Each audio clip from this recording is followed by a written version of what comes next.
Welcome back to Kerbal Space Program Realism Overhaul. In our final flight in the last episode, we managed to go orbital, so now we can start doing more science in space and do some juicy new contracts and hopefully earn a lot of money, which will need to upgrade a lot of buildings and everything. We did also figure out what the issue was with the power. So on the last flight we intended to do 3 contracts in one go. One of them had a requirement to still have electric charge left after 1 day, and we thought we put enough solar panels on it. And we kinda did for the things that we remembered to plan for, but it turns out we forgot about the avionics on the upper stage. They probably consume like hundreds of watts, and we've planned for like some dozens of watts. So that's why we were just hilariously out of power. So now we will simply add one tiny decoupler and switch the solar panels around on a different stage, and then we should be good. So we could have done the contract if we just planned that accordingly and thought of the avionics of the second stage. Okay, so what are these contracts? Solar powered satellite. Stable orbit for 14 days. Periups above 300. So we're gonna... Now I do wonder if those lock each other out, these contracts. Because if so, this Sun Synchronous Orbit one pays out 10k more. Okay, it has pretty strict requirements here for eccentricity. Inclination we can definitely do, confident about that. For eccentricity... I mean, we do have extra delta V. So we can put some RCS thrusters on our second stage too, with some tanks like we've had before. And then we should be golden. Yeah, let's try that. And we can still do that one as well. So we can do both of these contracts in one go, I believe. Because this one just says periups is above 300. And this one is periups is above 300 kilometers. Yep, so we can do both of these in one go. Which is perfect. And we still have the science one, which I think we can also do with this launch. Yep. Oh no, because it requires the apogee of 1500. So we do need to have a dedicated launch for this one, but it also pays so much. And like, we're talking like maybe 10,000 for a launch here. So we're good. Now, what do we need more at this point? I mean, we don't have any sciences queued up, so let's put this point in the VAB.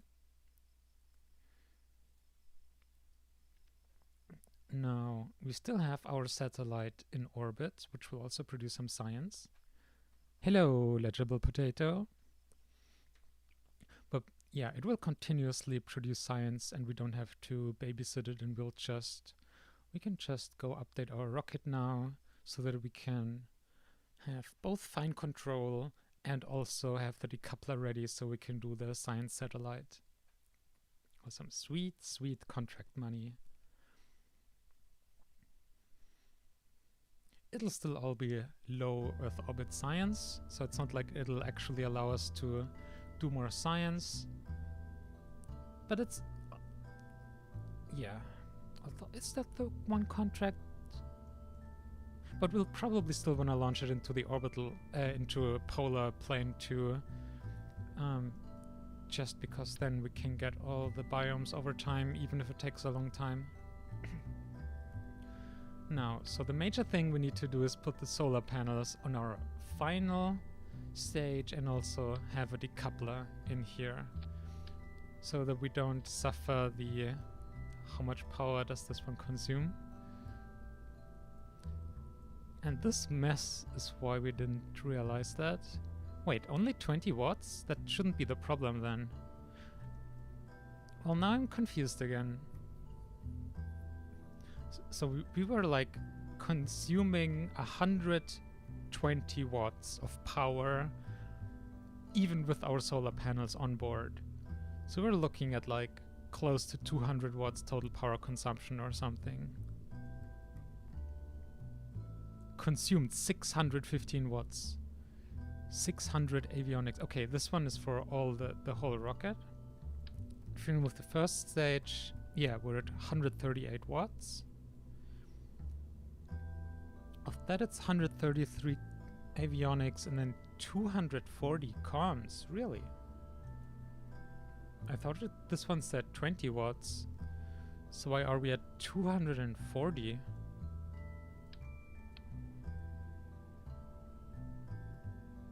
Okay, it's 120. Oh, because these avionics also have an antenna inbuilt. Okay, so we don't want you. So you also don't mess up our numbers. Consumed 180. Why is it per minute? Oh wait, hang on. This is per minute.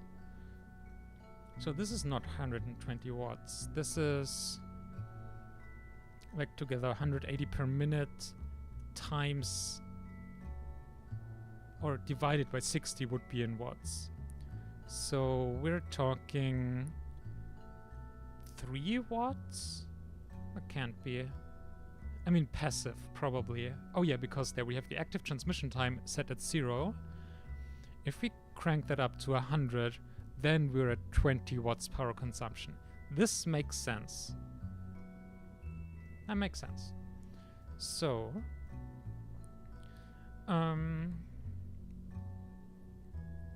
we do need space to put solar panels on here though. Like, yeah, these 0.2 per minute, what was it in watts? Ah yes, thank you. The UI mess with all the mods is a real struggle. 3 watts. And we need 21 if we want to continuously transmit. But if we don't transmit, then we only need... I wish you could just tell it to always use watts or kilowatts and not change to per minute. That's so confusing.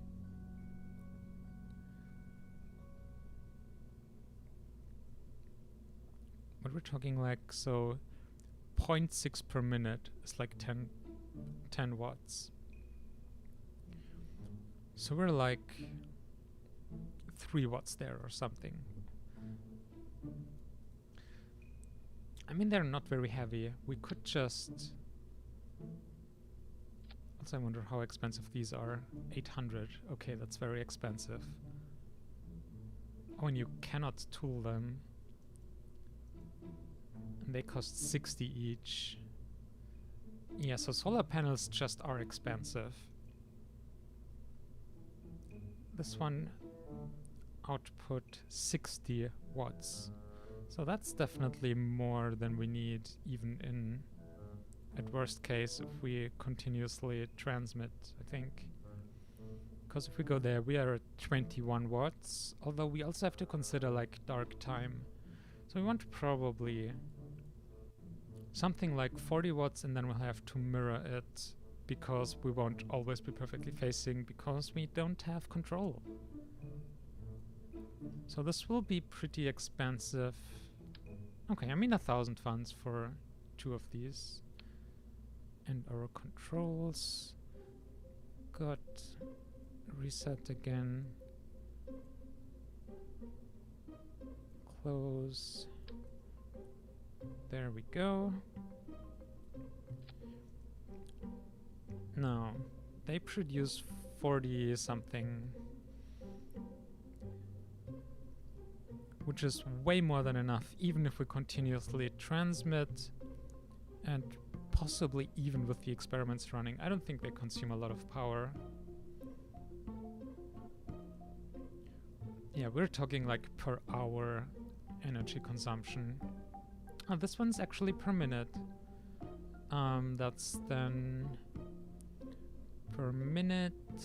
Oh god, live math. Minutes, so per second it's... Is that... No.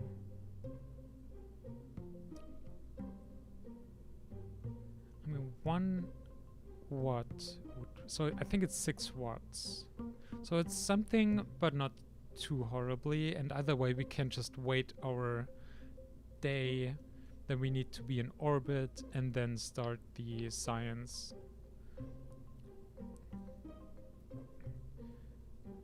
Okay, so that's solar power.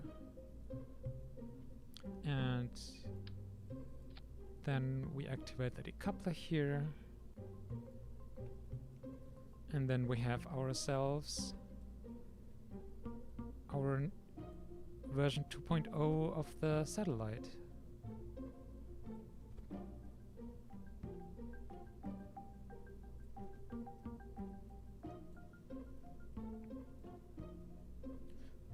Oh yeah, do the solar panels fit in the fairings?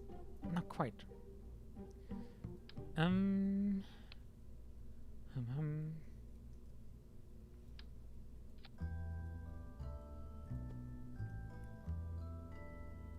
mean, I guess we can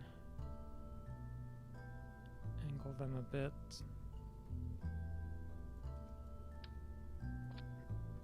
Oh, really? I mean, we can also... There we go. Definitely tightly packed. Can rotate this one a bit as well. Oh.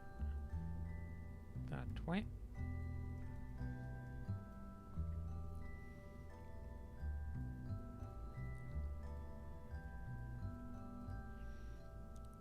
So, cosmic ray science, we still have the science experiments on board. Oh yeah, and we also wanted to check up on the antenna settings here, because actually we probably don't need that high power. Like, we're in low Earth orbit. Okay, the band doesn't actually change the power, so yeah, we'll use RF band. And let's go into the antenna planner just to be sure. So we're using... Why does it give us the Sputnik core twice? I'm not sure. But either way, we just want a UHF, and we're just in a 300 by 1600 kilometer orbit. So we still get some data rate at max distance. It's a little bit low, but I think we're at tech level 0. Yeah, so it's a little bit lower than... Oh wait, here is the one. Oh, it's probably because this one is with the reduced gain. Okay, so it will reduce our data rate by a factor of 4 even.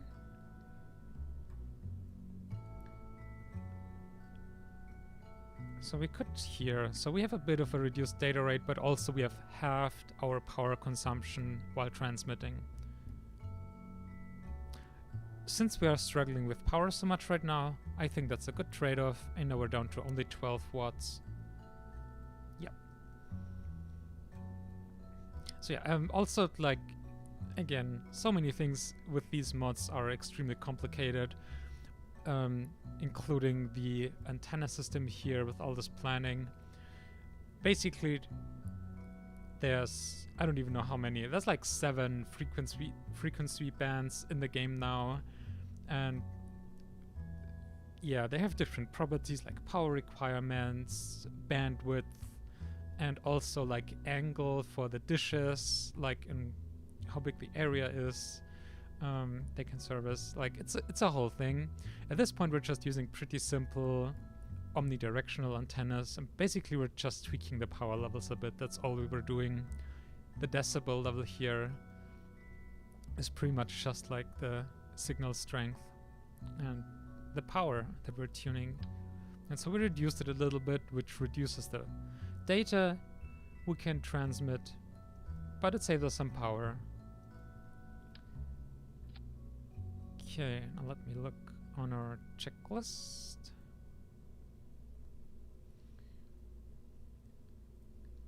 So we fixed the decoupler thing. The solar panels are on our final stage. We wanted to add some RCS. Here. And you get the nitrous oxide. And some tanks.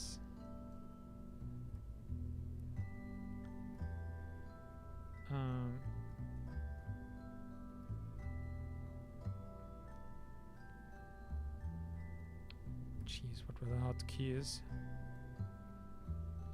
Surface attached T.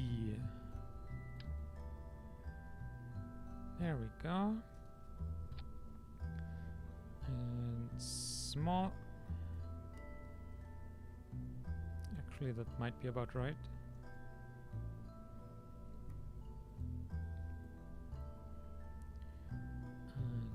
Not kerosene oxygen. I'm not sure why. Wait, where's nitrous oxide? Wait, is this the wrong?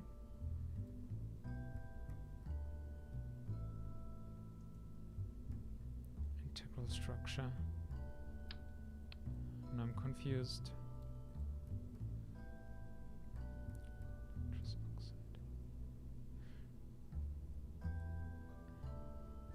I guess integral structure doesn't take nitrous oxide? Interesting. Well,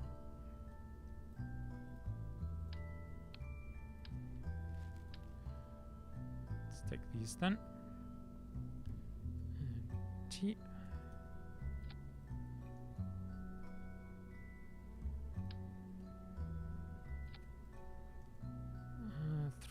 Times 2, 600. I think they had like 8 per second usage. It's like a little bit bigger.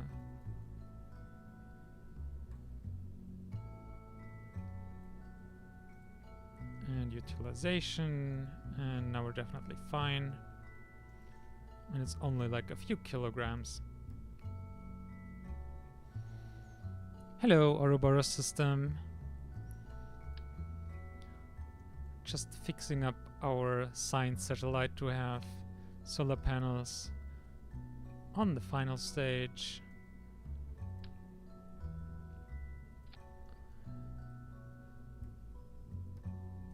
Okay, solar panels, decoupling it.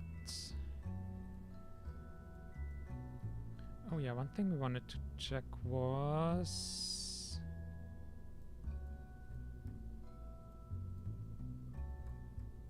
I mean, it's a bit... I hope there's maybe a metallic looking one. I guess not.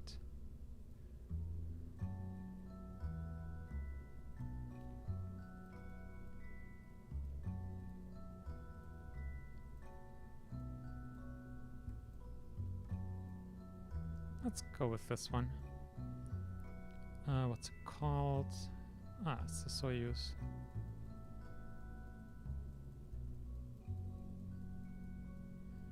Ba-doo. Drop down menu to select these would be nice.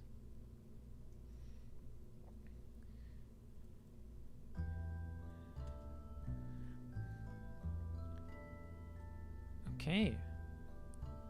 So if we're doing the science satellite now, that means we can probably do this one at the same time.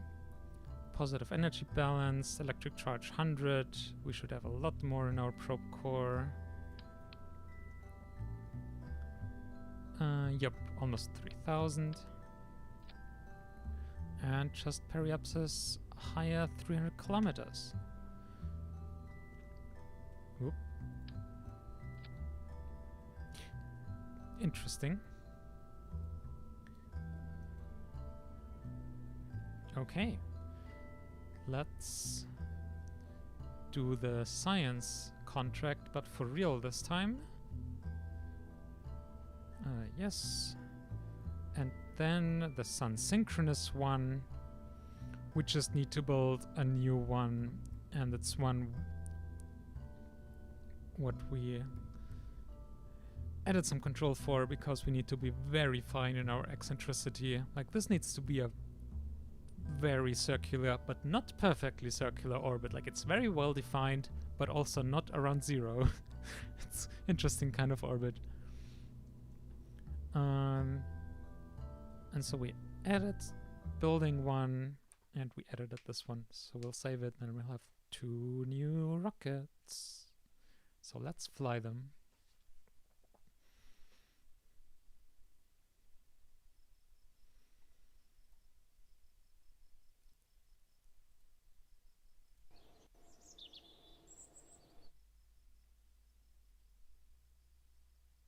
Let's also check our science here.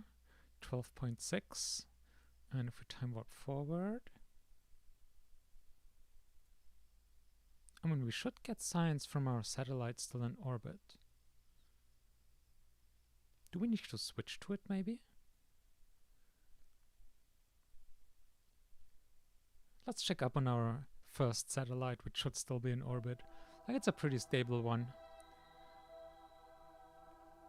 Oh, we might have disabled all the science experiments in an attempt to make the power last longer.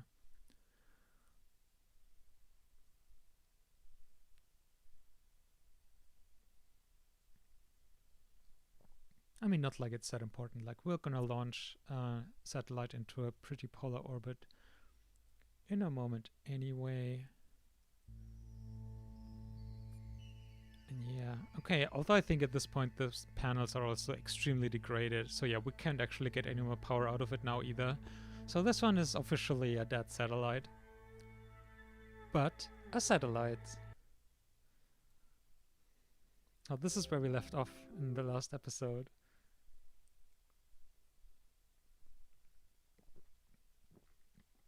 A 5.5 hour stream, and then a final launch. We made it to orbit.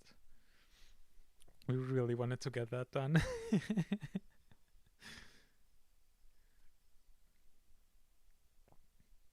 Actually, can we start researching something? Also, wow, it was still loading and we were already time warping. Good thing nothing bad happened. So we were still aiming for the human capsules. Yeah, but we need 30 science and at least 15 to start one of these, and also 15 for that one, yeah. So we just need more science at this point.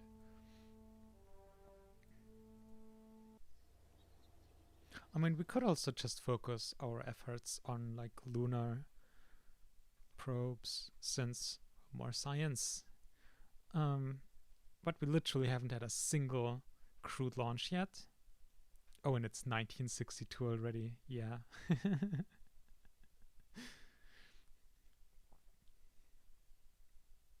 We should have put some points in VAB build speed, because this is taking, like, we're waiting almost a year for a rocket at this point. And, like, we have a bunch of money now, and we already upgraded a bunch of the buildings. We could, okay, I could have saved up a little bit, then we could have upgraded the VAB pretty soon. Oh wait, I thought we'd done that.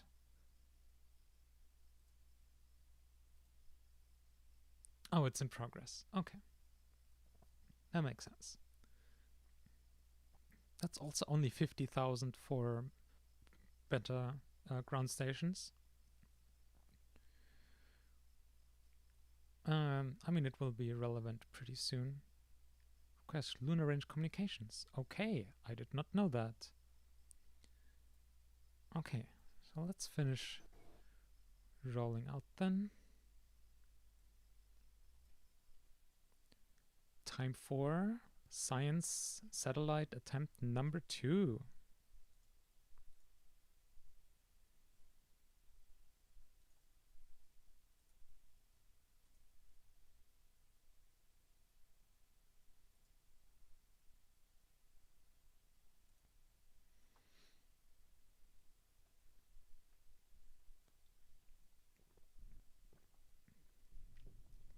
Now let's check our orbit parameters again. And yeah, don't worry too much about all these options here. There's a lot going on here. So this on the left here is our trajectory planning, or like autopilot that will be flying it, and we're just basically configuring it. So let's check what we need exactly again for our assigned satellite. Minimum apogee of 1500, we have 1600, and perigee between 200 and 900, so 325 is fine. We want to be slightly over 300 for the other contract.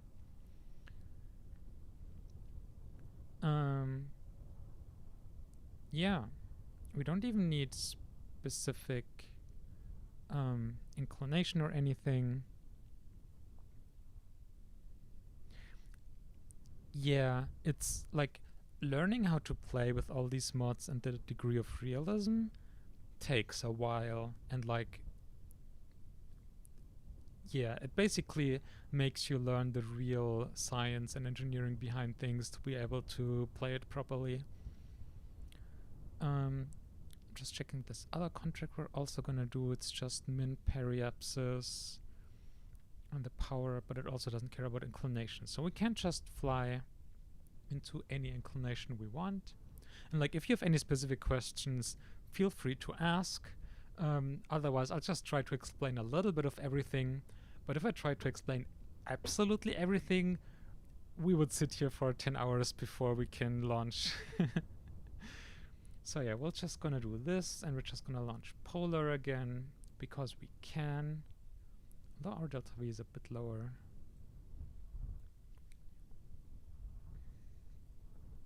Let's just do a high inclination, but not polar, like 60. Let's go there. And that's fine. On staging, auto deploy. Our staging here needs fixing. Stop at 1.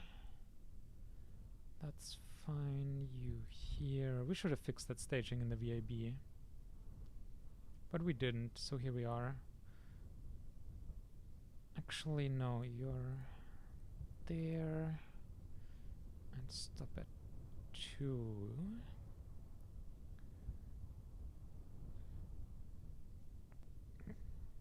Okay. So we're gonna go into an orbit now with a low point of 325 kilometers, high point of 1600 kilometers above Earth's surface, and it's gonna be inclined by like 60 degrees. It's like something like this. So let's go. Autopilot is engaged, and let's lift off. Let the engine spool up, and let's go. I haven't checked, like, we don't have the rover parts, but something cool we like doing for launches, especially for night launches, is have a little rover and have it point spotlights on the rocket, like aim at the craft, and so it'll also follow it once you start launching, and it looks very cool. But we don't have rover parts and stuff yet, so we can't do that yet. I could also just have time warp today, but I didn't think of that until we were on the pad. And on the pad means we're like using up the resources, or some of them. So yeah. And yes, pretty engine plumes. Now we still have a noticeable chance of failure in this launch. Most notably, once again, with the ignition of the second stage engine. Right now the numbers are way off because we're still in the atmosphere,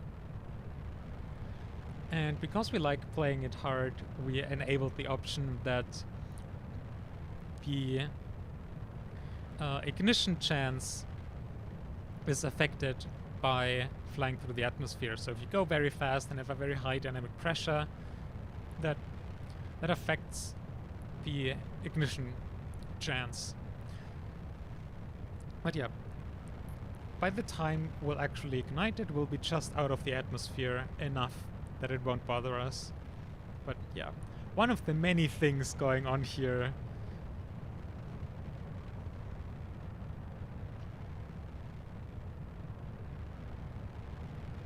And yeah, this mod for the engine plumes, I can't say enough how much I love it. It looks so great.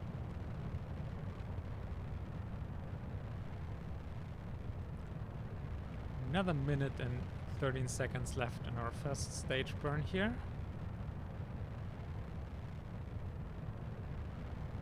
And how's our guidance looking? Stable. Okay, so we are... Autopilot is doing well. No issues there.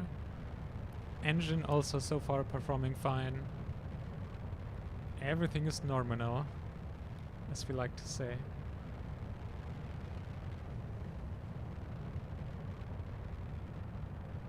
You can tell the engine exhaust is also expanding now that we're getting higher up in the atmosphere, which means less air pressure to keep the exhaust in, so it expands more.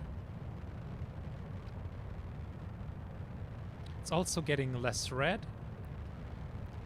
Earlier, if you remember, like it was red way further back, which is because that's basically from the residual fuel that wasn't quite burned up, then burning up when it's hot and comes in contact with the oxygen in the air. And so because again now we're getting pretty high, the air is getting very thin, so there's not a lot of oxygen left that could still react with any unburned fuel in the exhaust gas. So you also see that in real rocket launches very well, that like the higher you go, the rocket exhaust gets almost imperceptible. Like way different, at least for like liquid engines like this one. There are also other reasons for exhaust being brightly visible. For example, in solid rocket motors, it's actually not completely burned solid particles of the propellant that get ejected in the exhaust. And because in a solid propellant you have both the fuel and oxidizer combined all in one, and here we have stage separation, and we have a successful engine ignition. Perfect. Excellent. So the most difficult part is done. And as I was just saying for the solid propellant, yeah, because rocket propellant and fairing separation. Because in a rocket fuel, you have to bring both a fuel and an oxidizer together, since you don't have oxygen in the air you can burn. And in a solid propellant, they're all mixed together into one solid. And so, yeah, the bright exhaust from solid rocket motors then is from those chunks that still have both fuel and oxidizer together, and they continue burning while they fly out the nozzle of the rocket. And so they, because of that, they stay pretty bright even if they get higher in the atmosphere.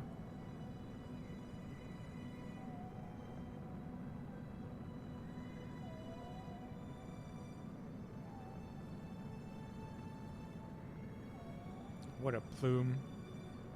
I mean, I could still critique it a little bit. Like, it has a very sharp edge here. That would be fuzzier in real life, really. Unless I'm misremembering something. But, like, overall, it just looks so good.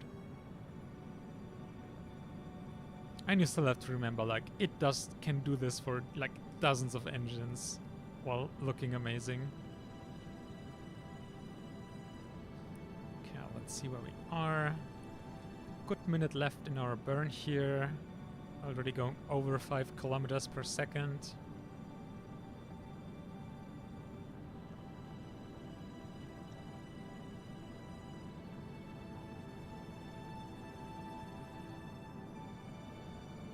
And we are already well in space. Not orbit yet, but space.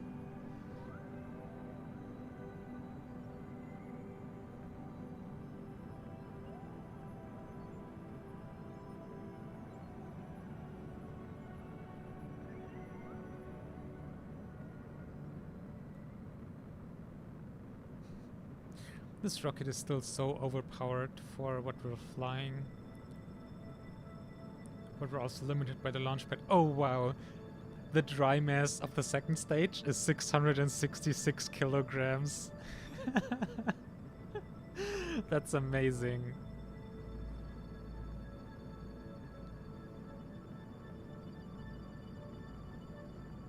Let's look at our orbit here.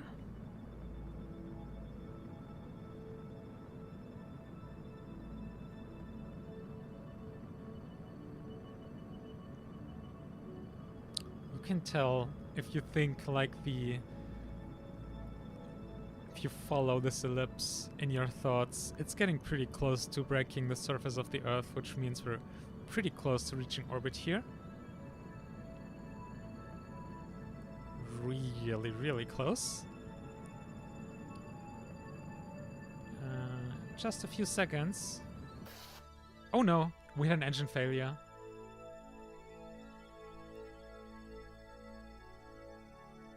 Engine shut down.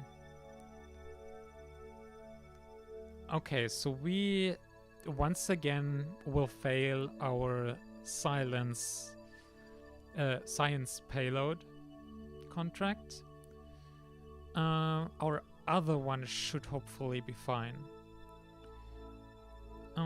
We just need to be in a stable orbit for 14 days. Now I think we can just time warp at this point because we're like 14 days. We're waiting for 200 days for the next rocket here. Oh man.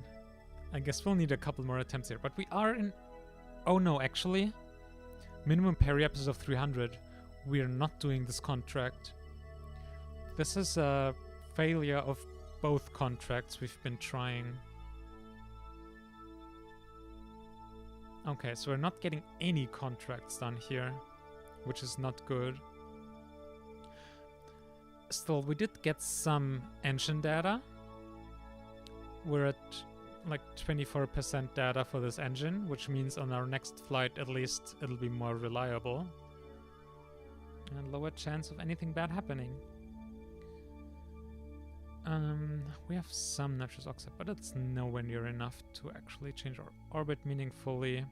So everything left we can do here is orient our spacecraft like we want to. Keep it very stable. Okay, first you disengage. Now we manually orient the rocket with our... Did we set these up wrong? The RCS isn't working. What did we do wrong? Oh, hang on. Crossfeed. There we go. We need to enable crossfeed there. Gonna write that down.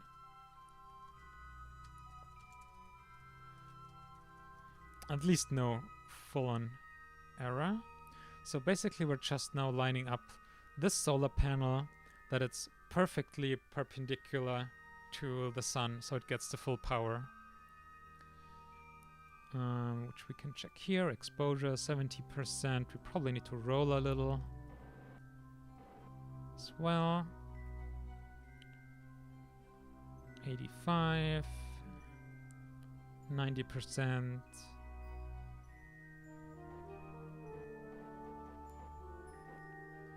Now we can start slowing down. 98%. That's good enough for me. 99. Now just cancel it out.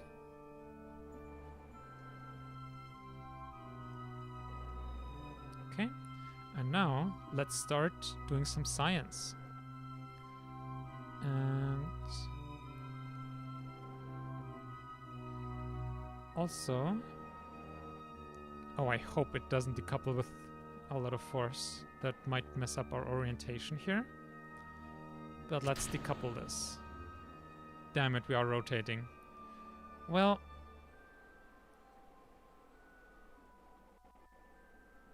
at least we are now power positive, despite running experiments. So now let's see where we are in 14 days. And at least we're rotating like around this.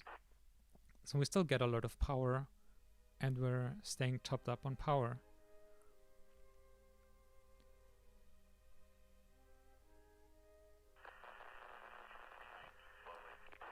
Yeah, okay. Game is giving us messages that the upper stage is running out of power, which doesn't concern us.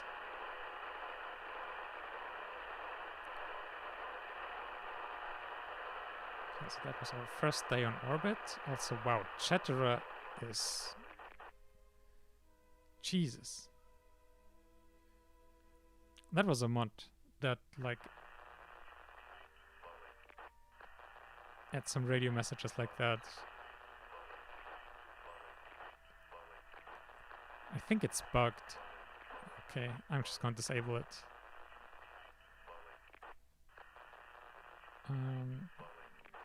Beeps.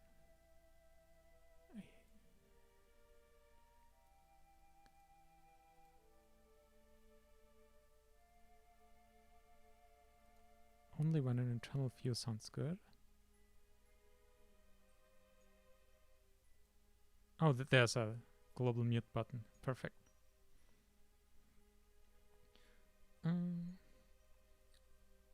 Can you collect any sciences that we're doing?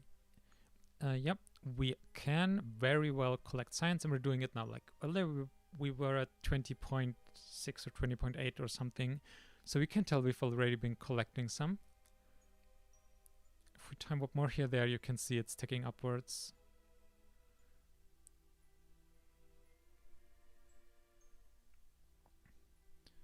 So yeah, if nothing else, like we're now just seeing how much we can get out of this, how long the satellite lasts until it runs out of power, things like that. Like the one thing about the solar panels is also, let me time warp back a bit so I can click on one. Why does it not tell me? Oh yeah, where? So over time the solar panels will degrade and produce less power. But we're now like 4 days in and it's 8% wear. But it might actually be close for a 14-day orbit. But we also over-provisioned our power quite a bit. Like for including experiments. And so if we don't transmit any science, our power requirements are dramatically reduced, and that'll also help us.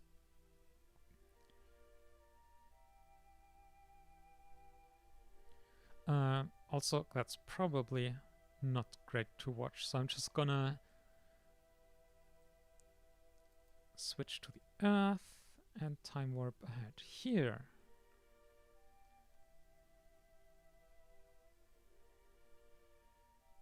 And yeah, so for the science that we're doing, it's, what do we have on board? We have a Geiger-Müller counter, so measuring radiation. Also, it's day 16 now. Let's check in. We're still very well on power, even doing experiments.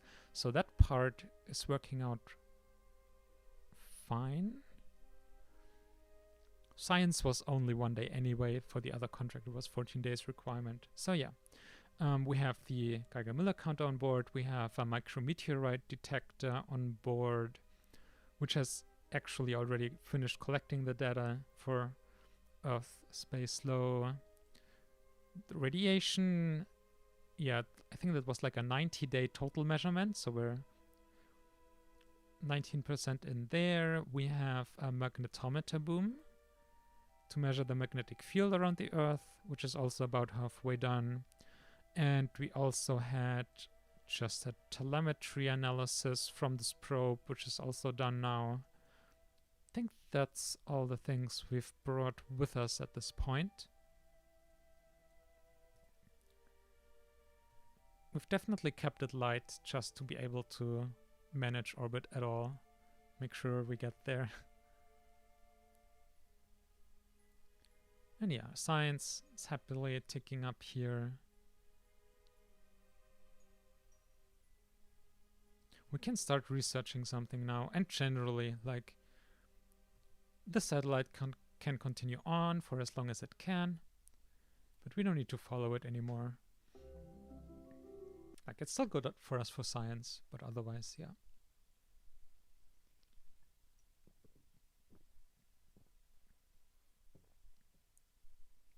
One thing I didn't actually check was the bandwidth requirement for the experiments. Maybe we're limiting ourselves with that. But then again, like, we're gonna be launching a couple more of these anyway. If any one of them can't manage to fully transmit everything, that's not that bad.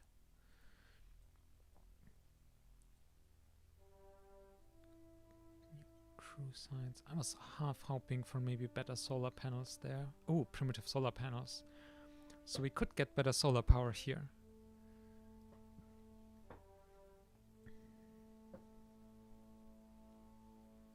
Actually, no, that's just another panel, but a higher tech level for solar panels would be over here. I mean, probe cores, lunar range comms.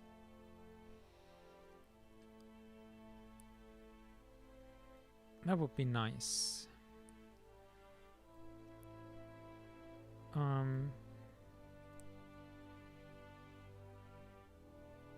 But I guess we'll do some crewed launch. Like at least suborbital crewed launch is something we do want to do at some point soon.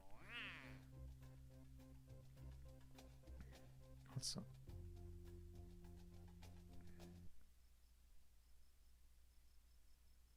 Okay.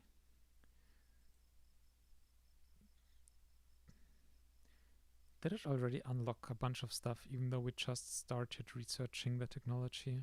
That's interesting. Okay, but now let's watch our science, how much that continues going up while we time warp forward to our next. And copy that. How much does it cost anyway? For 12, so 8,000 to build, so a bit over 10,000 to launch probably.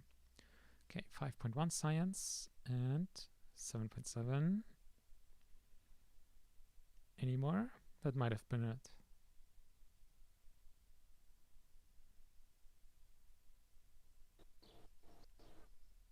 Probably. Oh no, there we go, another batch. Very nice. So this satellite is at least doing some nice science. Okay. Hang on, did we stop for something other than... Oh, well, I think our research and development center finished upgrading. That's why time warp stopped. It's also good. Well, let's now get to our rocket.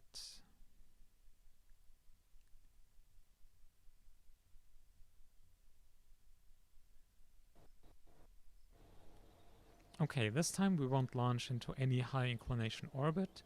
We will just launch east. That's the easiest, requires the least delta V, also meaning if we have an early engine shutdown or anything like that again, it's less likely to cause an issue. Oh no! Contract failed. First solar power and sun synchronous. We only had a single launch opportunity for those. Damn.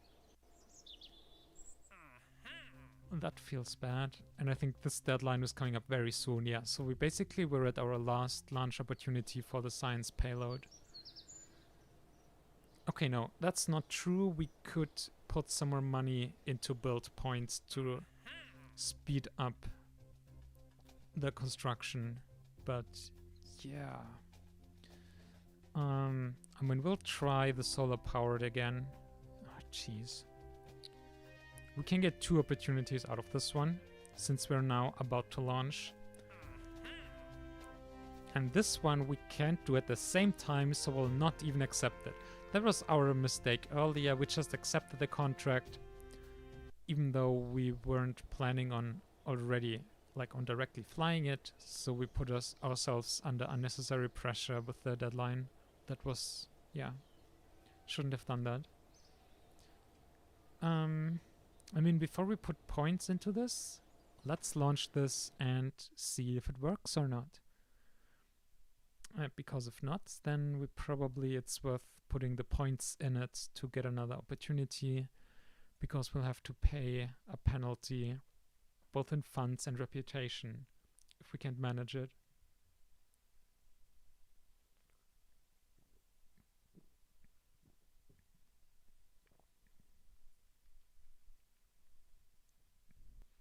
We have put a lot of points into like research speed, so now our VAB is a bit behind in how fast it can build things. Okay, ooh, a bit wobbly there.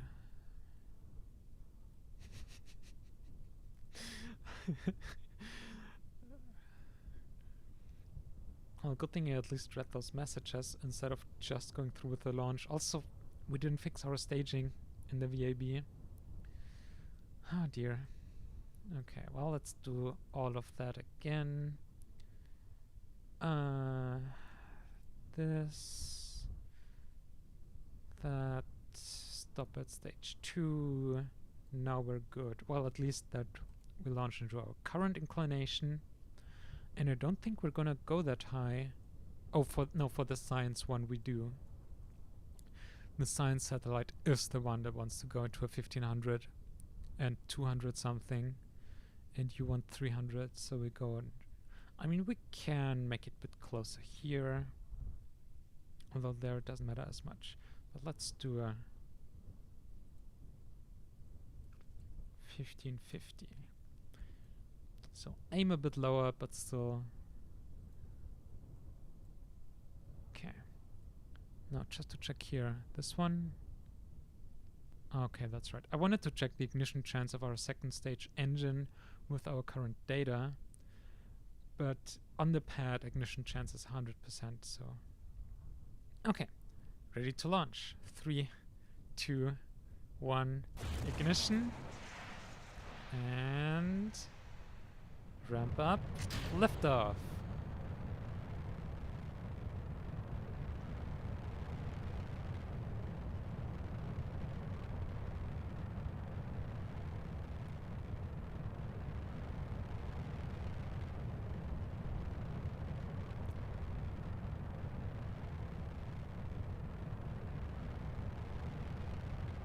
Wow. Let's give you 1.5. Or 2.5. So what I just noticed is that the guidance wants to pitch over pretty far, and that made me allow the rocket to turn over a bit quicker than it was allowed to do before. Because basically, if the ideal path, ideal trajectory that the rocket wants to take, if our real trajectory differs noticeably from that ideal trajectory, that just means we'll lose performance again, which we would have the delta V for it to compensate for that, but again we're talking about like minimizing the chance that like that we get some failures and that they affect the mission. And I just realized that by pitching over more quickly, that means we do have a flatter trajectory, which might be more efficient, but it does mean our second stage might now ignite well in the atmosphere and so get an ignition penalty. So I might just have borked us this launch by trying to help out the rocket. We'll see. Oh jeez. I am so good at messing up launches for ourselves. Yeah, daytime launches have such a different vibe, for sure. Both can be awesome in their own ways. Also, what we talked about earlier, here you can see the rocket exhaust is much more orange and brighter further down, because there's more than oxygen in the atmosphere. Although very soon that'll change now. Like we're now 14 kilometers up. That's getting into the region where the atmosphere is starting to get pretty thin.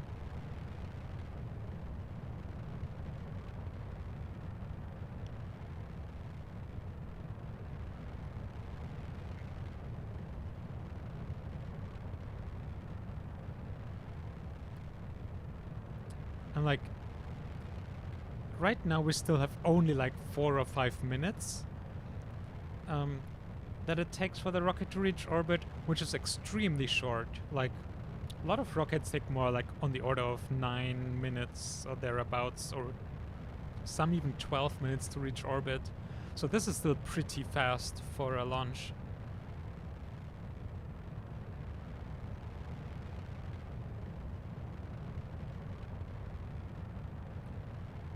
If you do a lot of them, it can start to feel long. Also, I think the game is already slowed down a bit and not quite running at full time.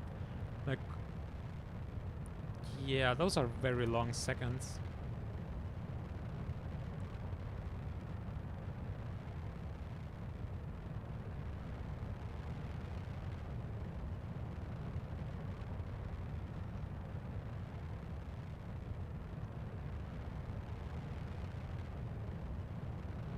Also, you can see these 4 smaller engines around the main engines. Those can like rotate to give the rocket the attitude control, so all of pitch, yaw, and roll. That's why there's so many of them. Like, you need at least 2 to have also roll control with a single engine. Also, fun fact, this engine still counts as a single engine, even though it has 4 nozzles. So it has 4 different combustion chambers, but if it's all running on like a single turbo pump that pumps the propellants into the combustion chambers, then it counts as a single rocket engine. Okay. Stage ignition went perfectly. That's what we like to see. It was still at about 100 kilometers, so yeah, we were pretty much out of the atmosphere. Also, yeah, our ignition chance on our last flight at this point was 90%, now we're at 95%. So it's getting noticeably more reliable, and there go the fairings. In the back there you can see the moon, but we're not going there today, or not now at least. We'll see how far we get later today. Although, given how the contracts so far have been going, probably not the moon today. 2.5 more minutes for this stage. Time is running faster now though. That should be pretty close to real seconds now, and running in real time.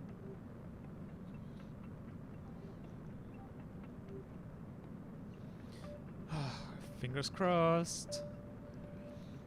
So we need to get above 300 with our periapsis, or lowest point, and above 1500 kilometers above the surface with our apoapsis, or highest point. That's our goal, to get the contracts. It's also, yeah, the annoying thing with our 2 contracts here is that one of the contracts is the reason for setting the apoapsis, the high point. The other contract is setting the minimum altitude of our periapsis. So if we fail early, we will just fail both. If both had like, if it was just the apoapsis, the high point, that was necessary for one contract, if we finish the burn while we're coasting at the low point that we need anyway, then we might still get one contract at least, but as it is, we will just fail everything. Although we are about to reach 300 kilometers altitude right now, which is a good start.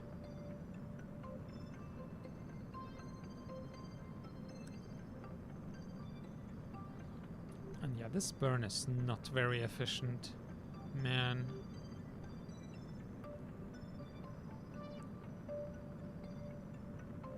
We just have too high thrust, and yeah, basically, yeah, we're just too fast on these launches.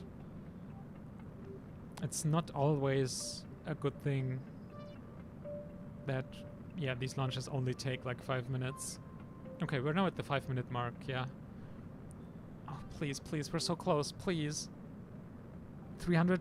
Okay, so we have one contract and 1550. Okay, I think we're good for both. Whew. Okay, let's check before we start partying. First, solar power satellite. Yep, so this one just needs to be stable for 14 days and then still have power. Then we will have this contract completed. So we need to make sure our solar panels get power. Okay, let's start stabilizing and so we need to both enable crossfeed and fix the staging. Give me this view, and then we need to rotate this way. It also takes a while to like learn how to use the nav ball down here. Was that the right direction? No, this way. Right now I'm orienting the solar panels. Oh, we could be very silly. I don't think I want to be that silly though. I mean, I could also just induce a roll around this axis. That might be... Let's break there and rotate. So basically, one of the problems we have now for the solar power is that once we decouple our satellite here, then we will no longer have any control over it. So we now have to make sure that it's in the right orientation to get the solar power it needs.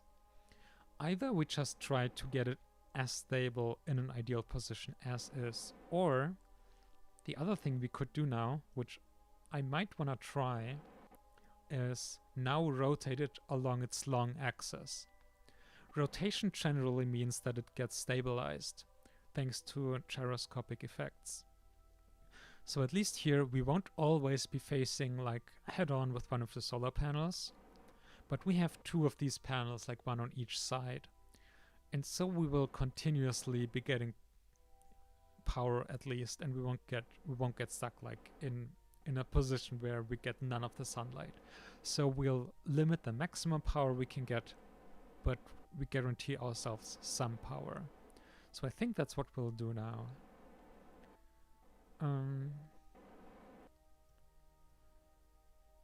Yeah, for this contract, we just need to be stable for 24 hours and transmit cosmic ray science. 24 hours. Okay, so cosmic ray science. Let's start.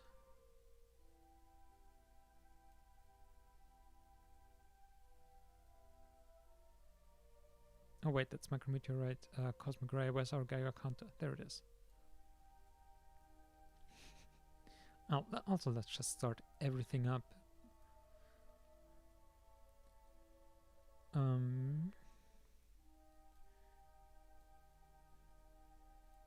Started waiting for run.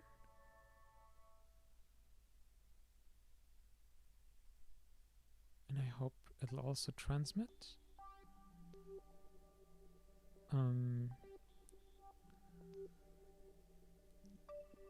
Data. Cosmic ray science is what we need. Flag for transmission to DSN. Okay, I just disabled that. I guess we'll just need to wait for a bit for like a packet to complete or something. First run. Ah, there we have the data size 2 megabytes, and we have a data rate of 0.3 bytes per second. So that's wait, does it mean like finish, or just a chunk of the data, because if we need to transmit everything, that's gonna take a long time. Anyway, let's spin this up and hope the plan works out.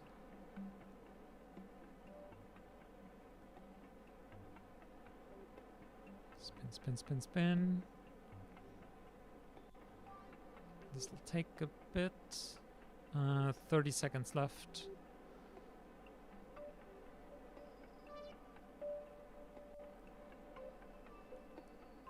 I hope. I'm a bit afraid what the magnetometer will do to our rotational properties. That's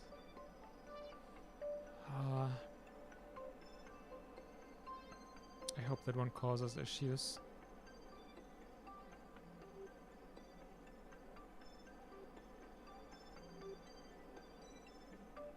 Almost out of fuel. And there we go.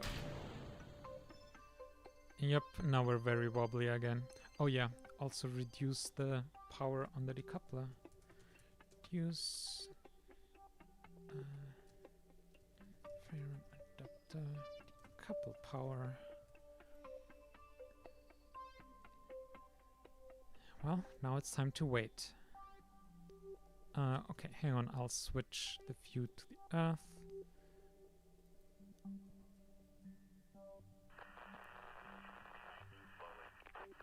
Yeah, we are stable in power. Just like us in a rotating chair.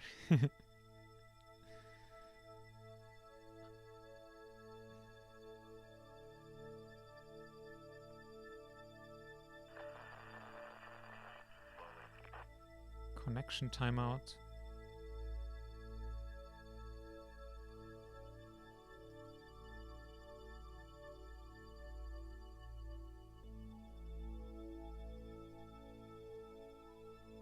Why connection timeout?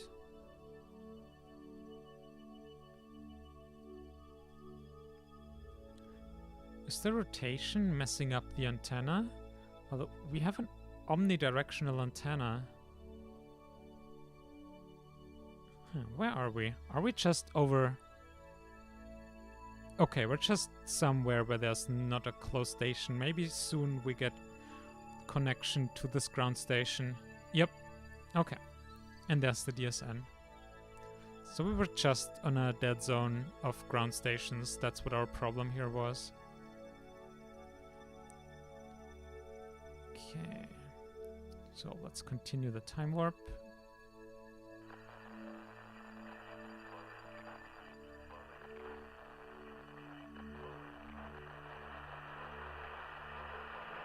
Also, why did Chatterer enable itself again?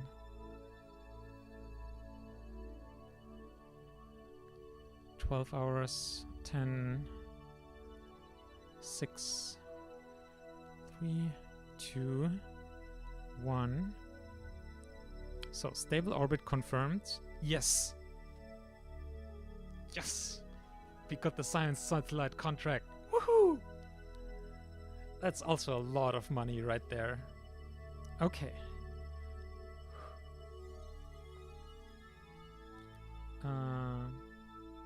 Stop. Oh, we have no connection. Okay, let's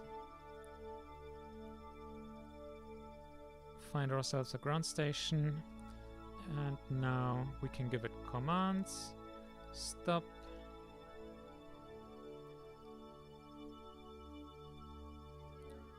Okay. How are our other science experiments on here doing? You're completed.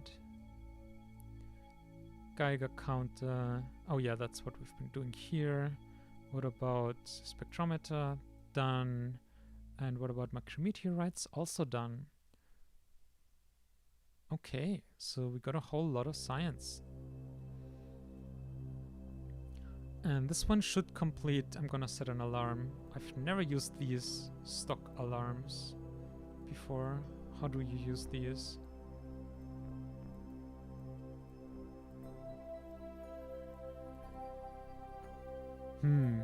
I don't know. I should have installed Kerbal Alarm Clock.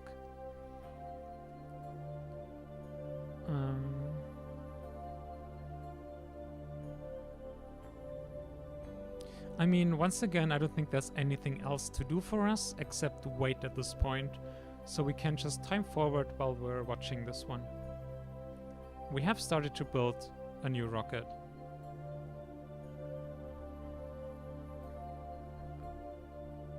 And 11 days left. 10, 9, we still have power.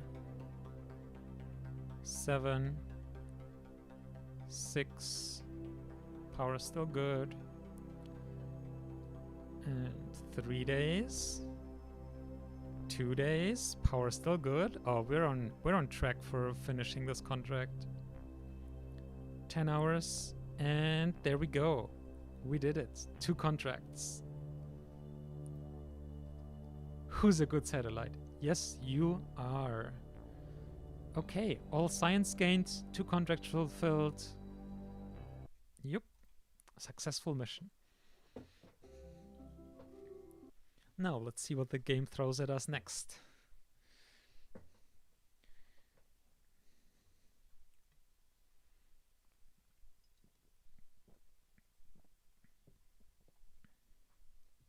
Ah, it feels good when things go right for a change, instead of always wrong.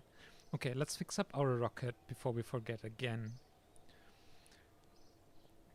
So, we'll scrap this one and edit the other one.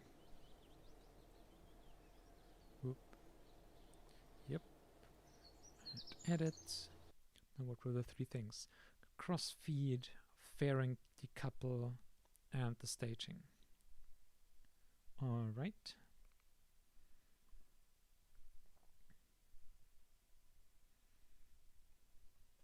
Hang on. Glass is a bit dirty.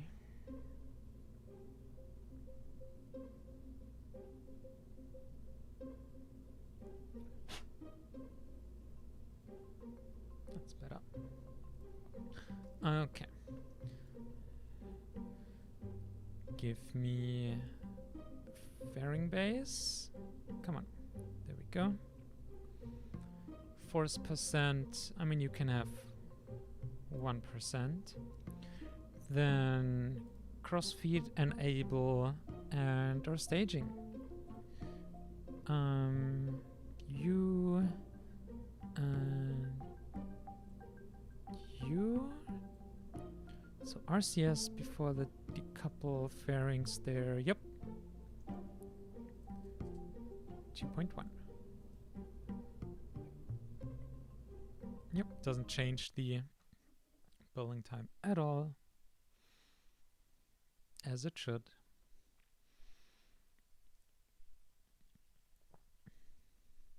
Although we'll have to see if we even need a satellite exactly like that again. We can start adding more experiments. Look at these contracts. Lunar flyby, definitely on our list for things to do next or sometime soon. Nav set payload 100 units. We need to check how much mass that is. Geostationary, no, that is not happening now. Fast sun synchronous, atmospheric. Oh, what's this? Apoapsis above 683, periapsis above 364, temperature scan and barometer scan. Pressure scan. Check for stable orbit 2 minutes. Okay, this is pretty trivial and 2 above requirements. Definitely gonna take that. So basically just we need to run a temperature and a pressure scan above a certain altitude. That's all that contract was. Uncrewed, solar power, comsat payload, inclination, perigee, apogee, 4,500 kilometers though. We may be a bit overpowered. I'm not sure if we are that overpowered to reach 4,500 kilometers apoapsis. I don't think we can do that quite yet. Not without changes to the rocket. Which we could do. We can stretch our second stage. We have extra mass, we have extra burn time available. So we can do that.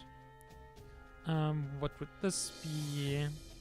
Periapsis above 300, eccentricity, inclination, stable orbit. So this is one we failed earlier. We can try that again. Oh, did I do the thing where I accepted a contract without a rocket ready to go? Dang it. Well. I will upgrade the VAB now. It'll give us both. Yeah, no, this makes sense now. And I'll leave this rocket be, just because then we'll see early if we can finish the contract that we've accepted there. But I will add some science. Oh right, no, we have that new contract. I should change the existing one too, actually.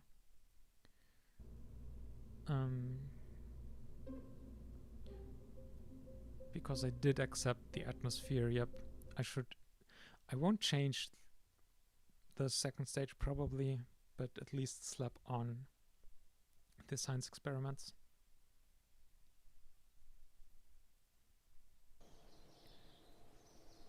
Edit you. Actually, I might have been able to get to the edit from the VAB. Didn't have to go back there, but oh well.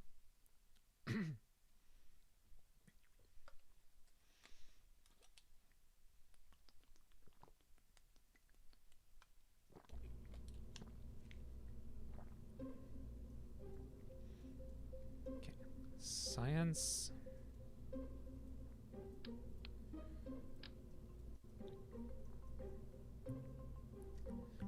Boop. And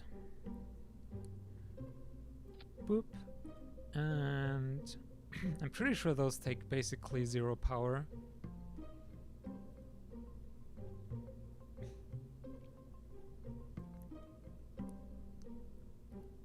.06 per minute. So divided by 60, that's 1 watt.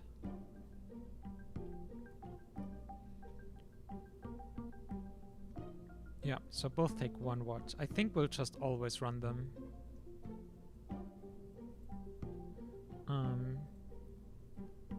Or like here, start,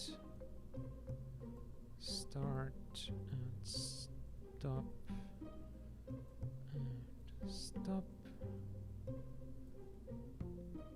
Or, I mean, 2 watts is 2 watts.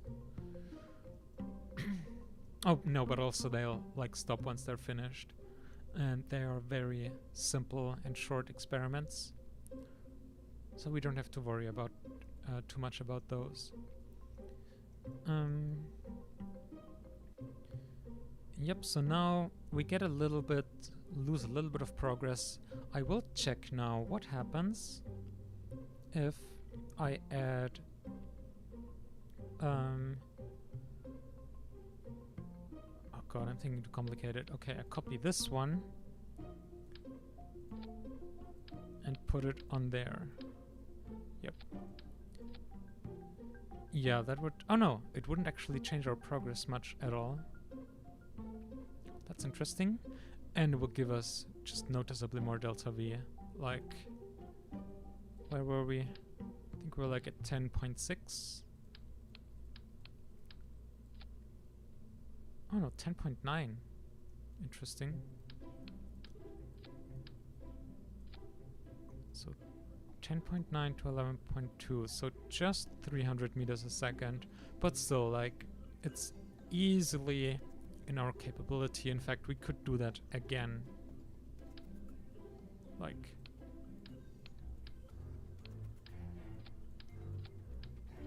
The engine... 11.35. The engine has a burn time of 7 minutes or something. 7 minutes 20, and we're now at 5 minutes. Okay, but 90% reliability at full burn.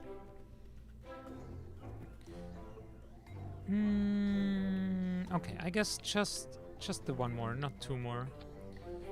But now we'll check how far up we can go with this config, and then we'll see if we will accept the other contract.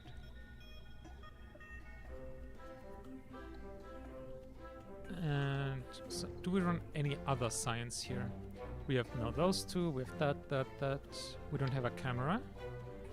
Let's slap one of these on. You can go...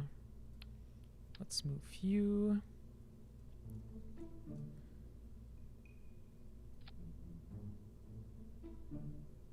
Where do I put the camera? I can't see it. Oh well. Let's take a new one.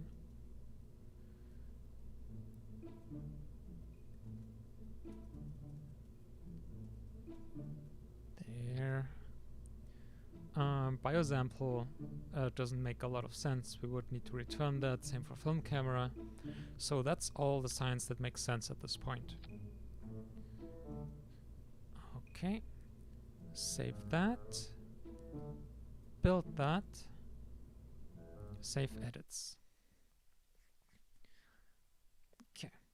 Now, what we can do is start a second build queue. Oh no, we need to wait for the VIB to finish building. But yeah, the nice thing about it is, like, we'll get a second build queue, and the points we invest in the build speed will be twice as powerful. You can't go above the limit from your first launch build queue, but yeah, it's a good way of just getting a lot of parallel total build capacity up if you just want to build a lot of rockets and launch a lot of rockets. What's our deadline here? 474, which does mean even without pumping in more money into upgrades, we have like about 400 days now, so we can get 2 launch opportunities for the satellite contract. So we're good. We just need to remember to look at the contracts before we launch. Maybe we can do 2 in 1 again. And then, yeah. You can also notice our funds slowly ticking down from all the maintenance costs and everything. If you wait 2/3 of a year for a rocket, it does also become noticeable. That cost us like, I don't know, close to 2,000 funds or something. I think a research finished there. Also, we're like this short to getting one of the last remaining sciences before we can do capsules. Like, we need 30 and then 28, so like 58, and we're like close to 15. So actually, that's a lot of science we still need. We might actually think there's a reason the lunar communications are here and the capsules are here. We might actually want to do lunar probes before capsule launches, just with how the science works out. If I click this research button now, it does mean we need to do lunar probes, because we're like using science points we would otherwise need. Well, I'm not sure, like, we would need at least the EDL node is one we should have taken earlier. With a heat shield we can also start bringing down science from Leo. Actually, that makes the most sense. We'll do this node next, then we can do lunar comms. And we'll make a return probe to get film cameras and or what was the other thing? Biosamples into space and then back again. Oh, it does mean, oh, that's gonna be a bit tough, but we can do it, I think. But yeah, we are gonna do new science now, so we can get that fraction of a science point that we still need. And probably also enough for the lunar range comms as well. Okay, rollout 11 days. Now let's look into the mission control. So our active contract requires an orbit periapsis above 364, apoapsis above 689. The rest is pretty much free. So that's good. We have a lot of freedom with this contract. I think the sun synchronous above. So we could launch into a 690 by 690 something.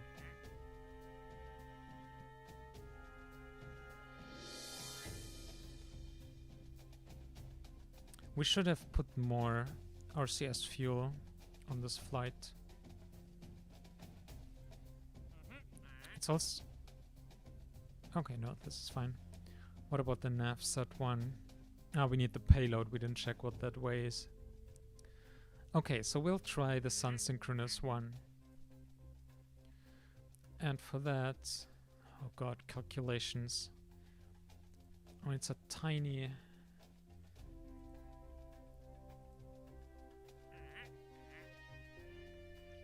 0.03 eccentricity is what we want. Hang on, I'll just take 1 second to look up the formula for orbit eccentricity to calculate the orbit that we need, because that is what you end up doing sometimes with these mods. Just doing some hard science.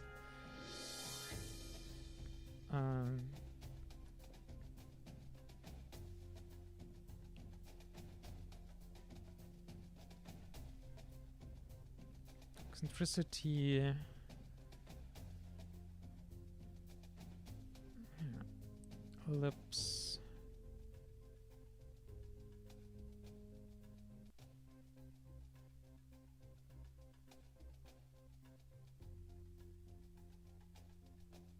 Square root 1 minus...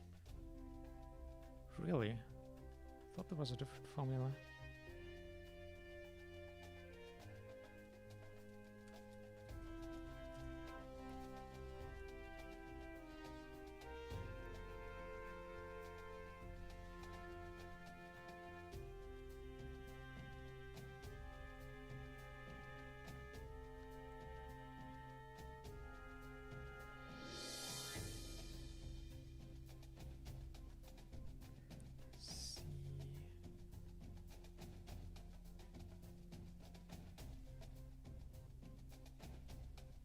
I mean, I guess it must be... Okay, so it's like square root 1 minus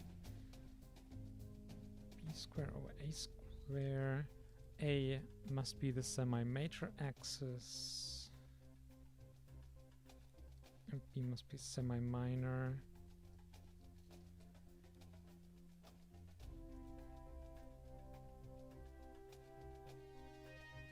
Oh no, eccentricity is c.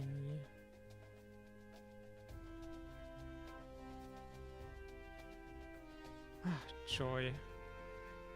Hang on, maybe I can add a screen share for the browser, maybe, so you can at least follow me with the joy of mathematics. Hang on.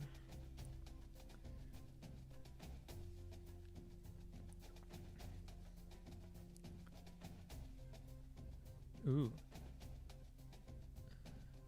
Okay, maybe not this one.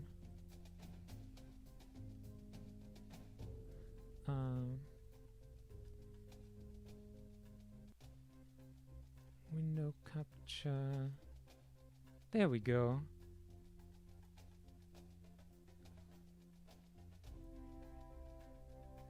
Okay.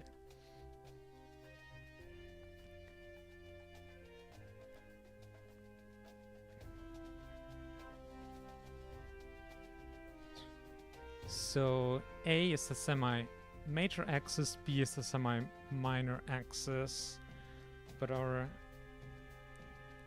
orbit, we have the periapsis and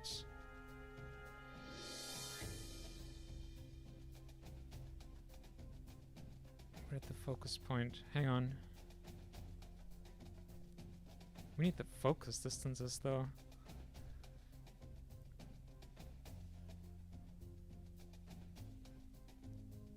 What's C here?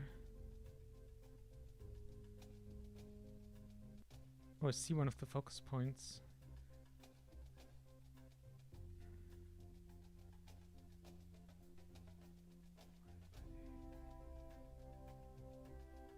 You know what? We'll just guess it. And we can fix it a little bit. And I'm sure it'll be fine. Everything will be fine.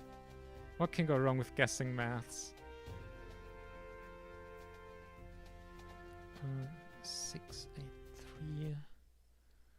So let's make it day. Did we accept the contract? Atmospheric analysis. Yep. So above. Let's make it day.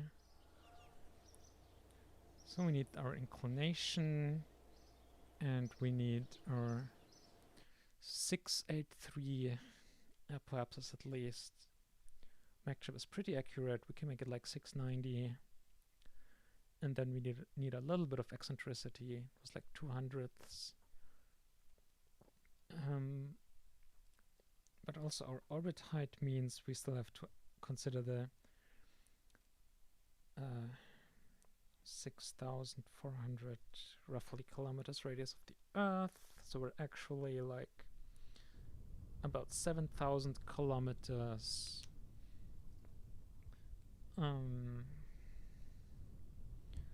So we might actually want to go to like 600 maybe, or 550. Let's try 550 and let's see where that leads us. So 550, 690, 683, we're at 690. Periapsis for this one is fine. The science we're doing, yeah, between 0.02 and 0.04. Inclination between 95 and 99. That's 4 degrees, so let's do 97 degrees. Okay, let's try this. Engage autopilot and let's go.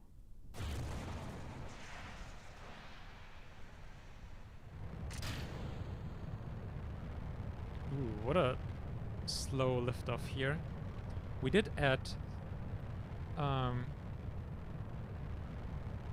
we still actually have a pretty high thrust to weight ratio here, about 1.4 at liftoff. Guess it just feels slow because the time is running slower.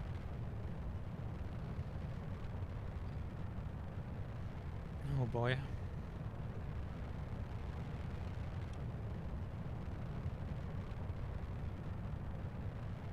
And I'm half tempted to put in a little bit of time warp.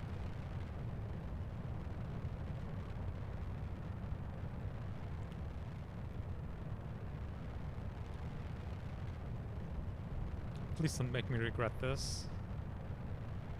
Okay. We're a bit faster than real speed now.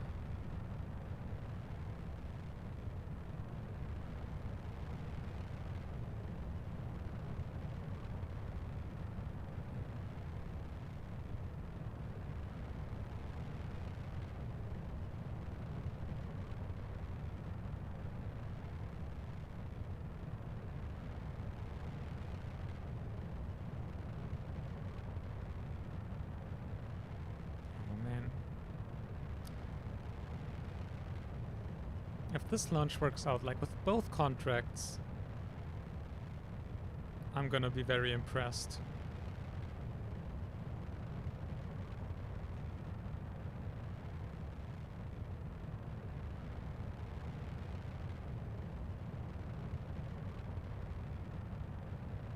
Okay, let's at least back up the time warp for the staging. So how are you doing, engine? 95.89% ignition chance. Good luck.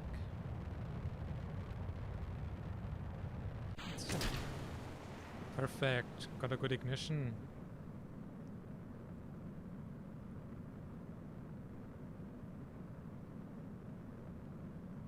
And immediately fairing jet is Wait, control disabled? Avionic?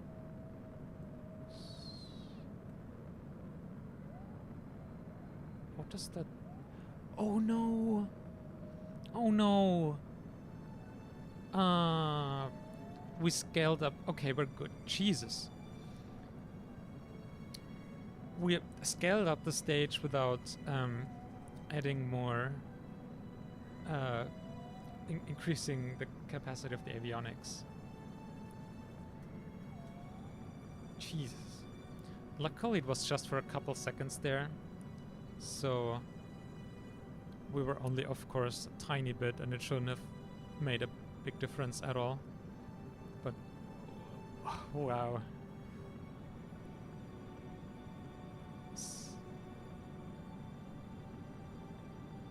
Yeah, let's time warp. Doop-a-doop-a-doo.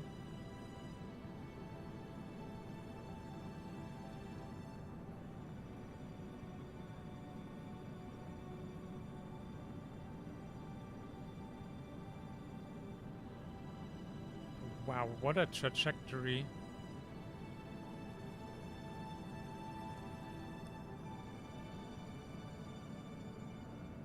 We're actively lowering our air poapses again because it got too high during ascent.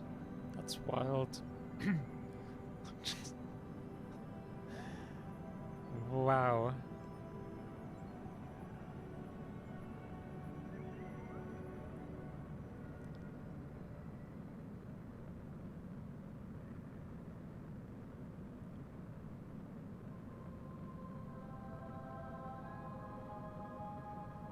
Oh no, can we even make it?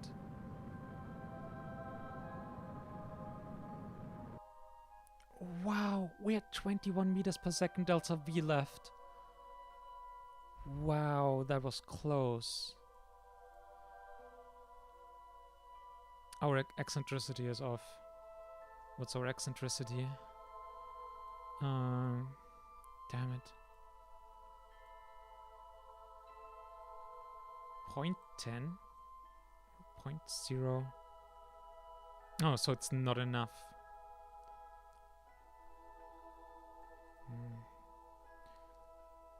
Yeah. Okay. Can we do that with RCS? I'm not sure. So what we'll do is coast to apoapsis.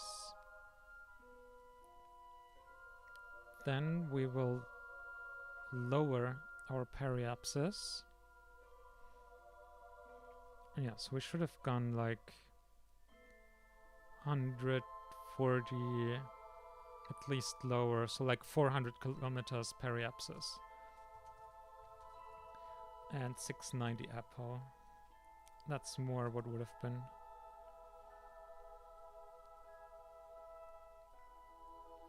Okay, well, we have the temperature science and at least the... Yeah, this one with the temperature and barometer scan, like those two we should get at least.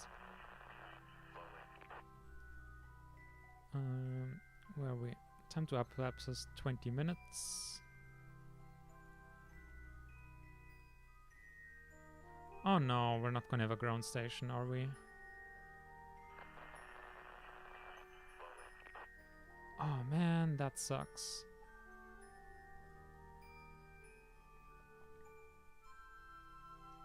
Well, we can afford a couple more orbits, but we'd need to wait for this ground station to come in range. Okay, to be fair, our next orbit will bring us here.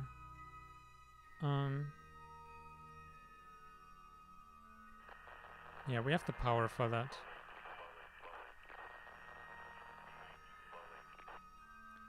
And if not now, the next orbit will definitely work out. Okay, now let's orient. I mean, it's fine. We can be either prograde or retrograde. We can orient prograde and then just do a...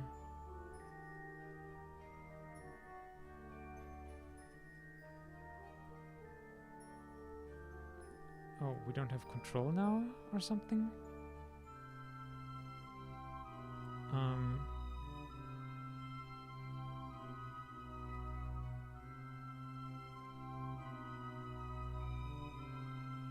Ah, yes, okay, there we are.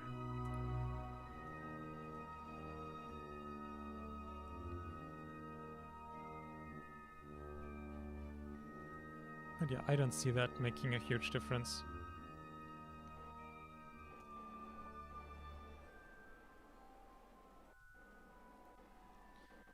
Okay.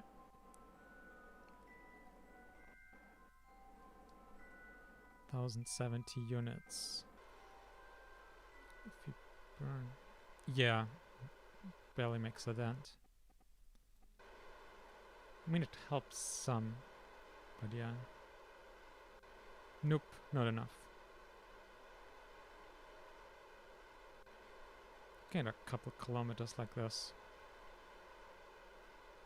Okay, so I guess we'll at least allow it to get some science, so we'll spin it up before we just waste this fuel for nothing.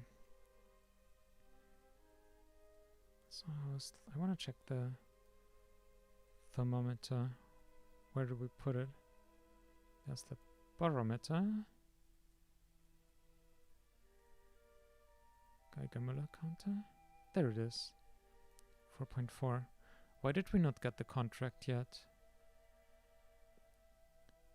Recover or transmit? Oh, we probably are waiting to transmit or something.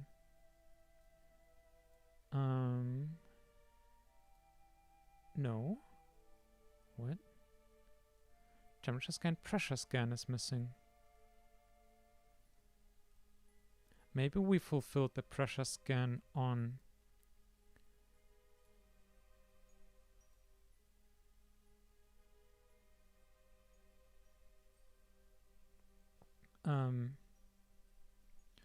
on our suborbital flights. And that's why the experiment didn't run.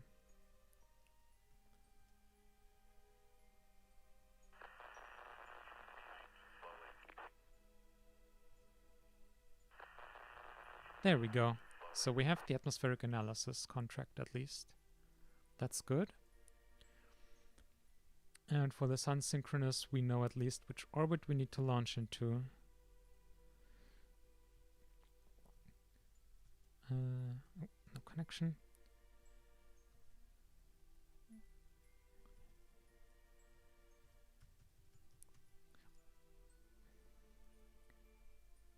Okay, just in case some of the experiments we run are biome sensitive, we'll continue collecting science with the satellite. So we'll spin it up as usual for power and stability.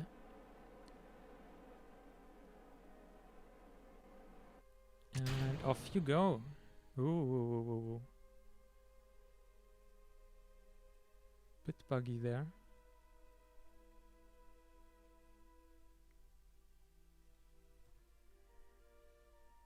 Okay. Oh no! The fuel tanks also get separated. We're creating ourselves a debris hazard here.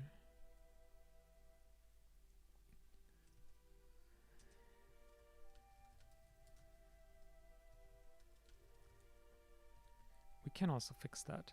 Okay, so we have a couple things to fix for our next attempt of doing this contract. Actually, can we directly transition to editing?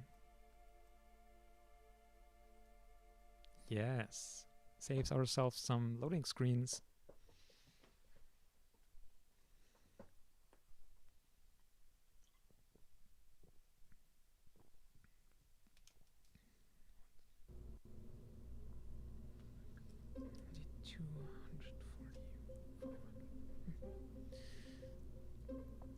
Okay. So whoa, what's happening with the tanks here?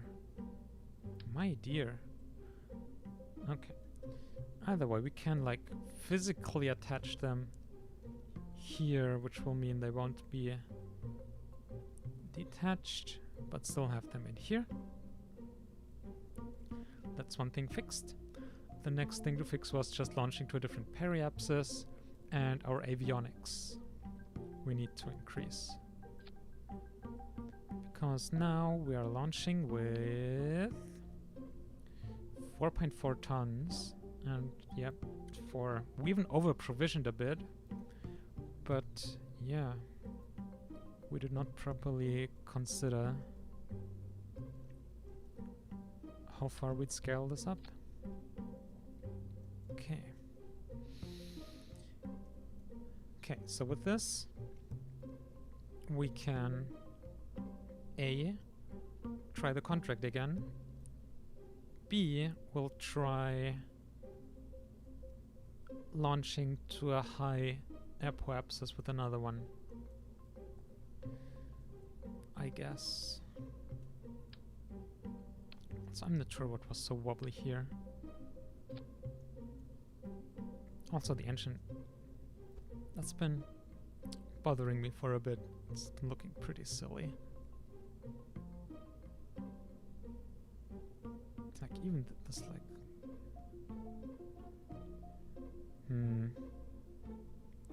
like this at least. And save and build one and save edits. Does it throw us back into the tracking center now? Because then it didn't really save us anything.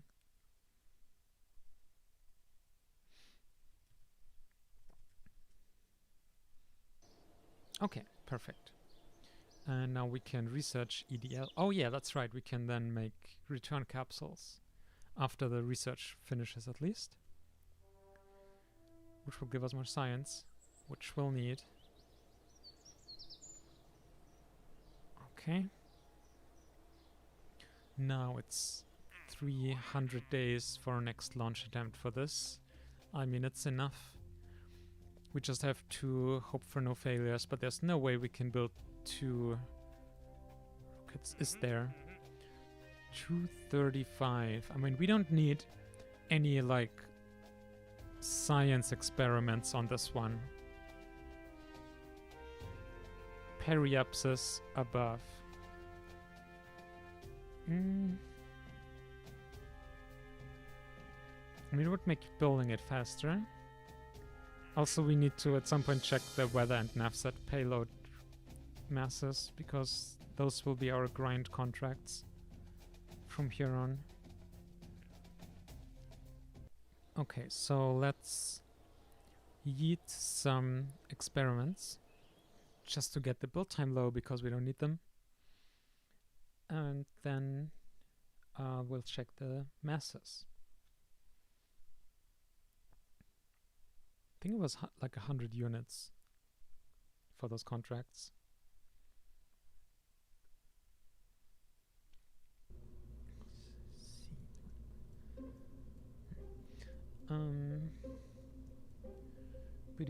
Ba-doo.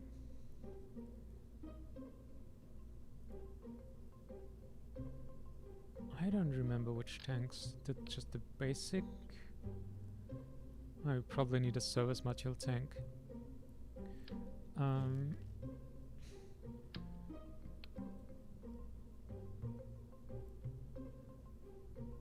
There we are.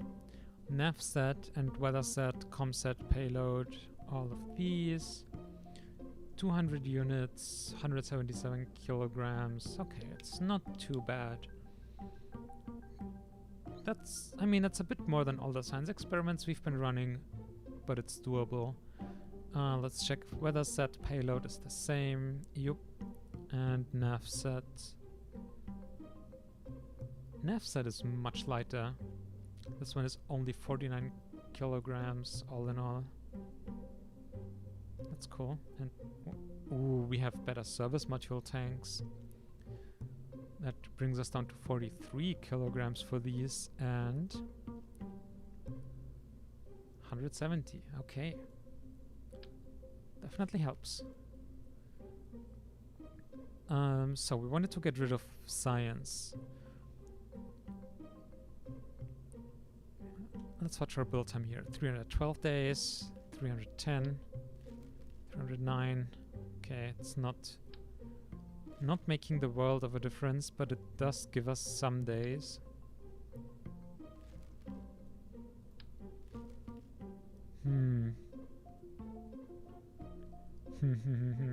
Wait. Do we have any tooling? Haha. Oh, the spherical tanks are not tooled. Why not? I thought we had made some. Hang on.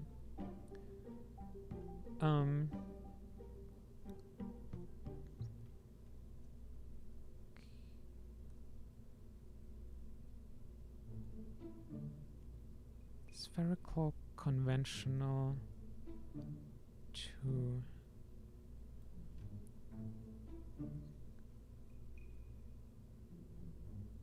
Tank SEP L2.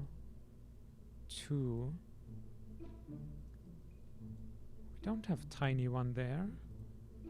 SEP L, SEP steel. Int L, integral aluminium. But didn't we check the integral tanks and they couldn't hold the fuel? Well, now I'm confused. Int L U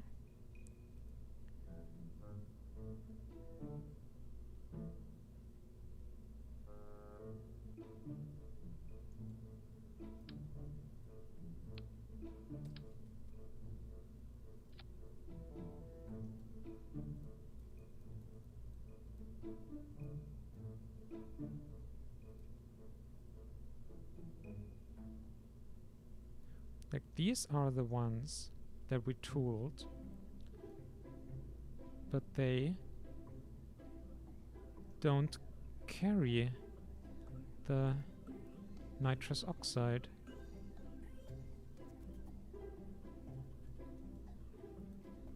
Oh wait, pressurized version. There we go.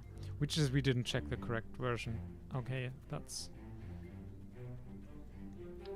makes sense. Okay.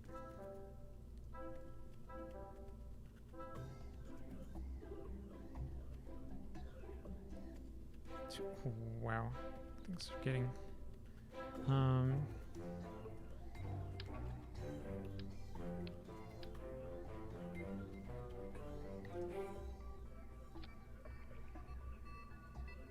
was gonna say let's make him a bit bigger, but let's just take one more of them.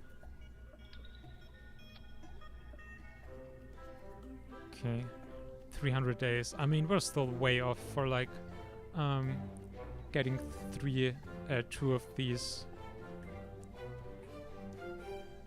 through. But wait, oh yeah, tooling the avionics will do it. Okay, that's good. We keep having to retool things because we misplan, but okay.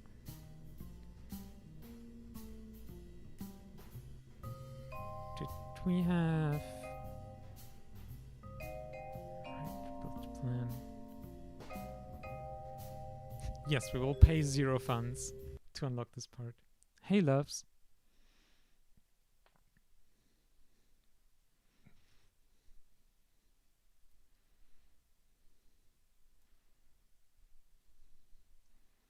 We have done some orbits and failed a bunch of contracts because we misplanned things. Ooh, we have an upgrade point. We will save this one for once the VAB finishes, I think.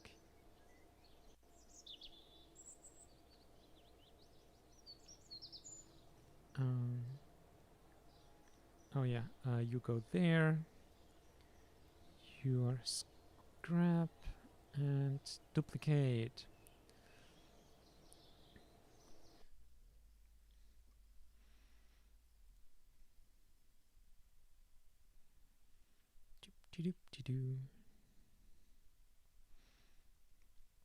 Time warping takes longer because of the Principia mod for the in-body gravitation. It's a lot of computations that you need to run. Like we're only getting like 4 days per second here or something. And while we wait, let me check. Our RAM is getting kinda high. Gonna close some more stuff there.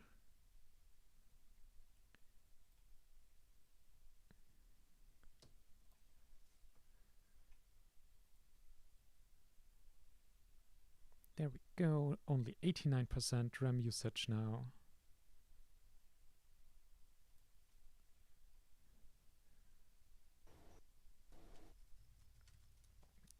Oh, time warp has finished. Excellent.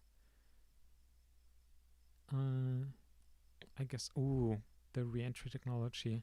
So we can also design some return vehicles from orbit to bring some science back, like bio and film samples from space. That's exciting. But first, let's do this launch. Like, this is getting nerve-wracking. So this is the sun synchronous orbit.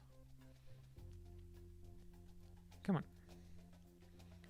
on. Why do you keep doing this, game? But its periapsis above 300, and then the eccentricity and polar. Reach orbital speed and return safely to Earth. I mean, we've been wanting that, wanting to do that now. Duration, okay, but it's also very time sensitive. So let's only do that once we have the rocket ready to go. But yeah, the weather and nav set. We can also look into cost-wise, they would definitely be lucrative, that's for sure. You are a lot. 80,000. Comset 80 units inclination. Oh yeah, the apogee there was the big issue. We don't know yet if our rocket S's might not be capable of doing that. Yeah, but point being, on our launch right now, we can't do any others. So let's hope this one works out at least. After so many failed attempts already.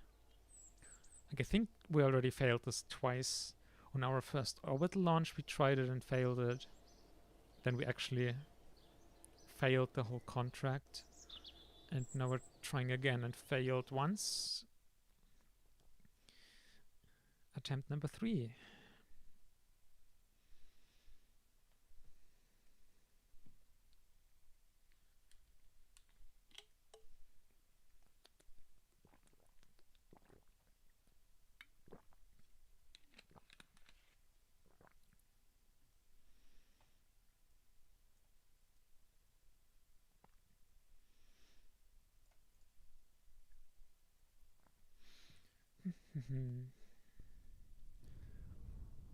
Okay. I mean, we don't necessarily have to go that high of an apoapsis, but it might actually be good for our launch vehicle as it is. Basically, if we're already struggling and have to like pitch down again during our launch trajectory, our rocket wants to just go generally higher, and if we try to get even lower, it might actually make it more difficult. Now, actually, I'm not sure. We went for 550, and that was like 550 means 140, and we want to be 3 times 140, 420. So really 270.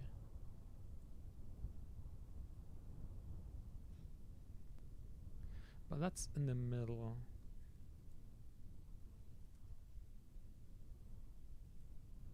Let's go here. God, if I mess this up again. Between this, we had 0.01 with 550, 690. So we want 3 times that, and it's like, if we approximate this linearly, which we probably can't really, but we try to hit the middle. So 0.03, 550, 140 times 3 is 420. Subtract that, it's 270. Let's hit the middle and hope for the best. Orbit inclination 97 still. Wait, periapsis above 300. Okay. So we give you 30 more. above. Okay, let's give you 40 more, and let's also give you 40 more.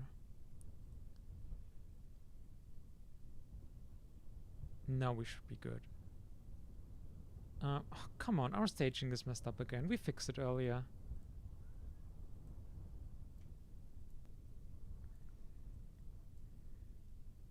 This, stop at stage 2. Yes. Okay, let's launch.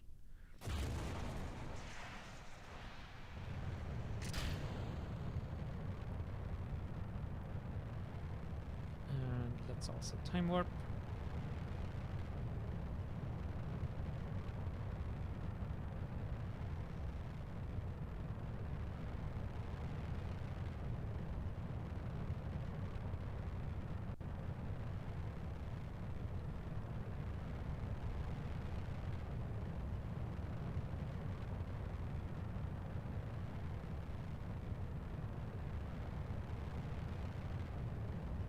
We should stretch. Oh, right. We're mass limited for stretching our first stage much. But that would help with way more reasonable trajectories. Actually, we could look into upgrading launchpad or buying a new launchpad.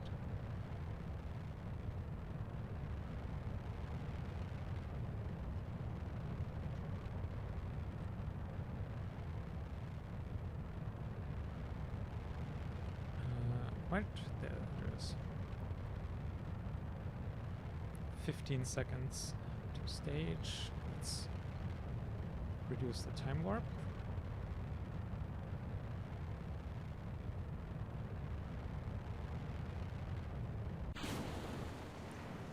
There we go. Second stage ignition successful. Excellent. It is getting more reliable with all the data we're gathering. Even though we're still not even at a third of max data. Which also makes sense because we've even faring. Even with our stretched upper stage now, we're just like at about half the rated burn time of this engine. Okay, time warp.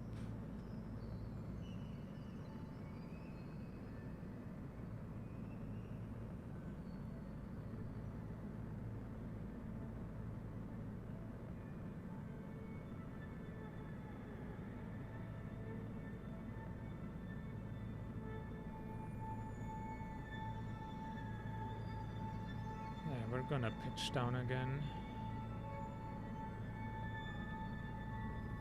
Hey, as long as our eccentricity will be fine, I will not be complaining.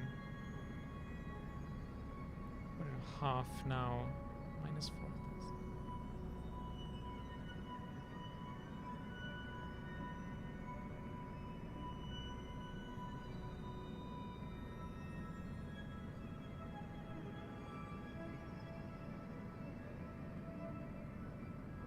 I know the eccentricity calculation can't be that complicated. Literally done it before. It's just hard. No, no, no, no. Okay. We went through the ideal eccentricity, but then went back up again, so it's fine, and we are now in the correct orbit. And we guessed the middle point pretty much correctly. Like, we planned for 0.03 eccentricity, and we're at 0.031.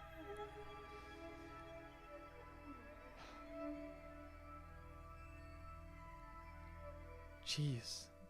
This contract was nerve-wracking. Now let's time warp. And there we have it. Officially completed. Sun-synchronous orbit.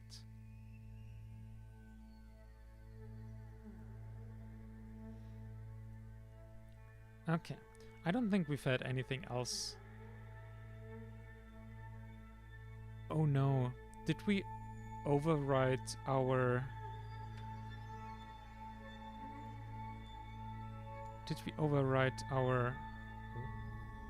I guess we don't have connection.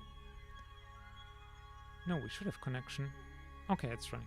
Did we overwrite our rocket design with the one with the science experiments strapped off.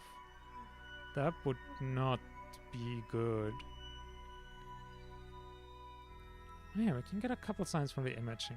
Okay, let's stabilize our rocket here. It's pretty much oriented towards the sun like we want it to.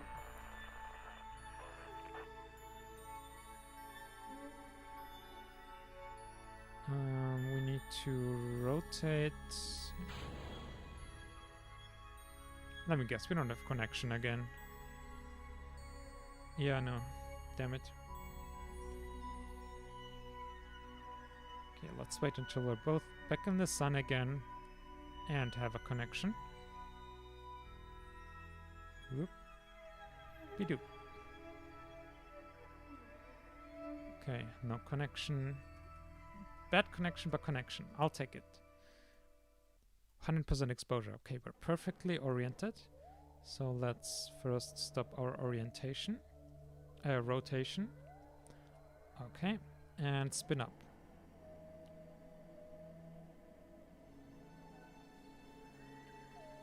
So we're spin stabilizing everything here now before we detach the upper stage, since the upper stage has no control whatsoever. We can honestly start just flying a probe core that has control. We don't need to fly the Sputnik core. Okay, which we'll have to do anyway for the return probe, since we need the control to also do it, the orbit burn and everything.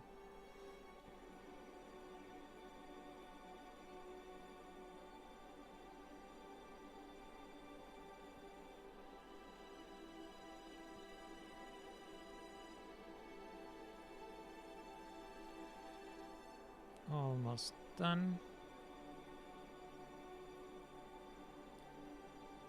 And there we go, out of fuel. Boop. Go, satellite.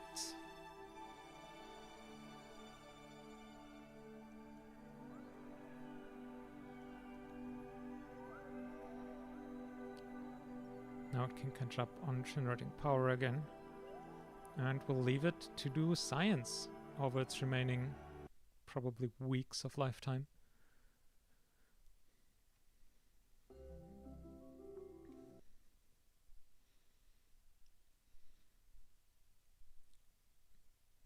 Yeah, so really, the next closest things...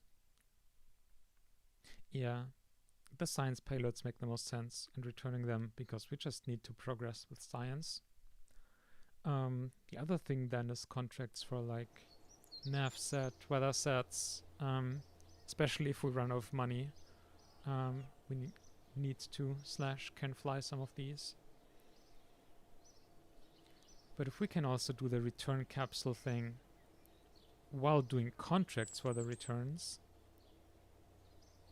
Okay, so I will quickly... Okay. Nav set...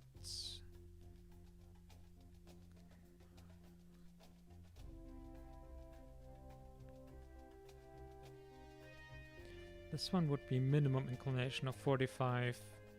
Periapsis is above 300. Perigeia above 300. Eccentricity below 0.05. With no inclination requirement. So we can do these both at once, weather and navigation satellites combined. So let's do that.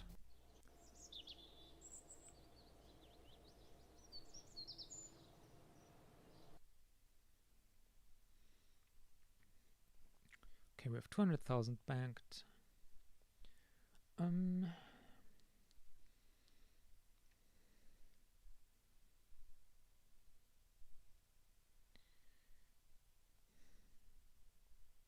mean, the build times really are a big pain in the butt at this point, and once our VAB upgrade is done, we probably want to spend a bunch of that. Yeah, this is stripped from science. Except the camera, but I mean, I guess if we're doing like payloads, we don't need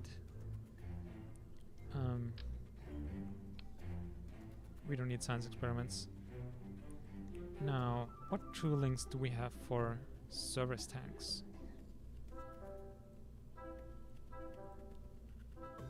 Diameter 1.25 by 0.0. Blah.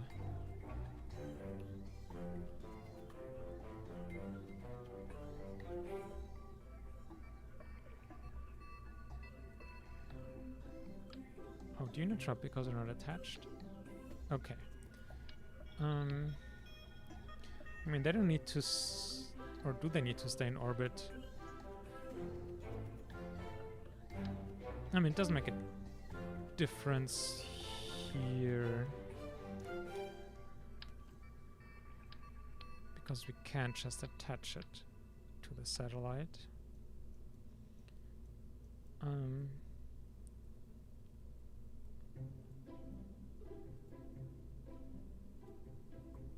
Yeah, so we can make it this big without requiring tooling.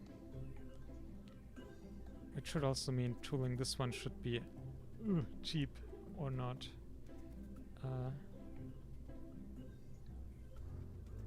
What was the exact 3.327?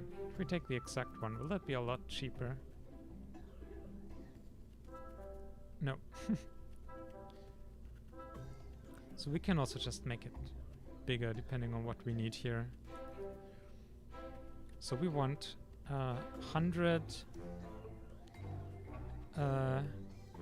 Oh god, I didn't write down what it was. I think it was navsat and weather. I think 100 each.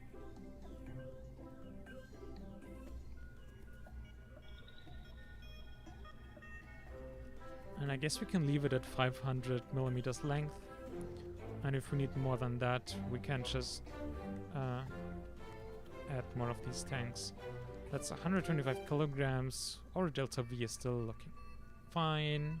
Super fine. Avionics should also be fine. But let's check. Oop. God, I wish it was easier clicking on the fairing adapter. 5 tons, yep. 500 kilograms margins. What about if we stretch the first stage? Okay, I should look at the delta V and what that gives us. 10,834. Yeah, it definitely gives us extra and we don't even have to retool. Here we need to retool.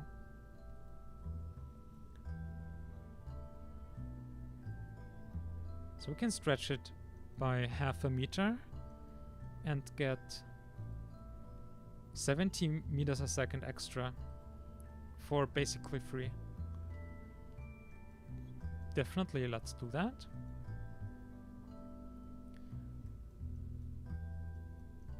And then we have our 2 payloads. I hope they were the right ones.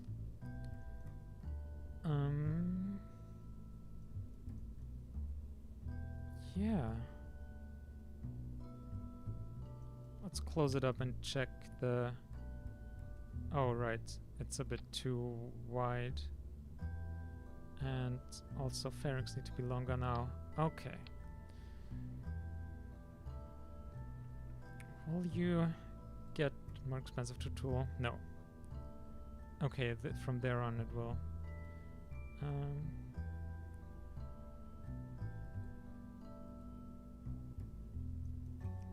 Well, basically, if we go below 1.2 meters, it gets very expensive to tool, but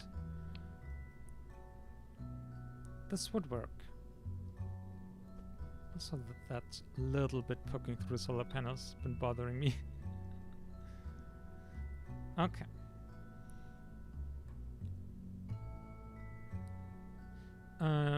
While we're at it, What if we change this out for avionics with control?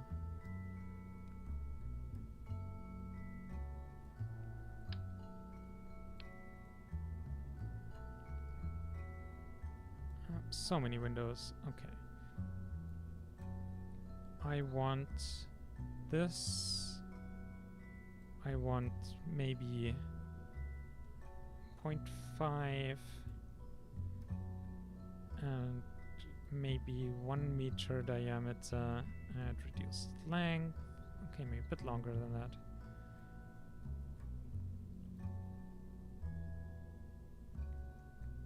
Now that would weigh 100 kilograms, which is slightly more than the Sputnik, which is not too bad. It would...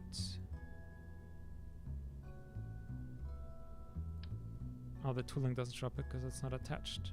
Okay, hang on.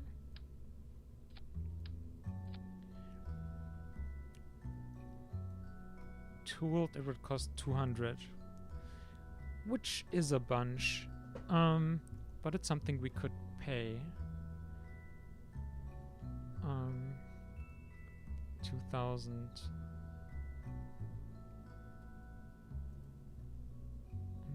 Probably, if you make it 1,000, it's a bit lighter. 9 kilograms. Yeah, no, that's fine. Yeah.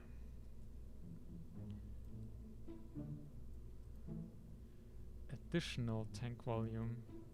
I don't want additional.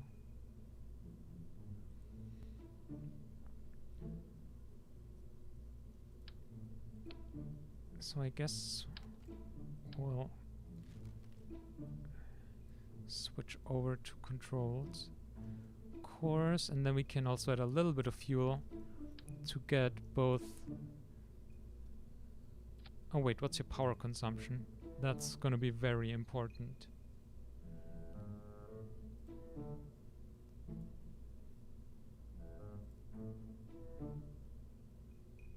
$69 watts. Yeah, that's too much. We can't afford that permanently. Never mind.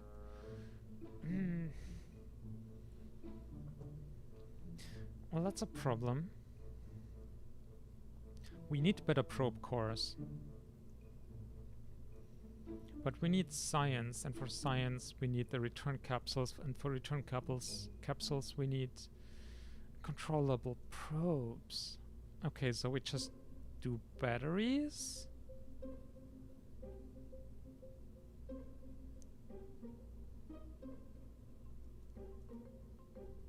If we fly on batteries, if we have like roughly 100 watts, I mean, if you want to do a day, that means we need like 10,000 EC. Okay, I mean, that's doable.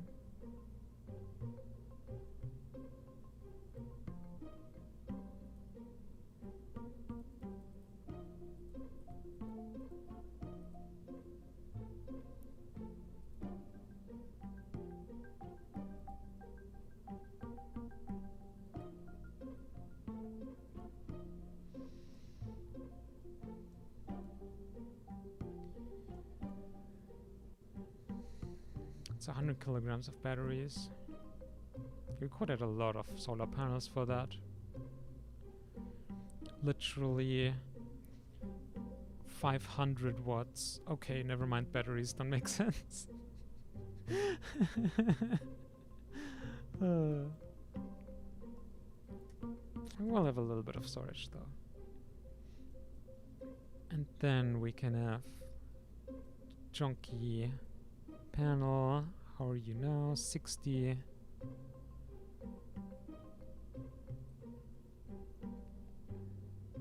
I mean, that's just getting physically pretty large.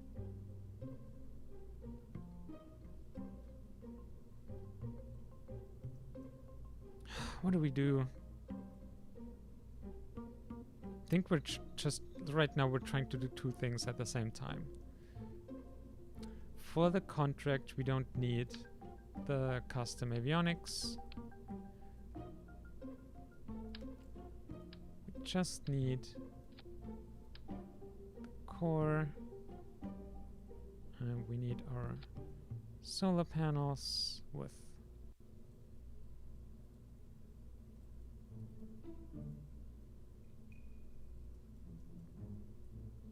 40 watt is super fine and probably overkill. So this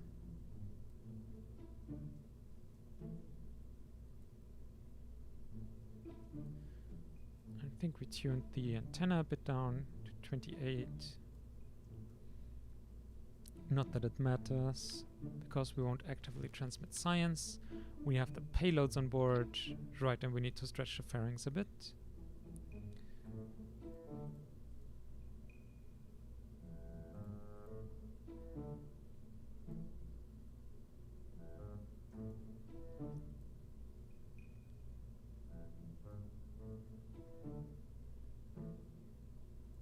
Let's make them this long. Okay. Time to tool.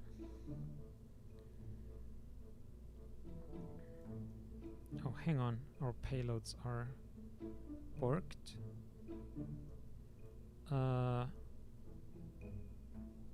Wester? Ah, there it is. We want to have 100 here and 100 here.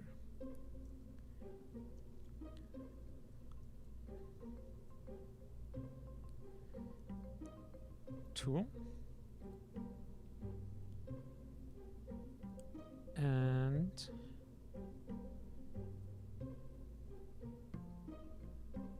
save, and then we check the contracts if we added the right ones. No, I think we now took navigation and weather. Those are the two payloads we added.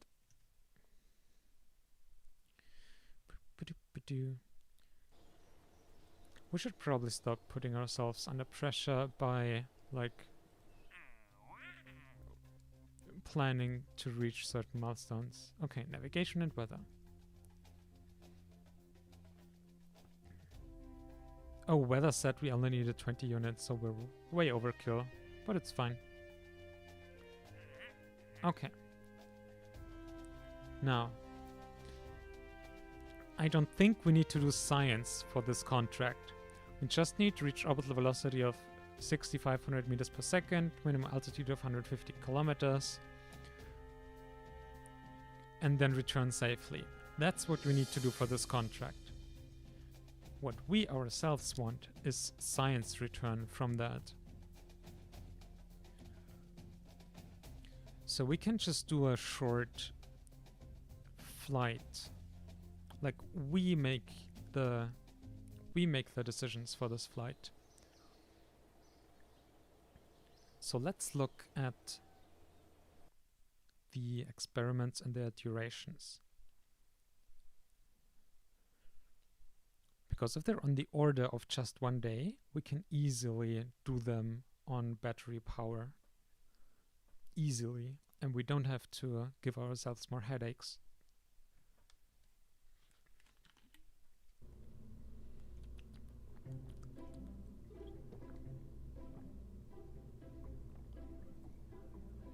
So the improved film camera is interesting, but it has duration of 2 years.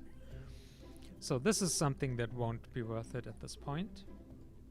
However, early film camera is 10 minutes.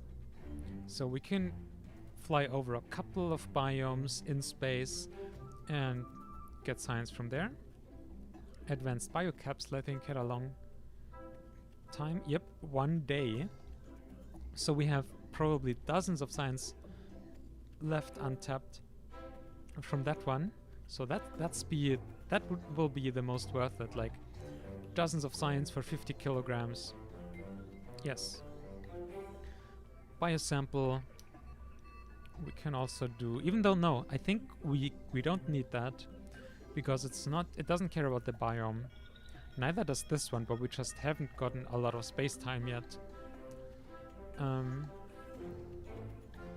This one does care about biomes, so it's also worth it. So pretty much advanced biocapsule and early film camera.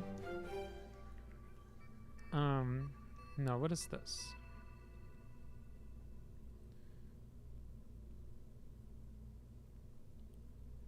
Not the heat shield on this part is a heat sink, meaning can only survive steep re-entries. Perigee with minus 500 kilometers. Wow.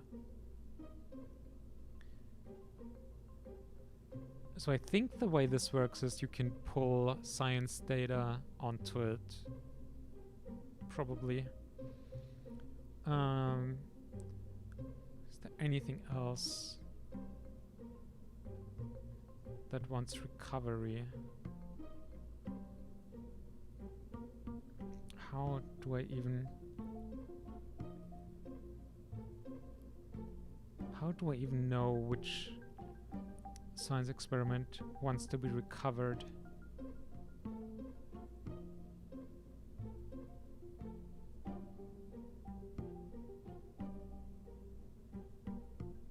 Oh wow, this one has requirements for inclination and eccentricity in the science experiment. Okay.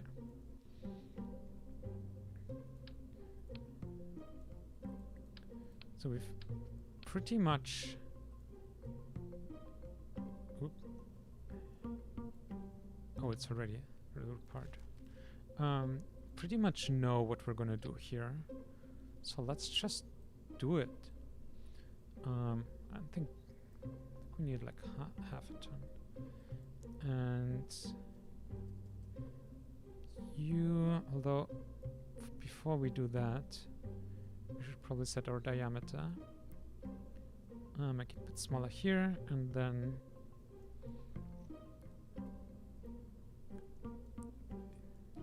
how much power do you need now?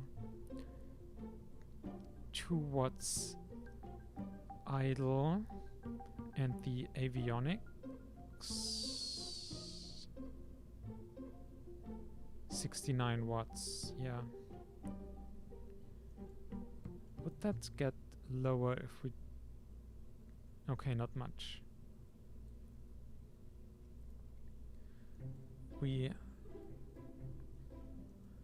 Okay, we can get rid of the service modules. Root avionics, you go.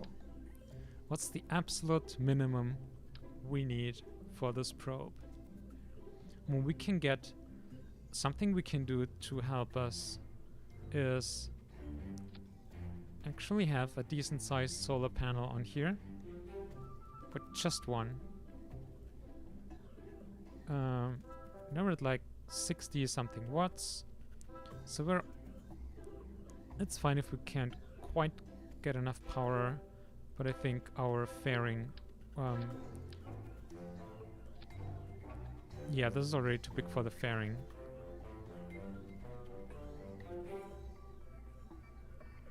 Can we make you round? Ooh, I mean hexagon is also good.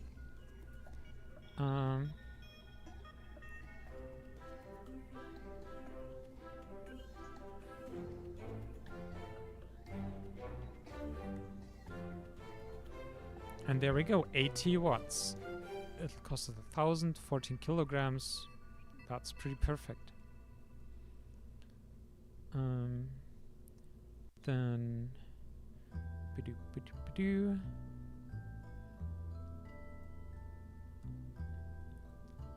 And just visually offset it a little. Right, the science and stuff. There was something. So science container, advanced BIOS capsule, and an early film camera.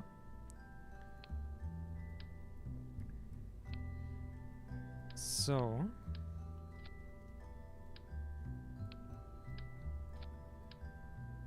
do you have a decoupler? Doesn't look like it. So you get decoupler, and you say you have an integrated heat shield. I don't see a heat shield item here. So wait, you're meant to put the experiments. Okay, so it doesn't work like I wanted it to initially, I guess. It has a hard drive. Okay, so we'll just do a simulation and we'll check if you can put data, if you can pull data on it.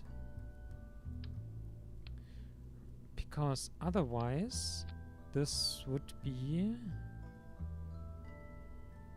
I mean, it looks a bit silly, but...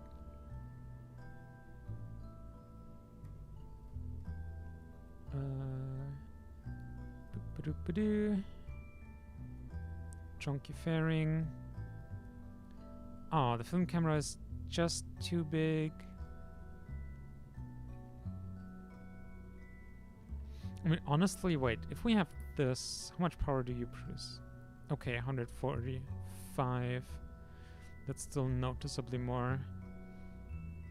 With this one, we might actually be able to do quite some orbits. Jeez, do I really have to make the fairing bigger just for the film capsule here?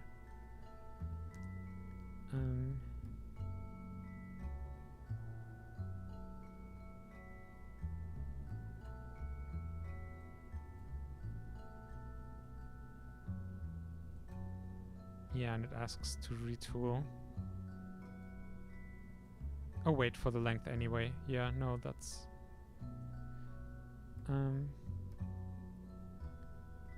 Oh wait, I think this is what I wanted. Or maybe not. Never mind.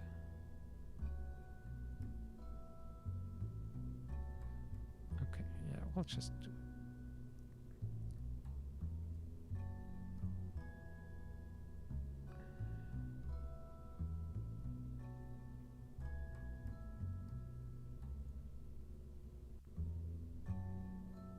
How expensive is this gonna be? I think this makes a huge cost difference for the fairing.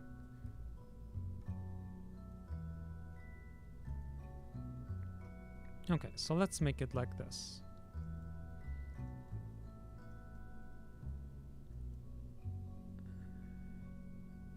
Wait, we need to tool the avionics again?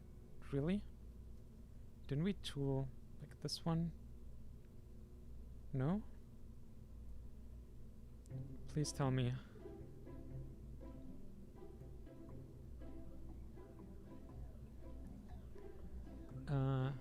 Wait, 12 tons. Avionics, N1, N2, 3, 4, 5. Okay, we didn't tool tiny avionics yet. Also, we didn't check the mass. Also, before we tool anything, we should simulate. Do things in the right order.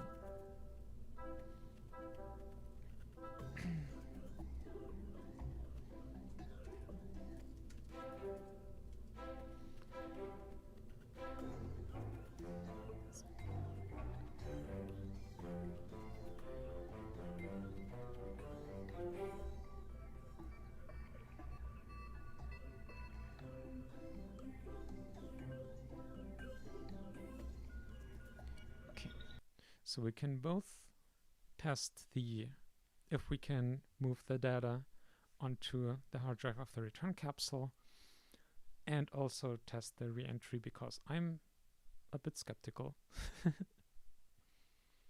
And we need to put a parachute on it. Otherwise we just have an Earth impactor.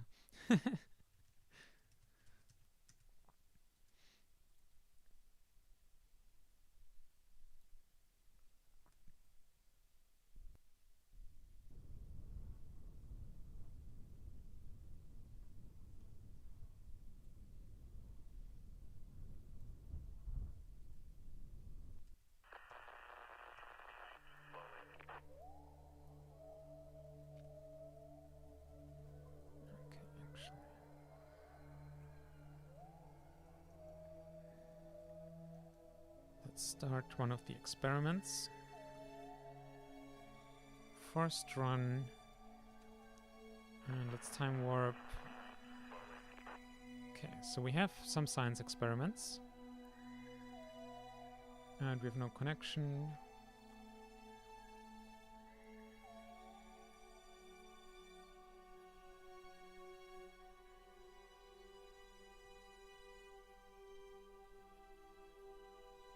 Okay, connection. So, we have science stored. Can we transfer data here? Yes, we can. We have planetary photography. So that works as we want it to. Next, oh, we need a deorbit capable stage, because this engine, A, we're ditching it, B, it doesn't have several ignitions.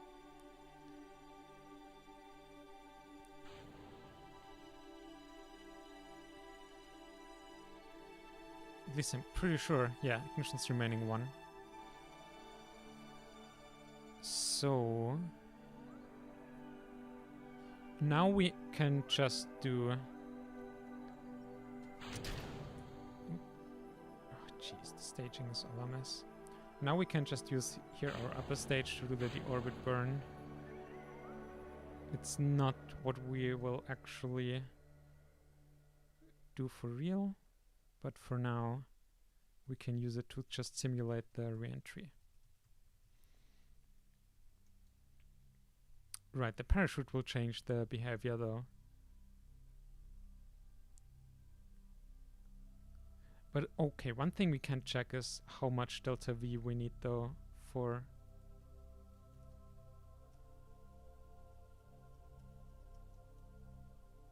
Do we have insufficient avionics?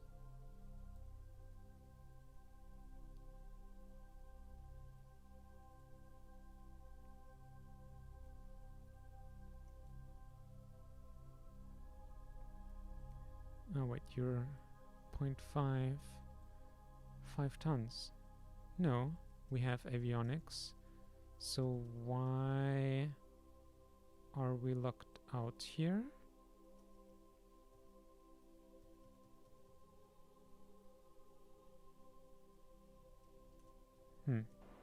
Now it's working again.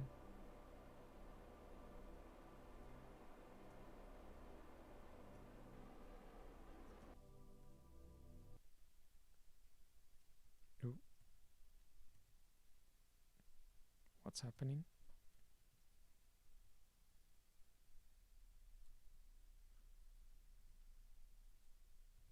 Oh, we're entering atmosphere. Oh well. Okay.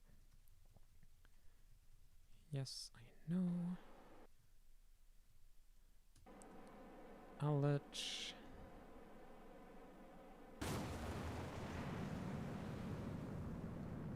Now we're at 7, 8, 10 or something.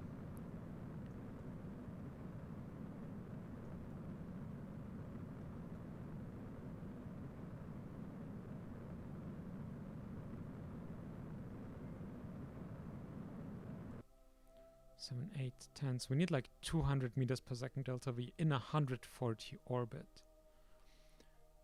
So on the safe side, we more like want like 250, and that's if we're doing a super low orbit, which we can do. Yeah. Okay. So we want 250 meters a second delta V, and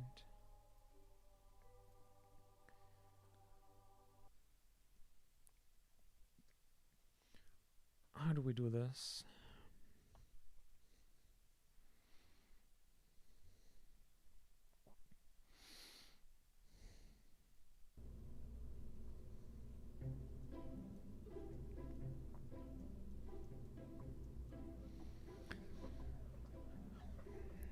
So we have orientation capability in our second stage. We can use that to orient ourselves and then fire a small kick stage unguided on here.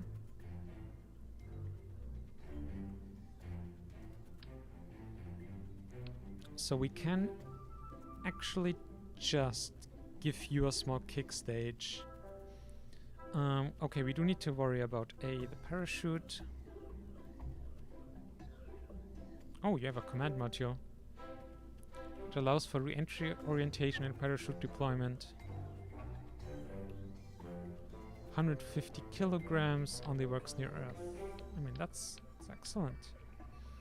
But we can attachment will be hard. Okay, so we need to flip this over. And we can attach you. Now,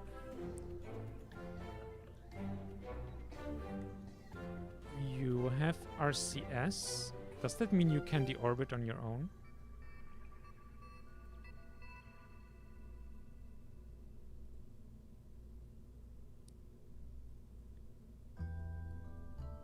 Or is that just for orientation?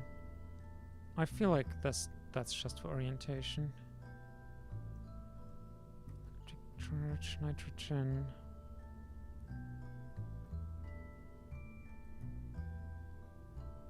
Can I get some RCS info?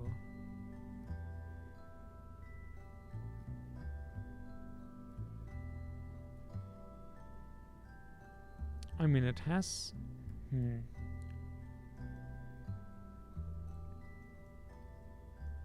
This is the control section. Allows for re-entry orientation and parachute deployment. Okay, so you do have to deorbit with other means. That makes sense.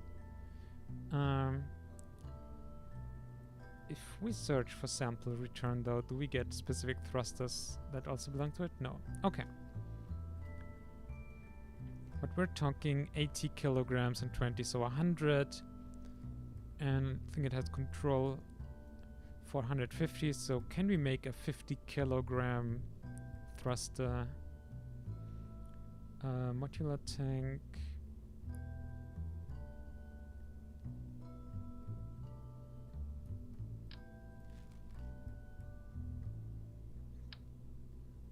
But we'd have to buy tooling. Let's just see how that works out. And a small thruster. Like, honestly, literally the tiniest one. This one is 6 kilograms. Also, let's stop with building things upside down. Let's do this. Now. We don't have good fuels. Damn it. For the tiny thrusters, at least. HP...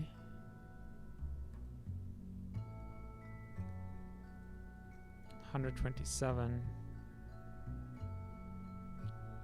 What's that slider? Okay. So we said like 250...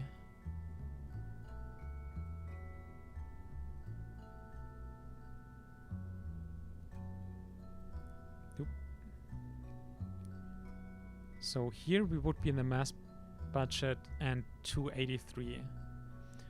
We don't have a decoupler like this though. We need a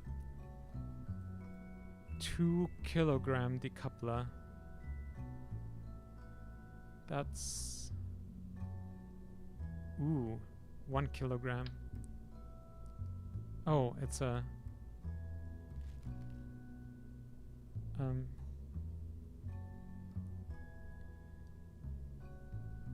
mean, if we're gonna procedural, we can just take one of these.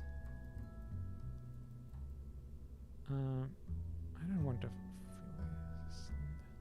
cylinder. How much are you? 0 kilogram. Perfect.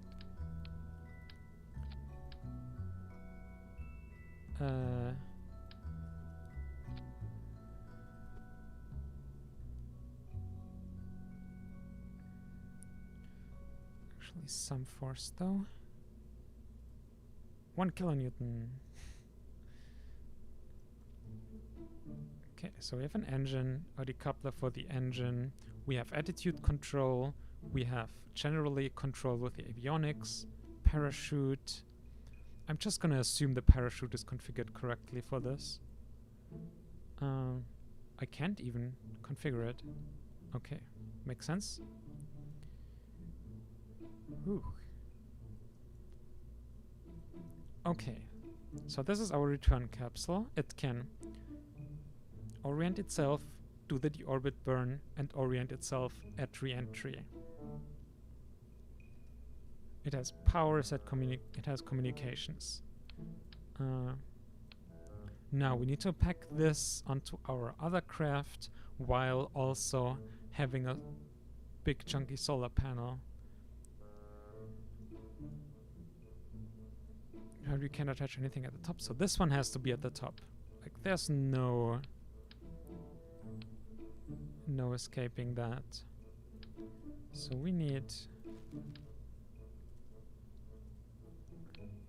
another decoupler here, and then our science stage. Okay, now this looks less silly. Here and here, our 2 experiments advanced biofilm camera that we wanted to fly. Now we are without solar power though.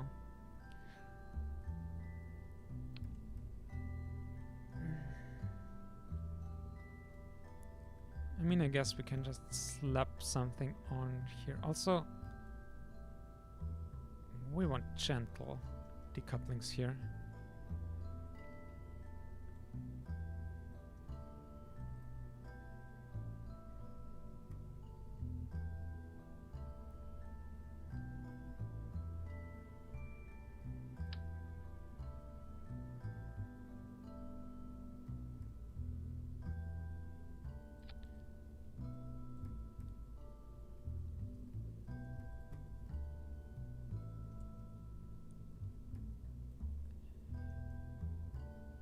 Okay, it's a bit too big.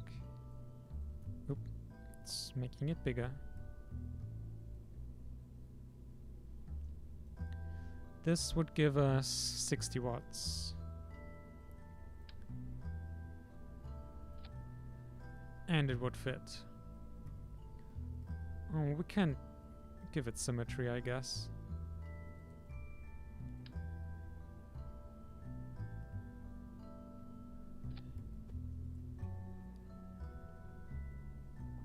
Okay, did we think of everything? Because now we're doing a lot of things. A lot.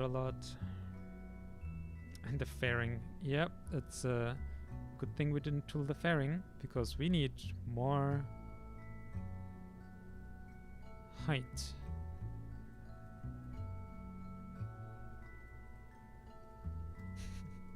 What a long payload.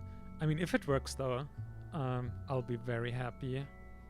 Like, this is quite the plan we've come up with here. We're going to do 1 contract to return something from orbital velocity while doing 2 science experiments,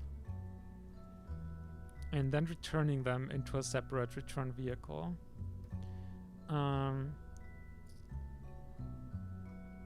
Now, as it is, we don't have any attitude control on this stage. Why?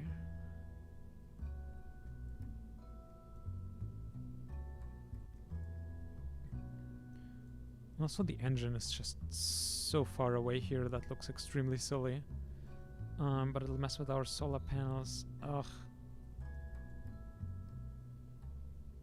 I should just have done a cylindrical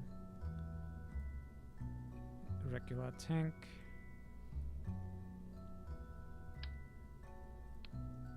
How much do we need? 14,000 nitrous oxide.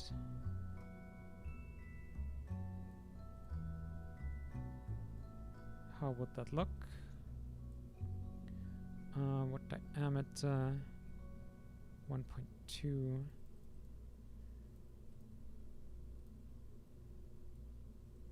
I do want to keep the tank UI. Thank you.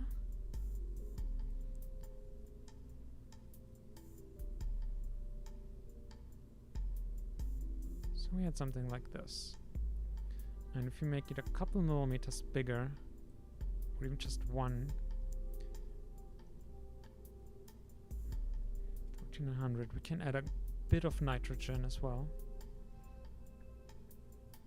There it is. And you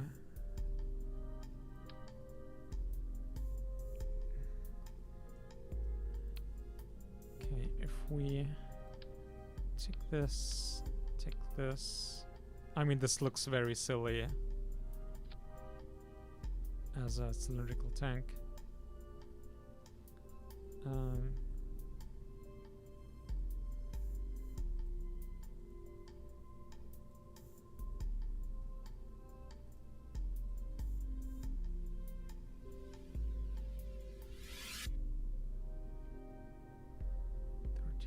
$1,300.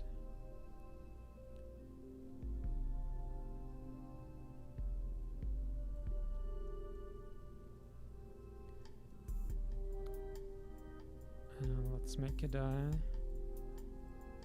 Philae cylinder. We know where it is. Sphere. I forgot everything again.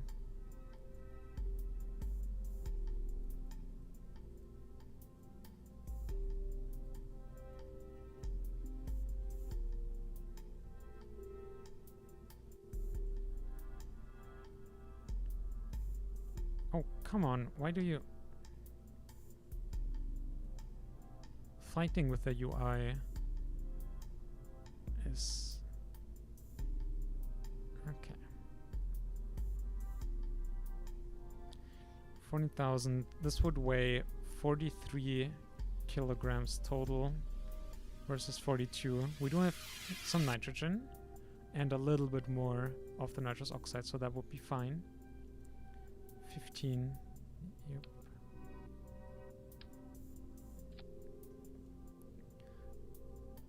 Where's our engine? Hang on, this is all upside down. Interesting. Okay. I mean, it's still silly. Although, ooh, if we make it narrower, we can just... Oop, wrong one. Then we can just have the solar panels go up the length of it. I like that plan. And give me UI. What do we say? 14,000.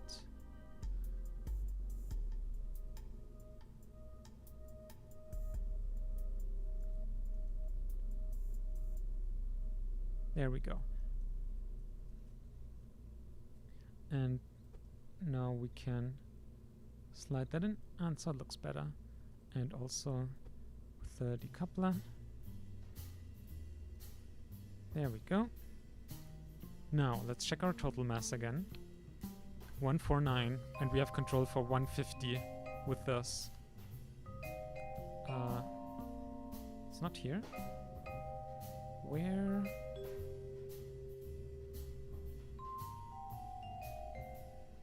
Where was the... In what category are you? Oh yeah, point being up to 150 kilograms. There we go. Are sufficient. Check.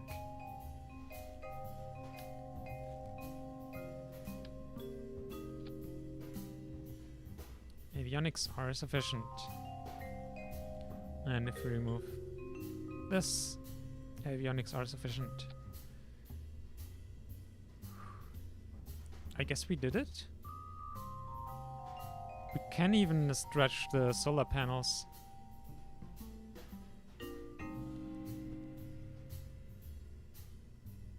Oh man.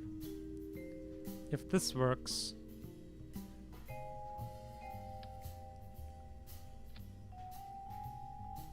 Oh wow, that staging is a mess.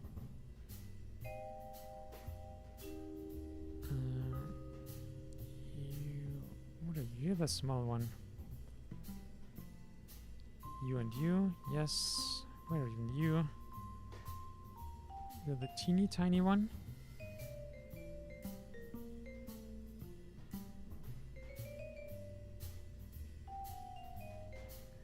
Get the tiny impulse for a tiny decoupler. Where are you? That. So you and you, and RCS comes there. Oh god, so many things. You,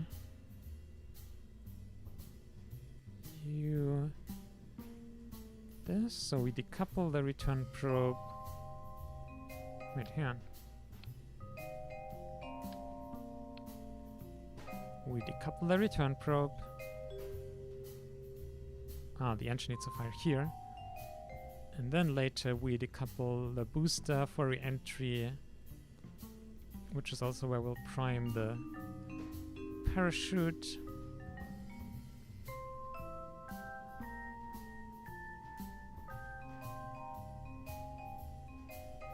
That's decouple and second stage. RCS. We didn't really need it here. That. So many decouplers. We could probably do this in fewer stages. We don't really need to have this separate here. Oh no, we have it separate from the second stage because of the power issue. Because the avionics will be very power hungry. So we can coast with this and then return this. No, this makes sense. And we'll be topped up with power when we decouple. Okay. Time for a test flight, I think. Yeah, this was a complicated build. Our total delta V is also fine. Man. But if this works, we should actually be able to get a whole bunch of science. Like, honestly, many dozens, potentially. Because while we did get some science from space from the small film capsule, for example, we only got them from the nearby biomes, so like shores, water, forest. And I'm not even sure any others. So if we do a polar launch with the film camera, we can get, yeah, literally all the biomes. And I don't know how much science per biome it is, but probably a couple each. So we're looking at, I don't know, potentially 100 science we can get. We could probably need to do several launches for that, because the, I think both the film camera, okay, let's do our orbit, then we can talk more. Oh, we forgot to accept the contract. Do we have to literally return you to the pad now? Or like roll back? Oh no, it's a simulation. We're good. We're good. Panic. Okay. 90 orbit. 150, 150. Yeah. So we might have to do several launches with it, just because there'll be both a limit for the film capsule, for how... What?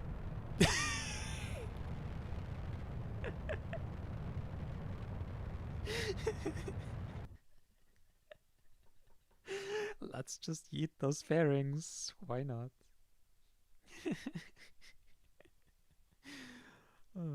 Oh yeah, we probably fiddle with the fairings towards the end. Man.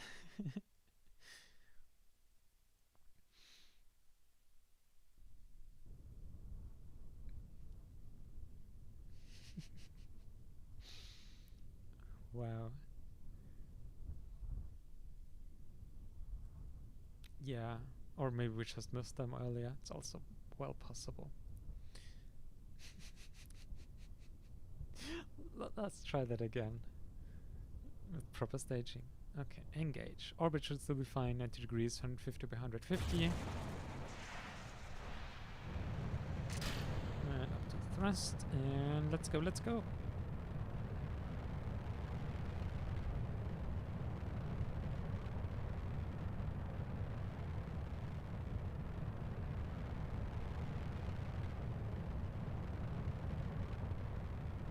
How much time warp can we do here? Oh, we didn't look at aerodynamic stability here, but between the fins and the gimbal we're probably fine. Wow, what a trajectory. Oh no, I don't think this trajectory is gonna work out.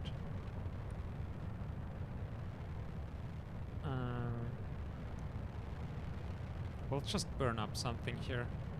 Okay, but we can fix that by allowing it to coast, which is not something you generally want to do, but we can do here.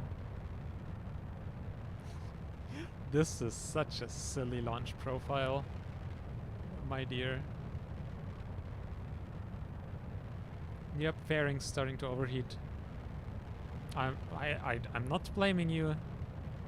I can't blame you. And there we go. And one half is still left though and made it flip out of control. Okay, this is very silly. So yeah, turns out we literally, that's what we've been talking about earlier with like rather flying into a higher orbit than a lower one. Because with our extremely high thrust to weight ratio, it's really difficult just launching into a low orbit. Like, it's legit harder than launching into a higher orbit here. So what we'll do is, I mean, okay, first we fix this. Then, why did we even revert? We just needed to tweak our launch profile, didn't we? So we introduced the coast period. I mean, it does mean we need to hot stage. So we can set that up here. Oh no, wait. We're making a coast period.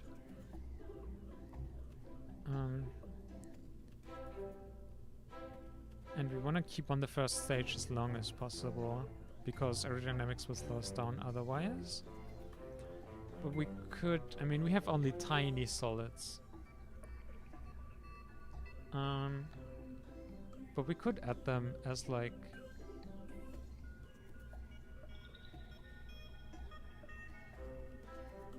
We can just add some of these as ullage motors. So basically,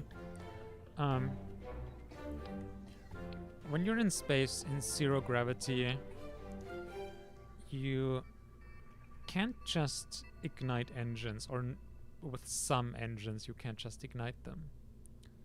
Okay, they're not 100% reliable, but okay, but if only one burns, we'll spiral out of control. Well, we will live with that, I guess. So that's because, like, if you have a fuel tank and you're in zero G, the fuel will just like float anywhere in that tank, and it won't be at the like bottom or wherever your like actual inlet is, well, to the turbo pump if you have one. So first what you need to do is like apply a little bit of thrust so that the fuel will settle at the bottom of the fuel tank. And that's what these small thrusters we've just added are for. We could also do it with RCS. I'm not sure if MacChip is smart enough to do that though. So let's try it the solid way.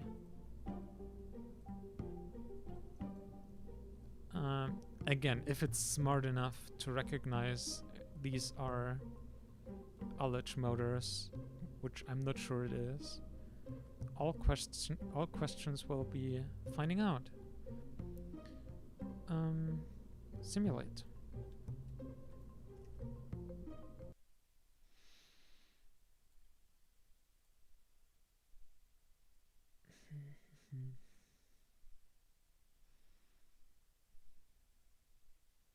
Another one of these many things you have to be mindful in this game. Not just do engines have like set thrust levels, like some engines you can throttle, but it's all limited. In stock KSP you can throttle between 0 and 100 freely as you want. Here engines have their limits. The one we're using now in our first stage and second stage, for example, can't throttle at all. They always burn 100%. They both have only one ignition. Again, stock KSP, infinite ignitions, you can do whatever you want pretty much. But here, not so much. So, we want the coast length. I gave you free range on the coast length now. I hope you know what to do with it. Like, this might literally be the only change we need here.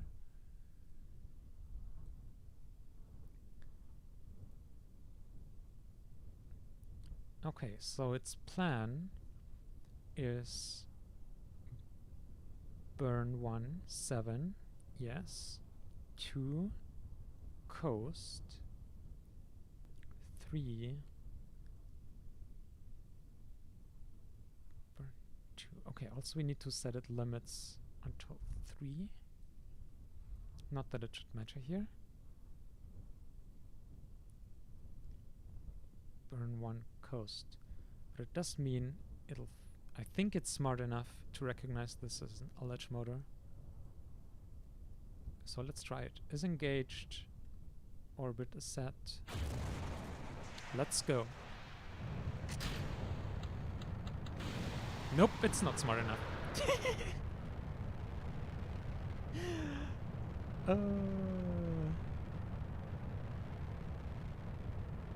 Oh man.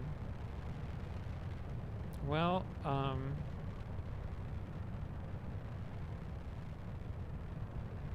we'll need the RCS earlier. Not that early. Jeez. Converge optimizer failed. Ooh.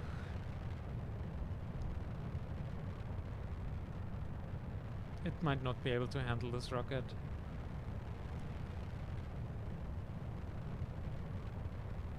We might have to do some manual flying there.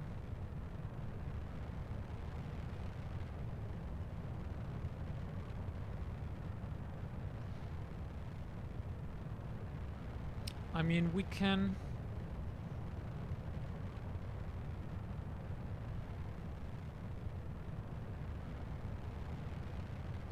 It would be fine if one of our orbit parameters is higher than 140, like either periapsis or apoapsis.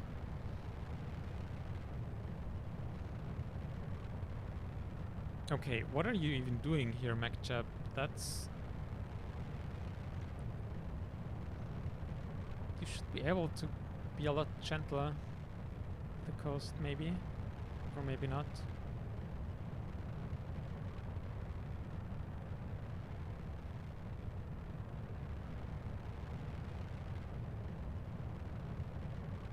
Oh wait, so that was the last failure, so now we have convergence. Okay. No, I think it knows what it does. I think. Only a very short coast though.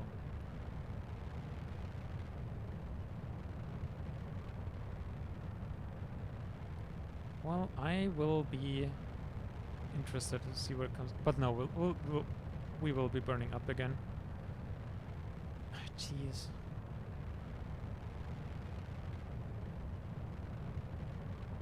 Yeah, we'll launch into a higher... We'll give it a higher apoapsis and hope that it's smart enough to launch into the higher point and not the periapsis as usual. Or we tell it to go into a higher circular orbit and manually shut down the engine. Or we limit the... Something else we can do is limit the... We can tell it to pitch over later. That will adjust the profile. It'll make it less efficient, delta V-wise, but if we get a higher trajectory, we might not burn up. It's kind of funny that the fairings of all pieces are burning up the first, which, to be fair, they're also at the front and exposed the worst stresses, but they're also the parts that should the most be designed to handle heat. Okay, so what if we do this? And yeah, that you can't do LH motors is a bit disappointing. Not going to lie. Do we have a setting for it?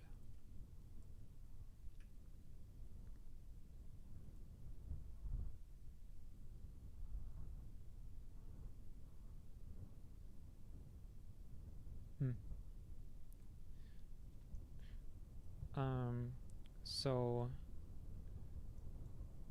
I mean, shutting engine off manually will be kind of hard, but we have some RCS and stuff to adjust our orbit. Okay, so let's try this. I mean, if we do this, that's gonna give us an error. If we do this, I'm not sure what it'll launch to.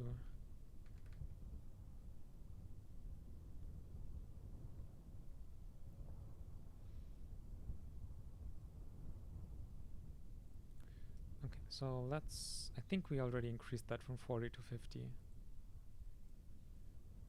Let's also reduce U a bit. I don't think we need too much change here to make this trajectory work. Okay, well, but let's not go in too tiny increments. Let's see if this works. Changed a bunch of things. Ullage motors. Classic.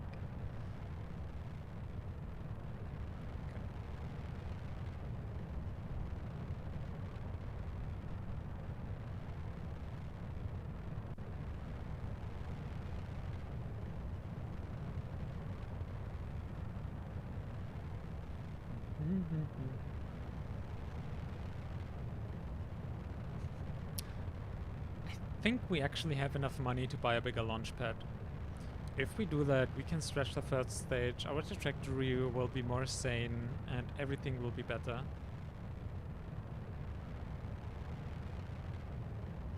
Oh, okay, but also now, like, our trajectory is fine now. It might be less efficient, or maybe MacChap is actually smart enough to choose the apoapsis as our... We'll launch into the apoapsis now. That would be amazing.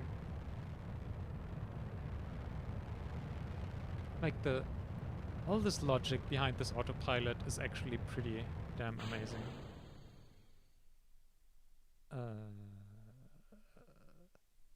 Are you coasting? Yes.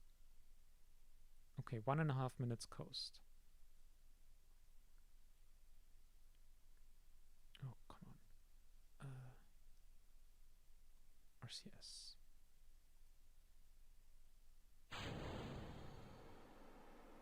There we go. Oh, God.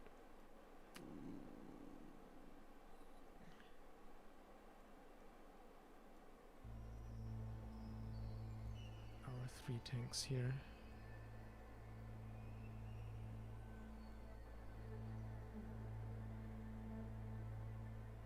Wow, just catching our orientation there. Yeah, MacChap is not super fuel efficient.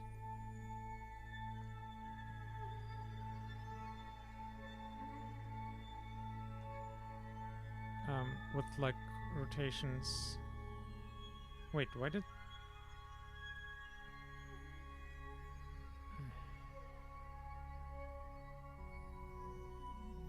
Okay, 30 seconds. Okay, it's fine. Once the engine goes, it can correct the attitude. You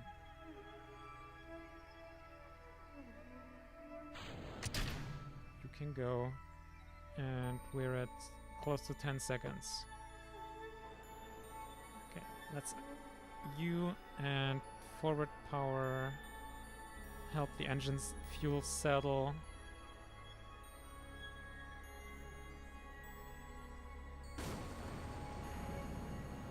Yes! Okay, so we did it manually, the fuel settling. But we did it. We had a successful ignition. And MacChap should know what to do from here on.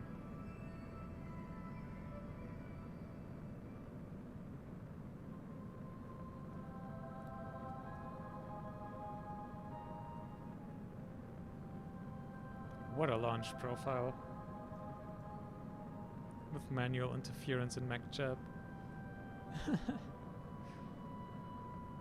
It's definitely an adventure.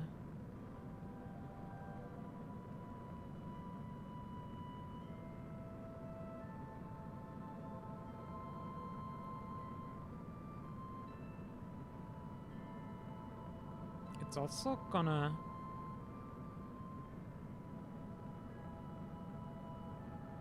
pretty much take all of what we have here. Delta V Vice on the second stage. Oh yeah, target is unreachable even with infinite ISP. Well, that's a problem I didn't foresee.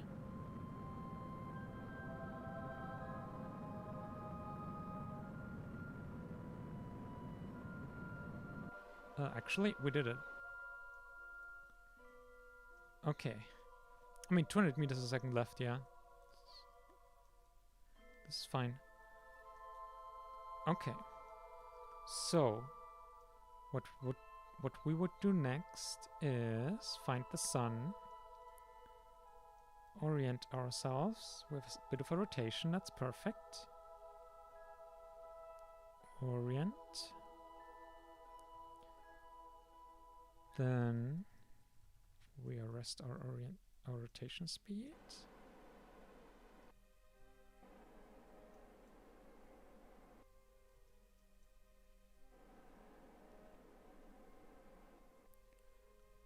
And we rotate that away for some nice solar power. We can probably just keep rotating gently like this. Then we have a bit of a rotational stabilization, but it wouldn't take too much fuel to undo if we so want to.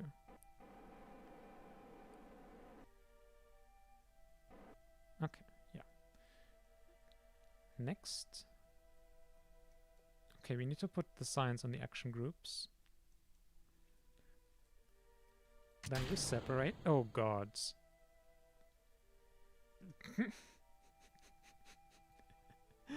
Okay, so we need to decouple force, fix that. Damn. That's bad. But yeah, so that science is running. Jeez. We only have 2 experiments. That's right. So now we should also see here, new biome. Takes 10 minutes. Low tundra. Ice caps. So there's a whole bunch of sciences here.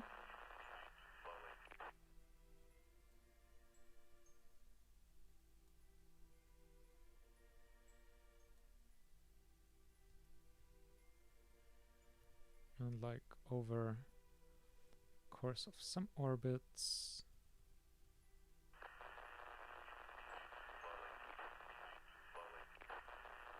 We'll get a whole bunch of science.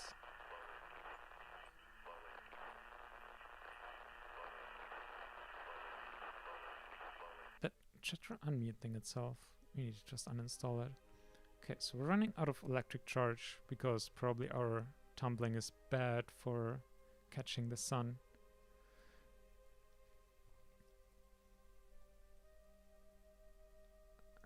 Man, okay, this...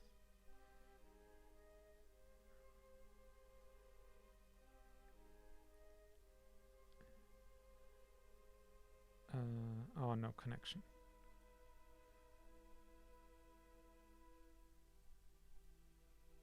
So is your RCS even on?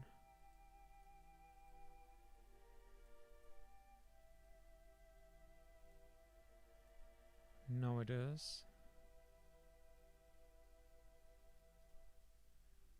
So we need a connection. We are near apoapsis, which is good.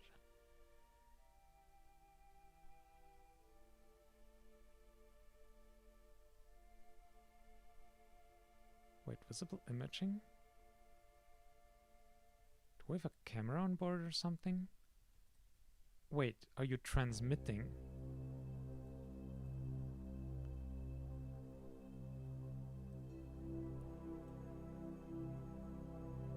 Do we not have to return this one at all?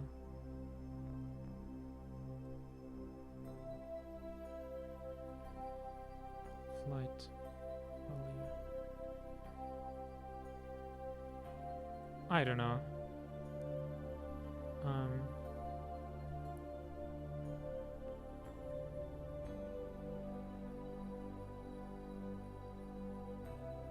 Oh, we have a ground station here near Apoapsis, which is perfect.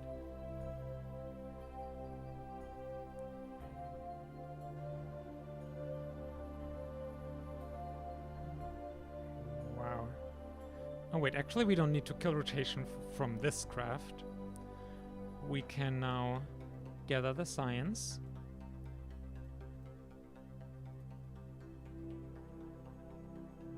A lot of science here. Then we decouple.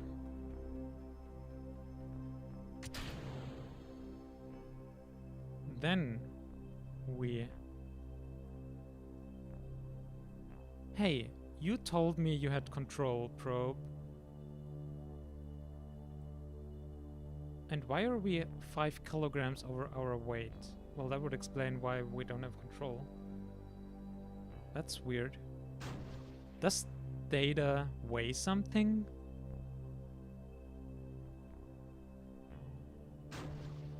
Oh man.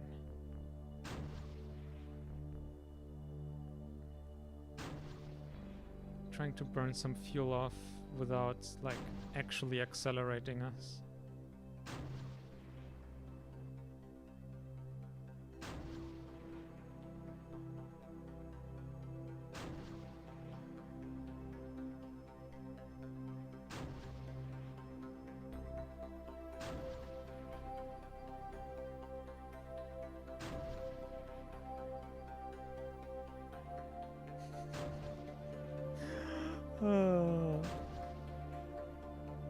Such a typical launch, and I mean it's just a simulation, so we can, like, the rotation is just really messing with us, but the mass thing I don't understand yet.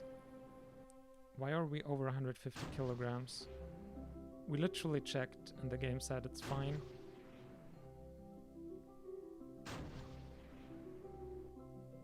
Okay, we have control. Okay, yeah, the nitrogen is enough to...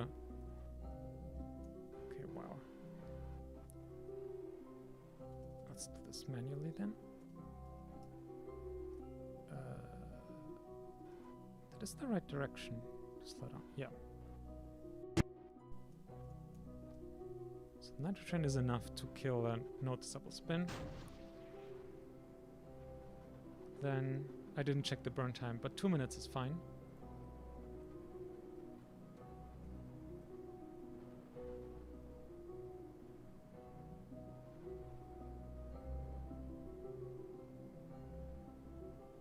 I have no idea where we're coming down. I think somewhere on the North Pole. Details.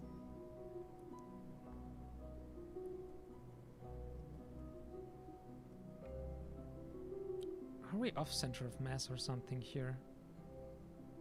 I mean, whatever. Like, we just care about the periapsis being very low at this point. And we're still getting lower. Okay, well, this is what we get.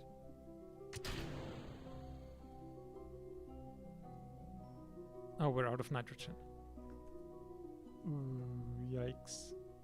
Well,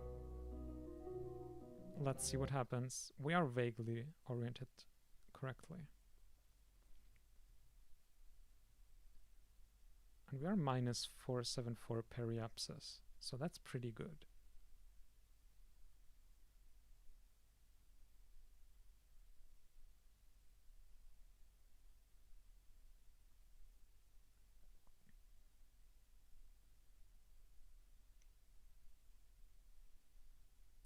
Kilometers altitude. We'll get hot pretty soon.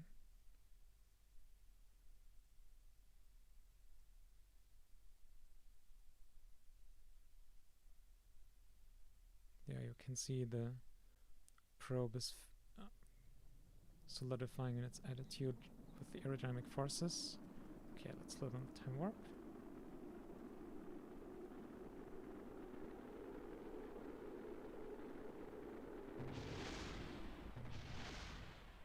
Okay, so it didn't survive. Does that mean we were a bit too steep, or does it need to be steeper? I don't know.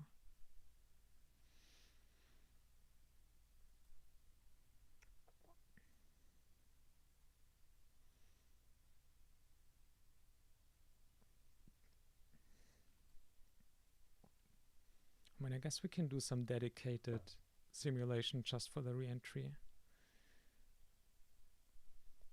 And we need to fix the decoupler.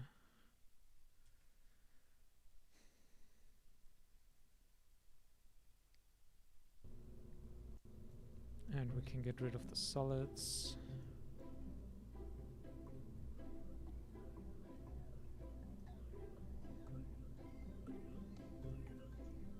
Come on. Give me...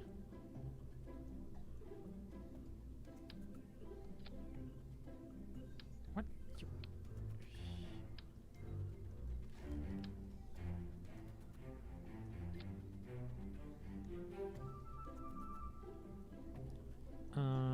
I think this decoupler was the issue with the force. Wow, it was at 1%, and that still was so strong. Really?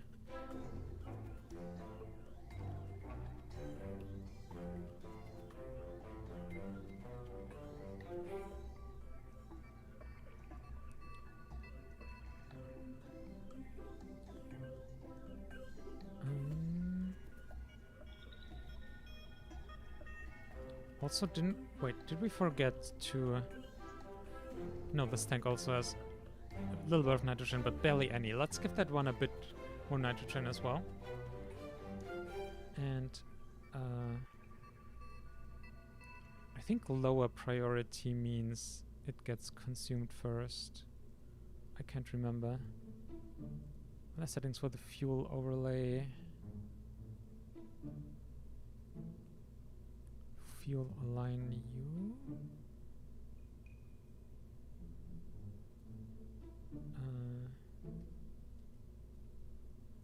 Or I think if you... Okay, first you go. Second... I think it's like when you click an engine and then you can fuel delivery overlay. Yeah. But we don't... Oh, jeez. Why does this one not have a fuel delivery overlay? Anyway, we will... I guess we'll just stretch it.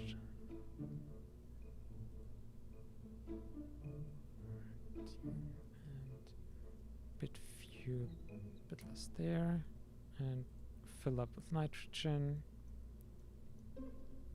Maybe even a little bit more.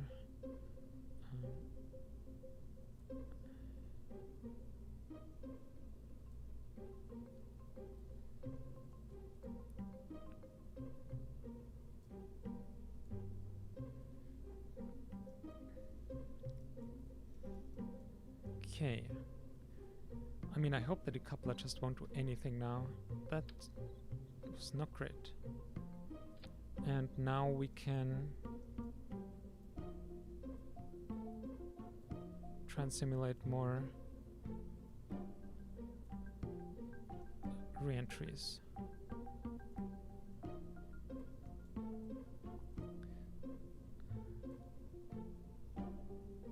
So we wanna go into a 350 by 350 orbit, and then we'll deorbit. I mean, that doesn't matter much, but let's do the thing that we're gonna do.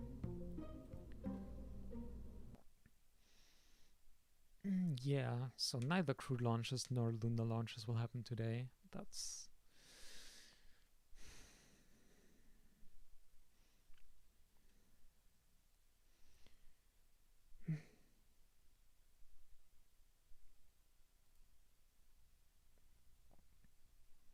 Things that held us up today were the eccentricity in the contract that cost us a bunch of time redoing launches and learning how to use this capsule.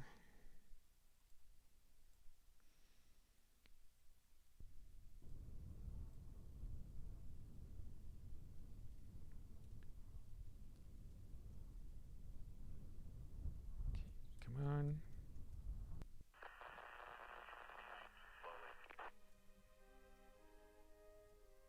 Sun, please.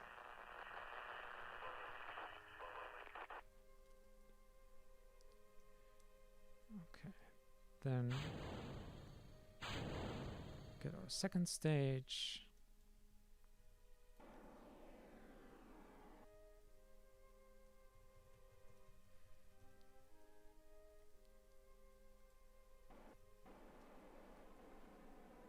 And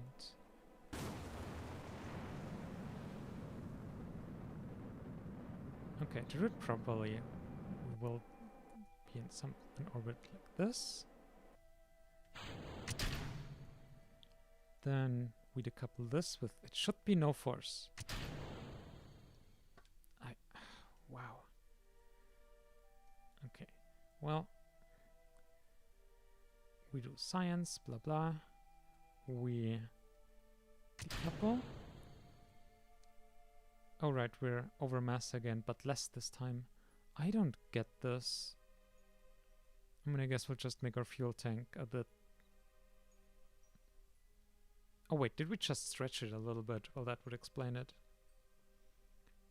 So we checked the avionics before we stretched the tank. Okay. Well, that makes sense.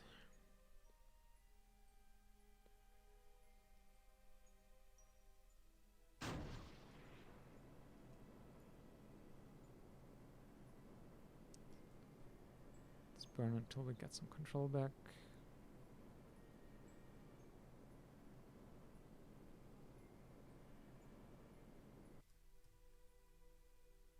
And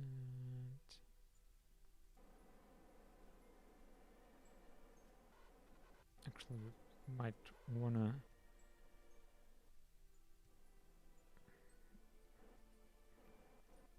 manually stabilize this one.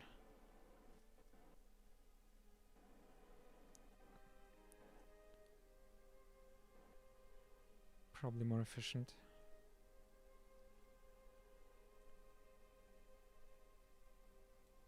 Okay, and yeah, this nitrogen doesn't get used, but also we need to enable crossfeed. Still not getting used. Okay. Well, maybe we need to adjust the fuel flow priority.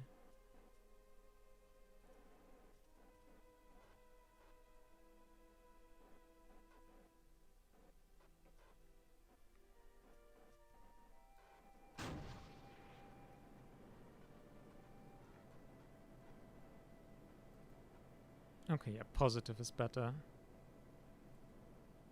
Makes sense, higher priority. I thought it was backwards somehow.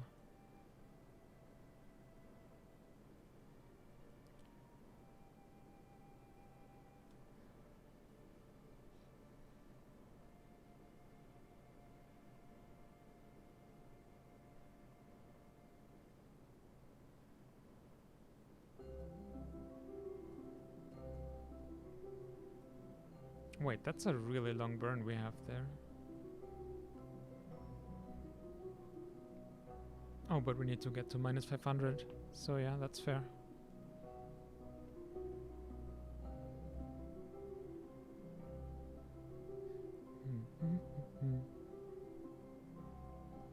Yeah, let's just go for like 600.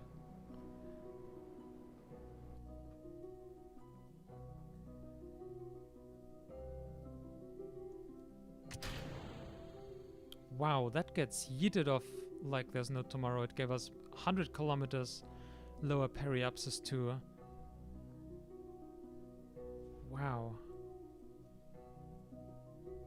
Well, I guess we're doing minus 700 periapsis.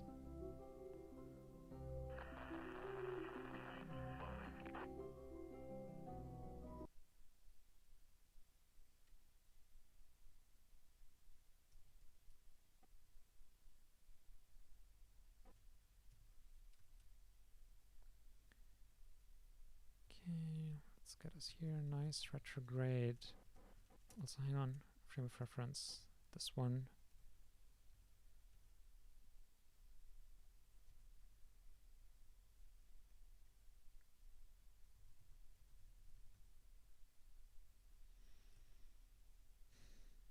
this one also explodes, then I'm not sure. Maybe we do need a shallower. No, but it must have been just not steep enough.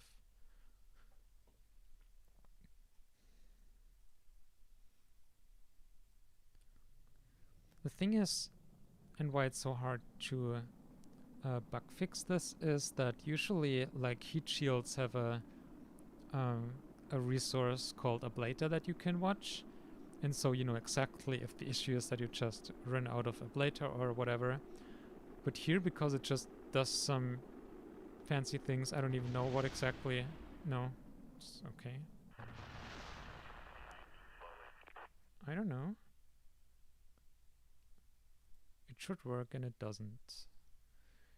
But I guess we can try one more, like with like exactly like 500.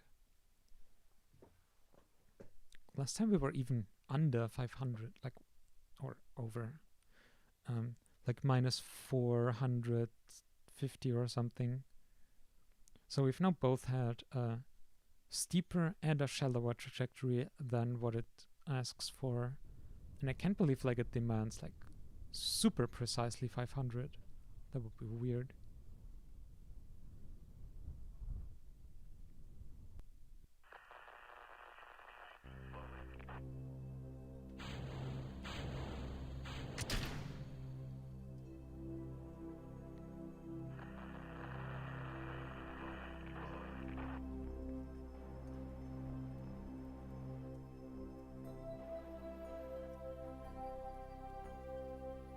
Oop, that was a bit much.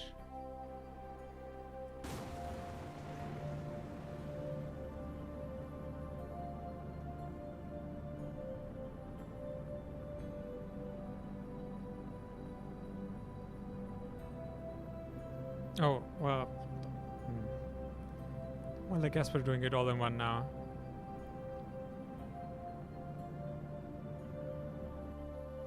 And if we're gonna get a whole 100 meters a second from this tiny decoupler, or I mean 100 kilometers difference, yep, we're now like spot on what it calls for. We are also starting on a 300 something apoapsis though. Maybe that's what it doesn't like. You need to be in a 150 by 150 orbit.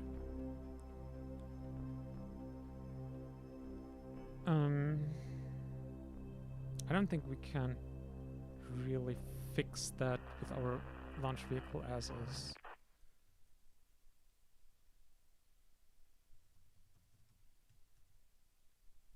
Oh man. I wish I knew why this capsule didn't work. I wish I knew.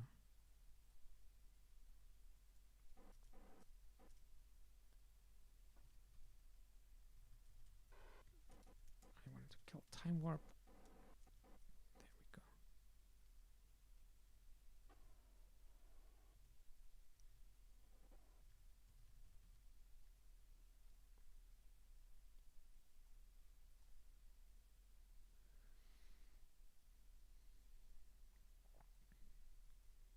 Although it might be that we need to re-enter a bit.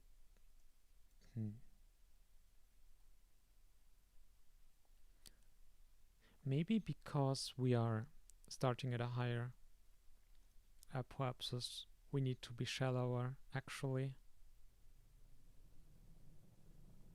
Right now, when we were at 150 kilometers, we were at minus 1200. That might be the problem. Okay, so we're definitely too steep.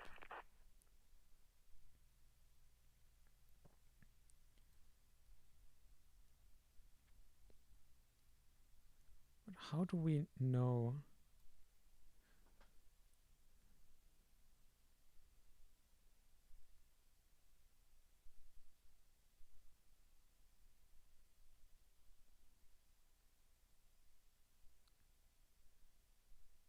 Oof.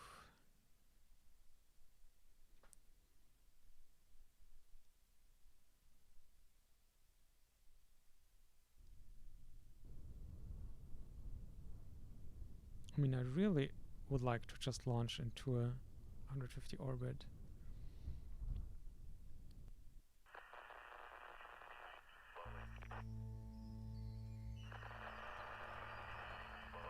Okay, so I'm just gonna build a bigger launch pad after this test.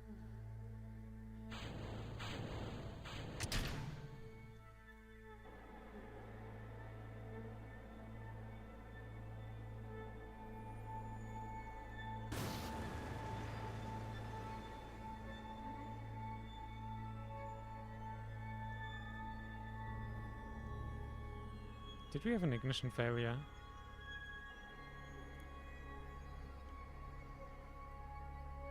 Oh God, really? In the simulation? Wow.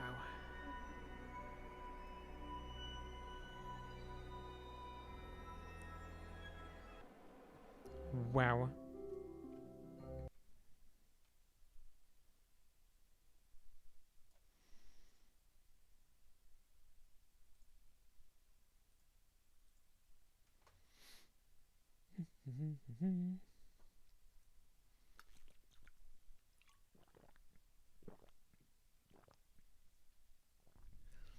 Bring us back to... This is a reason why you shouldn't build silly rockets. And this rocket is silly because it has a pretty high thrust to weight ratio. Pretty much only because we don't have a launch pad that supports more mass. Yes, thank you.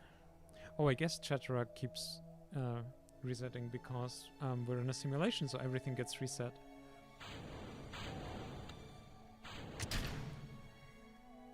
Okay, so...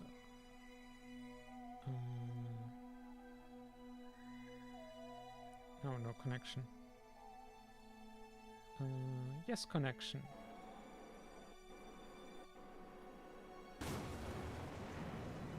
There we go. No ignition failure silliness. So now we'll just go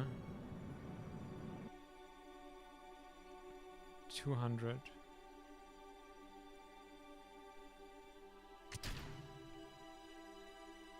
Okay, 220.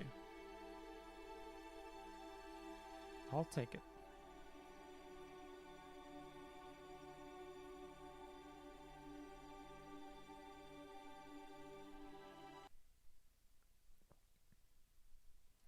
Oh, okay.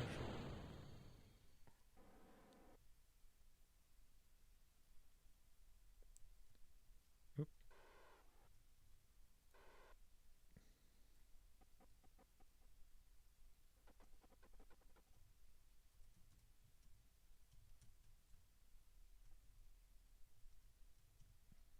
We should be passively stable here. Oh wait, the doors are open. Did that make a difference? If that was the problem all along. Oh my God.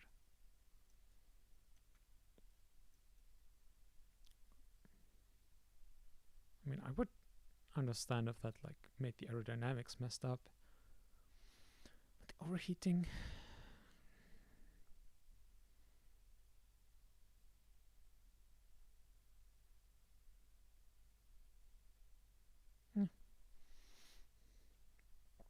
Okay, our stats here are now way more reasonable, I think. Maybe still a bit much, actually.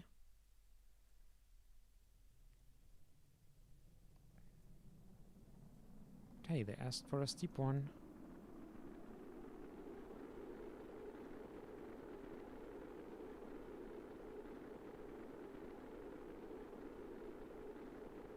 Oh no.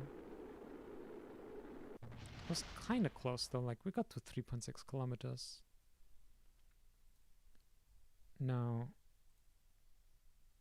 revert to editor.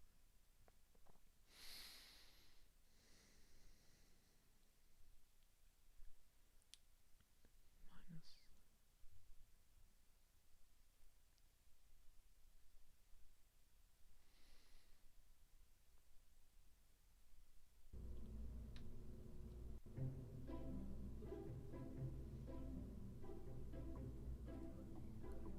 Actually, we have 1.3 thrust to weight.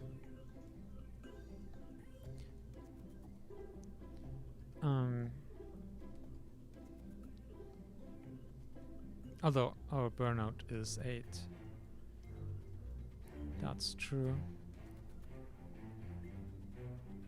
And what if we just stretched our second stage a bunch?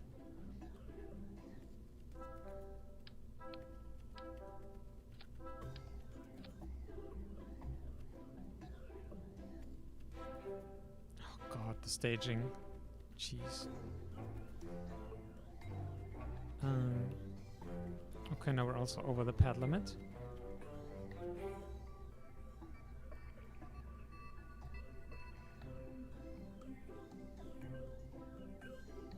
Why are we at such low delta V? Something's in the staging probably super messed up.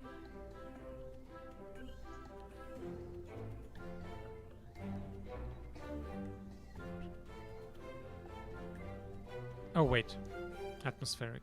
Never mind.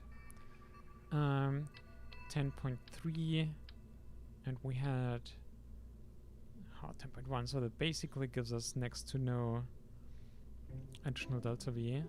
But it will shift our first stage delta V from 5.5 kilometers a second and burn a TWR of almost 10 to 5.1 and 8.5. And generally our TWR at beginning 1.26, so that's more reasonable. Also we're at the pad limit like this. And I guess we need to... Okay, first...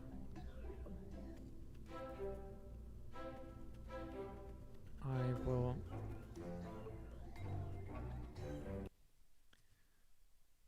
build a new launch pad.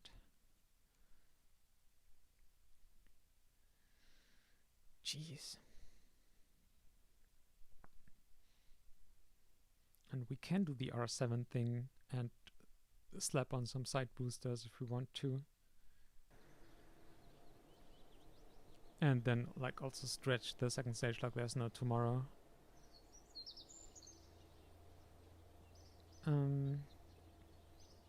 Where do we? Here. So 150 ton pad costs 150k. Yeah. I guess we do that.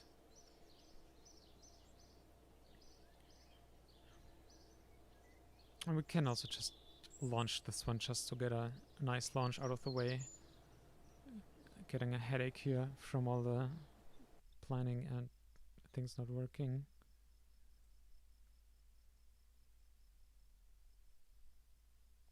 So let's do that.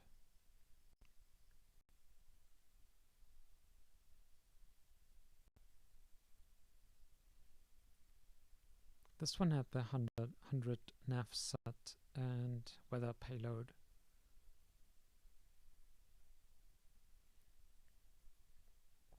Which will give us more money. Which is good since we just burned a whole bunch on a launch pad.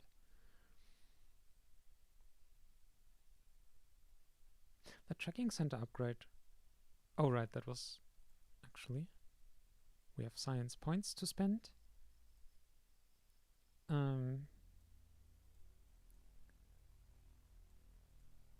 So if we can make the return capsule working, then we're no struggle with science in any case. This would be nice. A lot less power, but yeah. Let's do the lunar range comms. Then we can also upgrade the tracking station, which will also allow us to downsize antennas. Oh god, okay, we're shortly before crashing because RAM. I mean, I can kill Steam. I hope that won't kill Kerbal Space Program. If it kills Kerbal Space Program, I think that's a good place to stop. Let's make sure we're saved. Yeah, it's fine. Boop.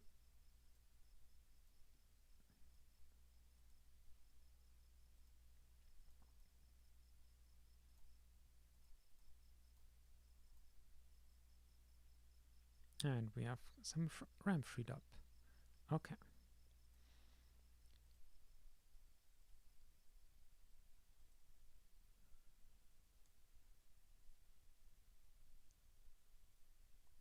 Communication also a fast one. Oh yeah, Launchpad and VAB. If we just had like, I don't know, functioning rockets, that would be nice. Okay.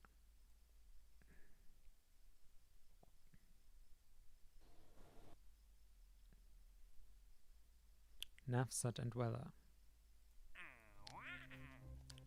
Navset 100.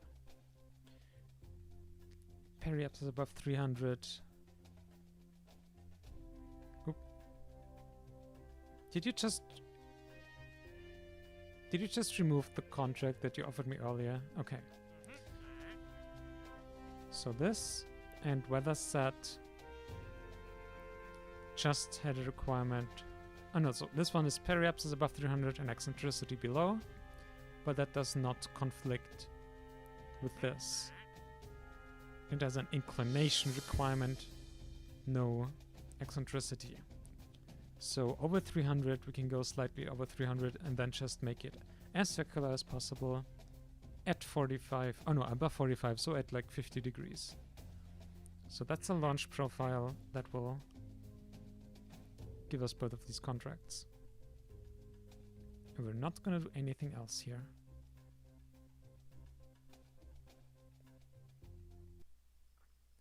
And if we fail these, we can make a backup one.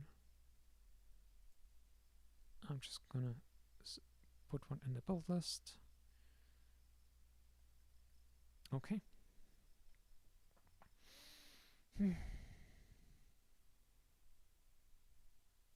We haven't even tried making an absolutely minimal probe to maybe shoot past the moon.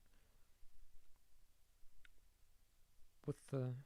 Yeah, but we do need like 3.2 kilometers. Like this. I don't think there's a way.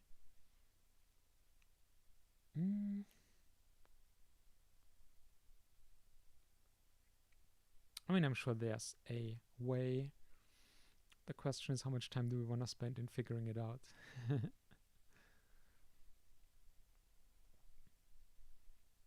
think like if we're on track to like upgrading our booster here anyway, that's then a good time to look into lunar launches. Okay, so now let's check that we have the payloads, we have nav, set, and weather.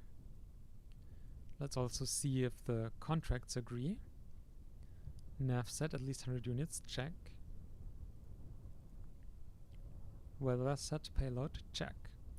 So, periapsis above 300. Higher might even be easier for us.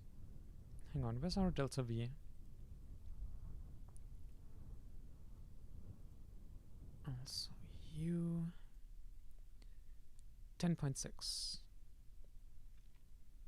Still, let's make it 350 and 350.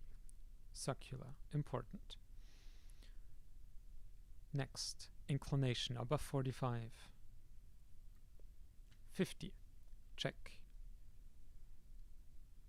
And eccentricity is just for the accuracy between periapsis and apoapsis, so MacChap will do its best.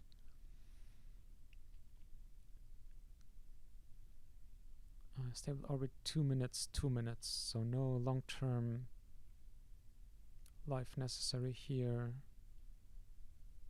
So I think we're good to go. Oh, it's nighttime. Oh well. All checks done. Orbit is fine. Actually, I think we have here... Okay, no, we removed the coast.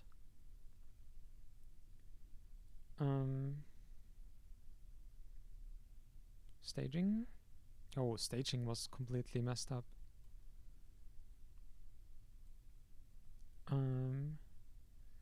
You're also... I think we had you in... come on.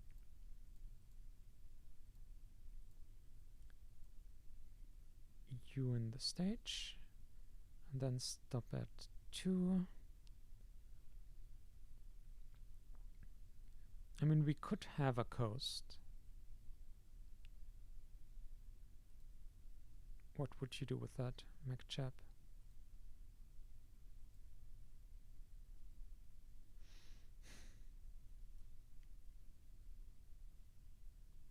I mean, if it helps us make our ascent saner, and we have the RCS.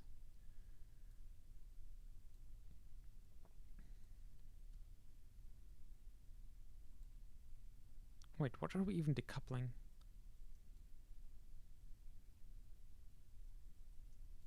I guess we're decoupling the payload.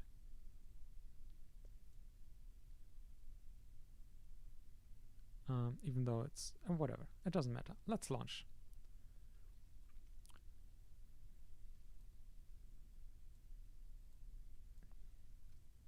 This we did earlier to make it not burn up on ascent, although it was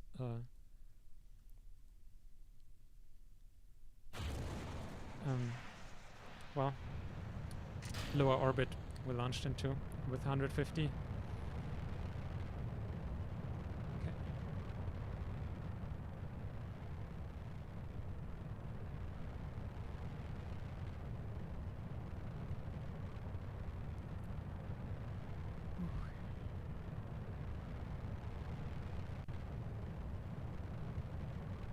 Vessel complete message. Oh man. Let's see how that works out.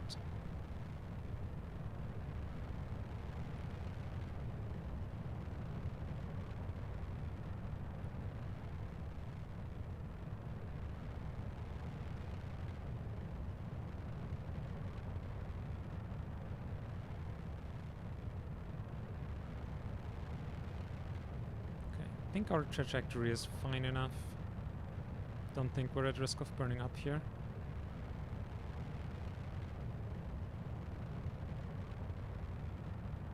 Probably a little hot.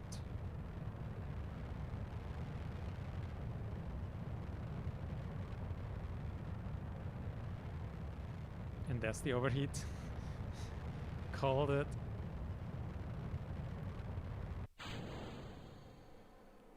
Okay, we're in coast.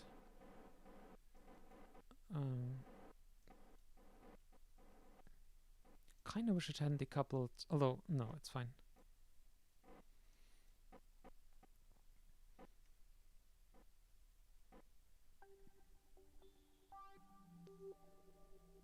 Okay, we are in space.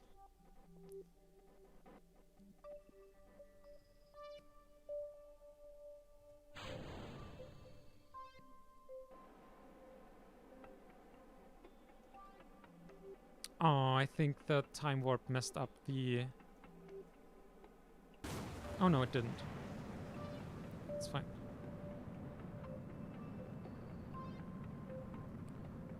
I don't need RCS now, so we can keep it if we need to do fine orbit adjustments later.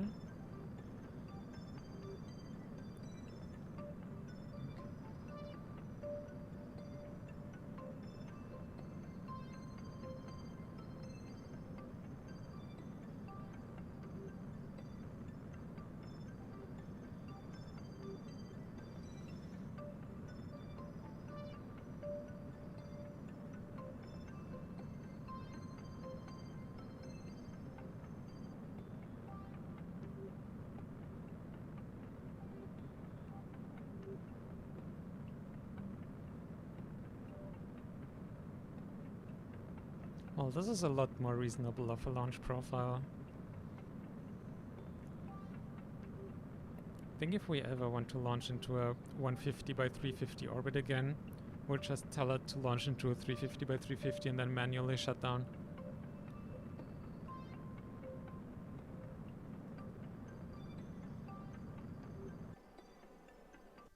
Okay, we're in orbit. Our eccentricity is 0.000. I'll take that. That should mean both our contracts will be done in 2 minutes. And there we have them. perfect launch. Textbook. Nice. Very good after all these struggles just now. Whew. That felt good.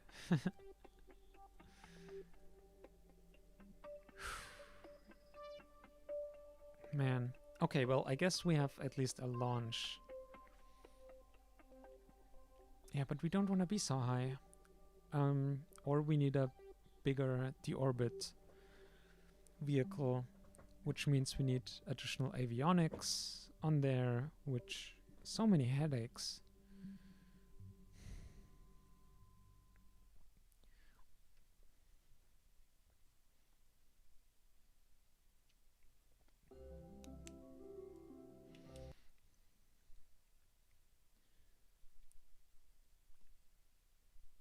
If we had an engine we could reignite in flight, that would also be amazing.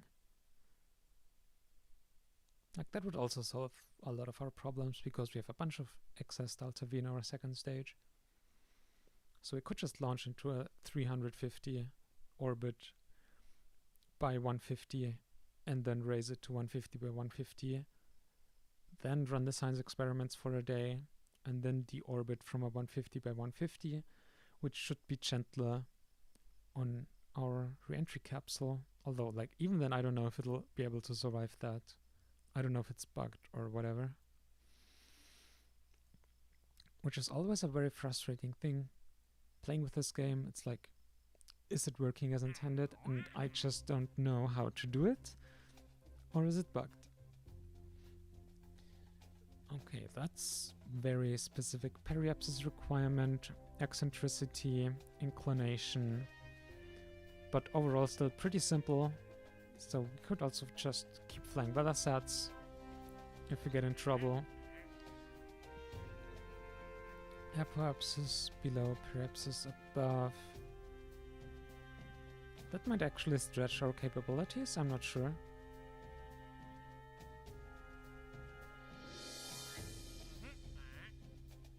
But we will not go bankrupt, is the point. Let's wait, this one you do 4 times. 6 times. Okay.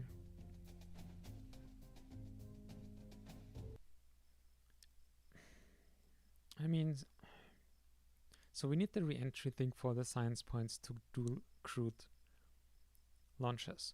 We could time warp forwards until we have the bigger launch pad. That's something we could do.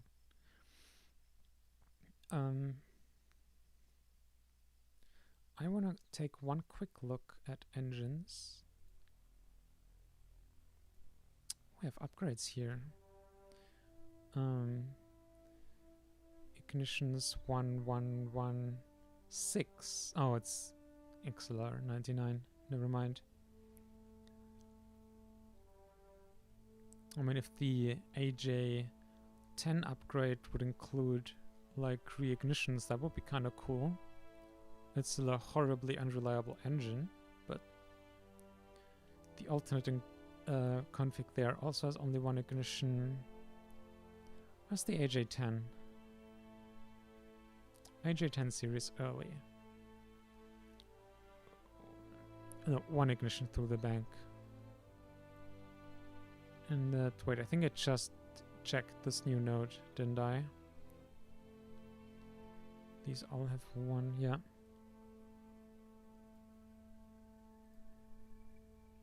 AJ mid might be able to might start having several ignitions.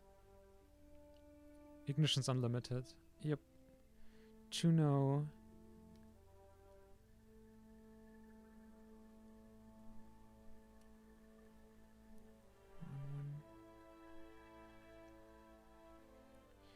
None of these Russian engines have restarts yet, so we might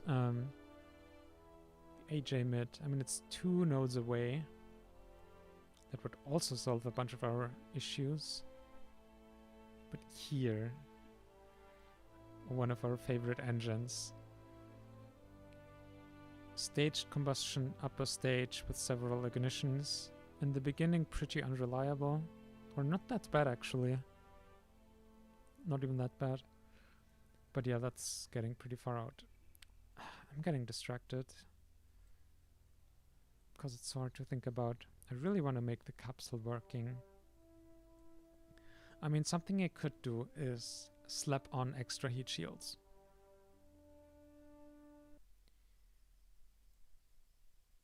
Since not just is the ascent trajectory an issue, but like the big issue is the burning up on re-entry. Like we can get it into orbit with some problems, but we can do it. If we could at least guarantee that it survives, that would make such a difference. I mean, what if we don't use the re-entry capsule and just make our own design with our heat shield and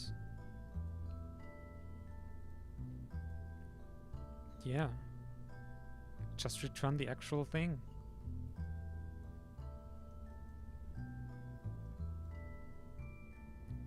It's annoying because we were thinking we could have an easy way of returning our science that way, but I guess... How can I even close this? Backchip.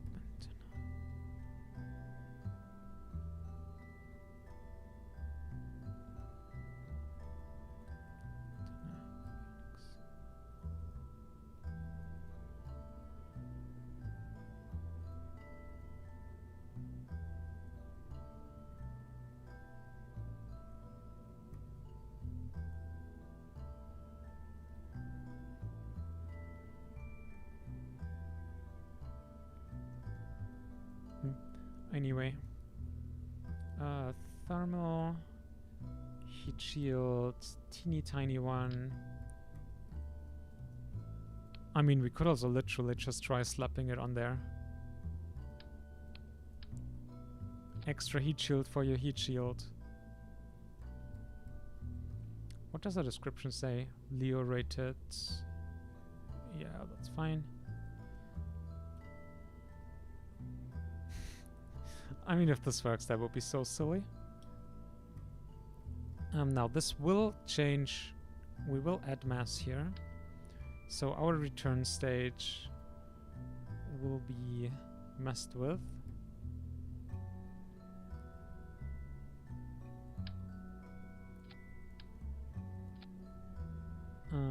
If we want a tiny, tiny...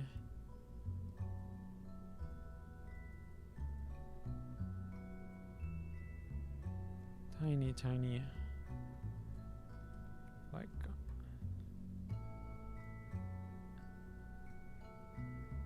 I mean, it weighs 100 kilograms. That's pretty brutal.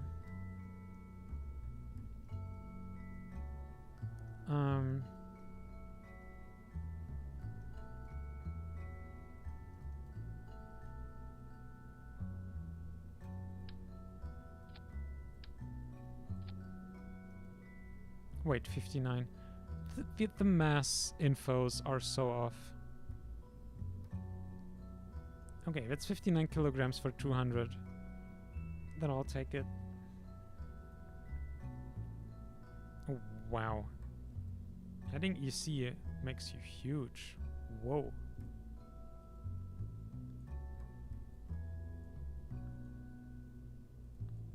I guess it's all just 88 now. Really?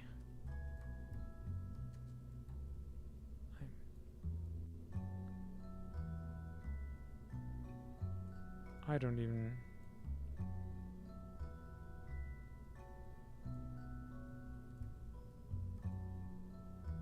6 liters. Why would I 6 liters?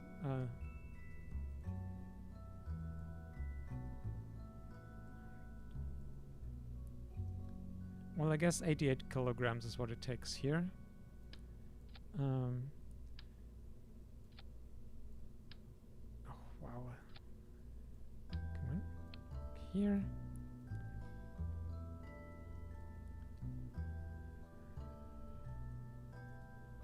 What's your reliability? I guess perfectly reliable.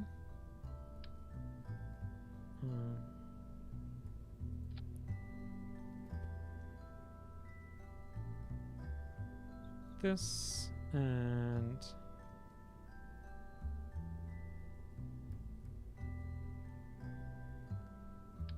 the decoupler.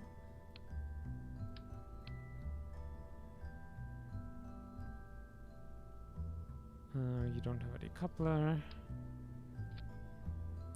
but enable crossfeed. Enable crossfeed. Oh yeah, you were full 8 kilonewtons. Okay. 160. How much did we want / need? I think it was 250 or something. Oh, no, not tool. Tank. Here and here.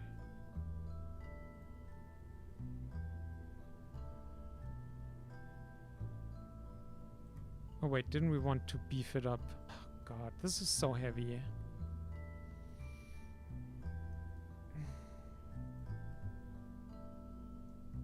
Man. Making tiny probes is hard at this point.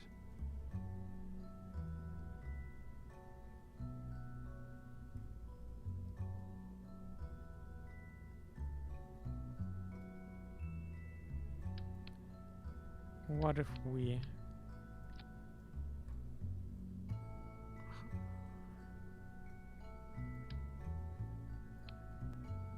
$400? Oh, well, wait, it's 150.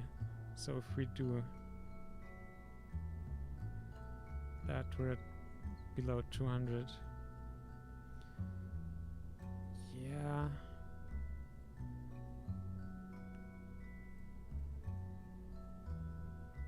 How heavy is the nitrogen? Actually a whole bunch of kilograms, although we needed it to cancel the rotation, which is just so silly.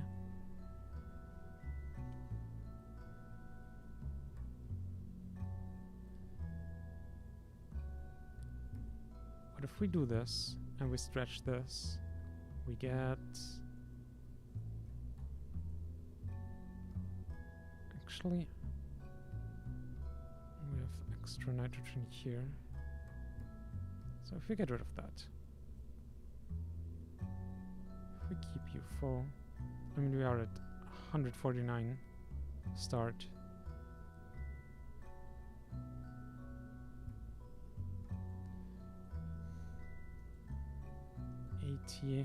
14 kilograms. You're only 14 kilograms, but it changes so much.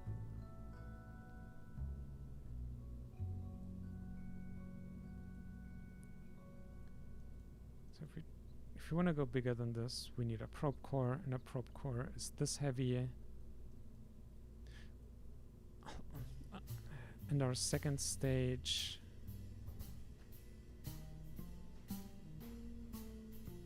Okay, so what we're doing is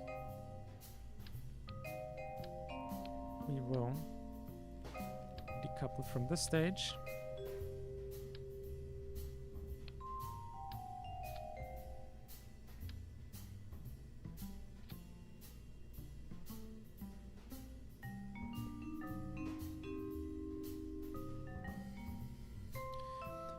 And then we have a probe core on the stage with 500 kilo. We might have a bit more than that now. Not avionics. Yes, fuel tank.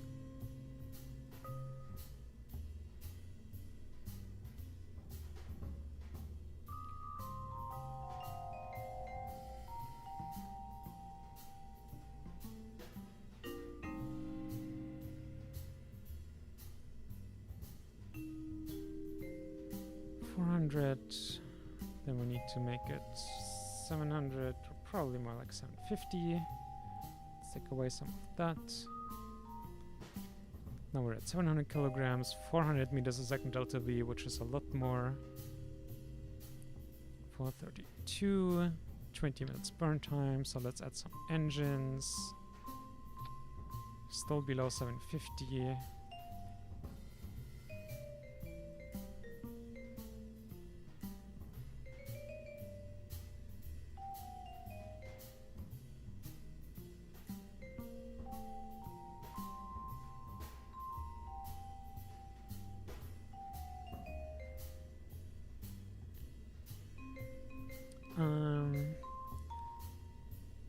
The attitude. Which one was the one horrible for attitude? I think this decoupler. So, but we only really need to slow our rotation for the. Oh wait, no, for the deorbit burn. So we need to have RCS here as well.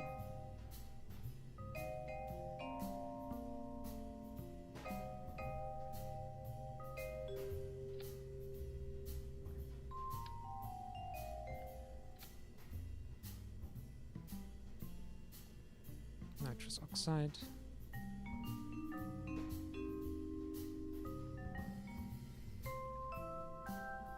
Let's make it like this. Go to 800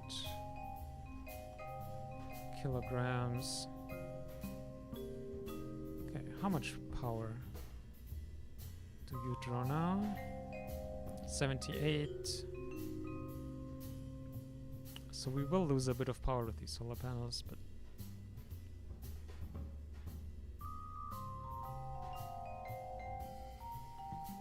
oh, they are the close. We tried closing at the bottom one. That's fair. Okay, I don't know why these tanks keep sliding up there like that. Yeah, hit the middle one. No, we...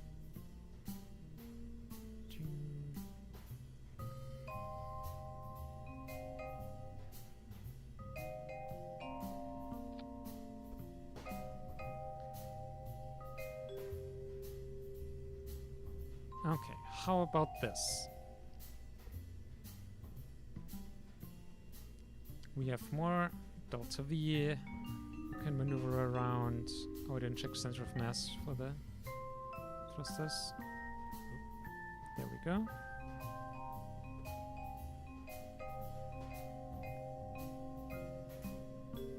Although we might just want to put them like on.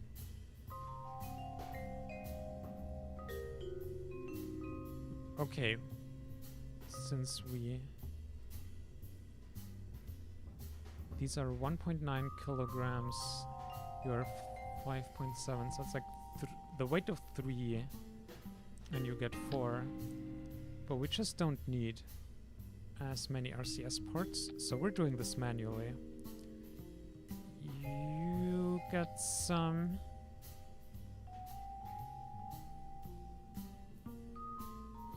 You get some solar panel. Okay, hi. I mean, I guess you go there. And then just some for roll.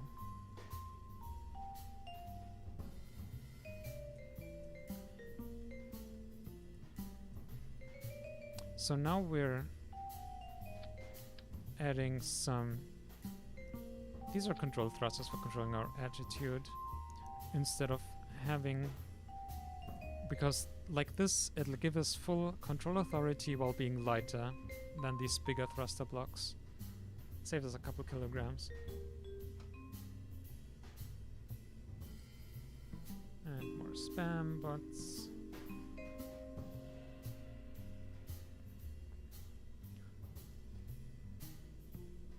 Okay. Time for an orbital simulation. So the plan now is that we now have delta V to be in a 350 by 150 orbit to lower our apoapsis. Complete 200, 130. I'm not 100% sure if that delta V is enough.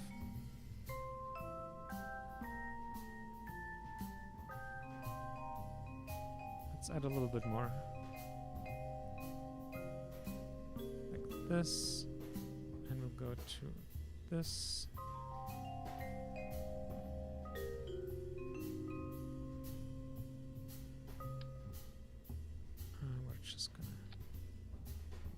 save it, and then we'll make a simulation. Wow.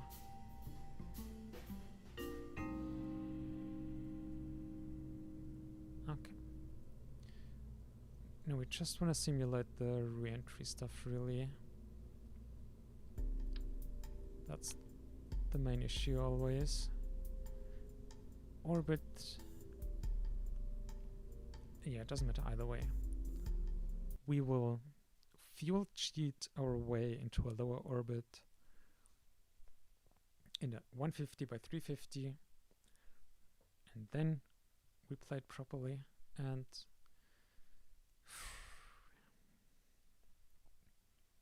I think then we'll also just,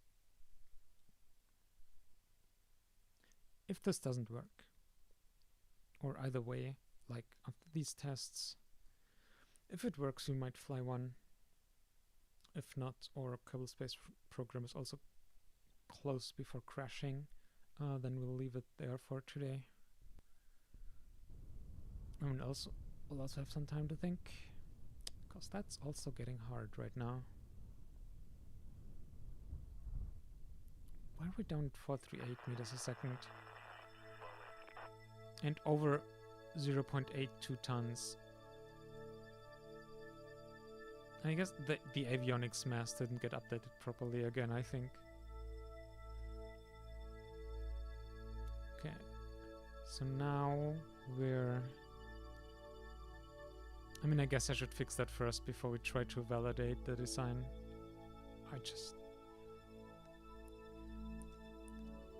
If the masses could be updated properly, that would be nice.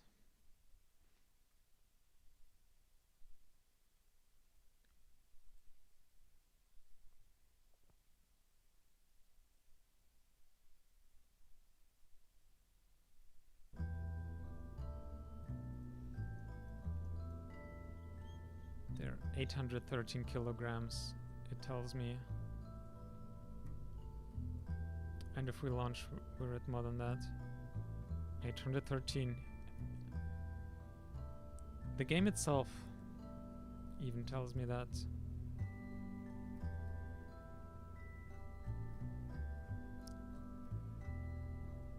It's just not accurate. I don't know what to do with that. Well, I guess we'll make it a bit lighter. Like, we were like 7 kilos over. So let's go to 80.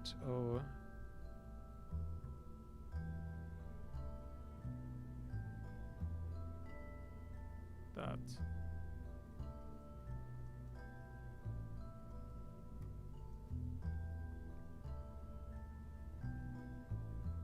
I did forgot the rest of the booster. Why? Game why?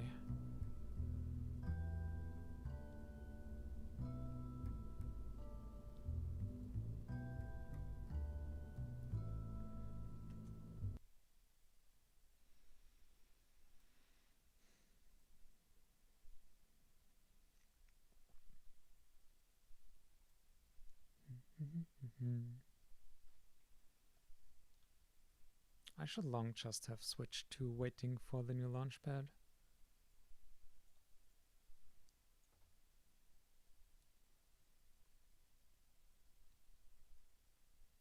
It's frustrating because it should be possible, like with the description of the return capsule and something, but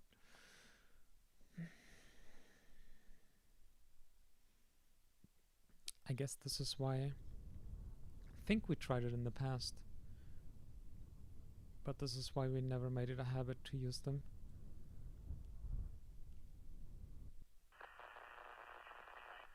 Yep, now we're at our mass limit, even though we're in real life, or like in reality, like 13 kilograms away. But anyway, so now the first thing we do is we get into the orbit that we would actually launch into.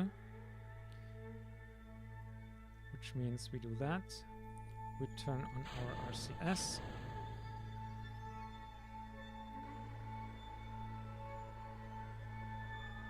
They're very weak, which is perfect. It's just what we want.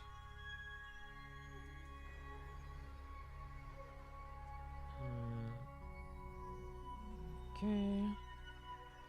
Then, hang on. On only one of the engines is running. There we go. So we'll be starting in at 350 by 150. So we'll reduce our periapsis to 150.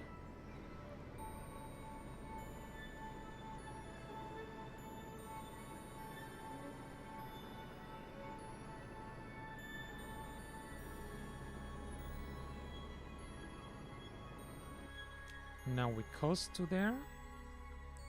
Infinite propellant, back off.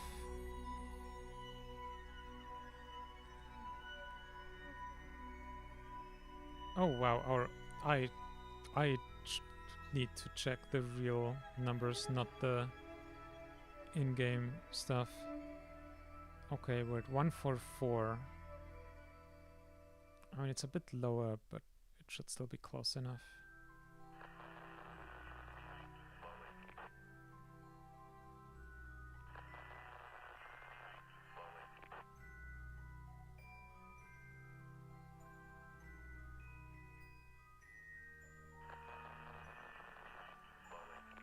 Okay, ground station. Perfect.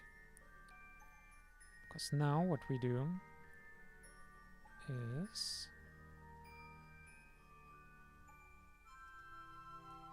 Why is... Are we, like, too heavy right now or something for control?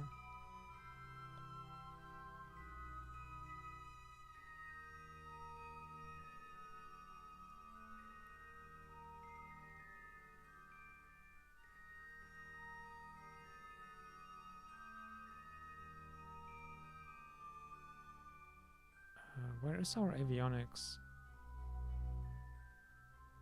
Ah, there it is.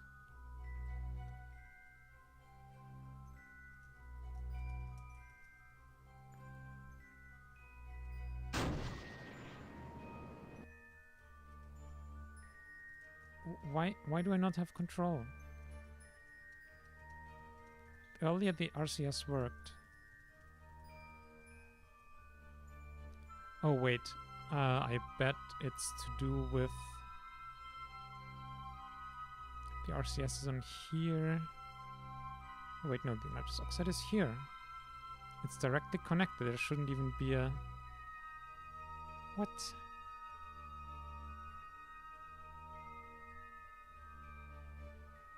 And RCS enabled.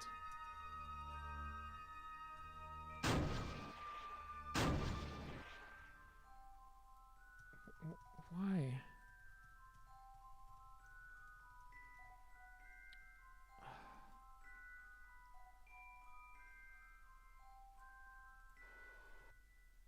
That one works. Not that I have any idea why. Or rather, I mean, no, it should work, but why this one doesn't? Oh, I didn't configure them. They're using the wrong fuel. Yeah, I'm getting very brain foggy.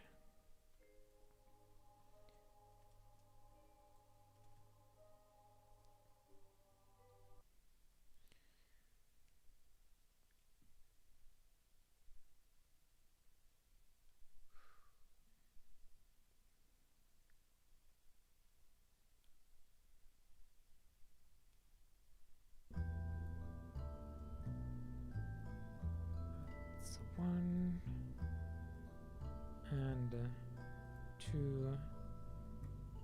and 3 and 4 and 5 and 6. Hang on, did that change anything about the mass? I think it made it even lighter a bit. Okay, so we can add like 1 kilogram here, or 1.5, so it's barely here.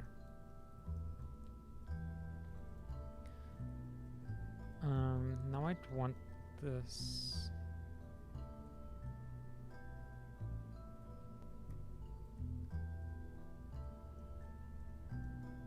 Okay, one last simulation. If this works, I guess we'll launch it. If not, then we'll leave it there.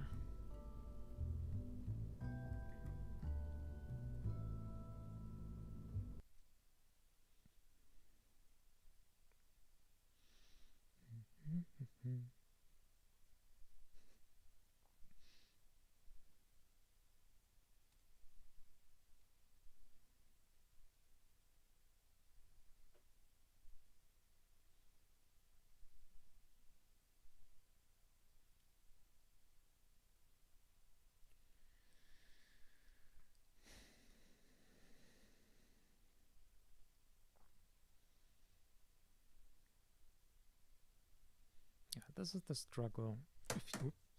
If you have to still actively learn how things work, it's I don't know, we're slightly a bit over mass.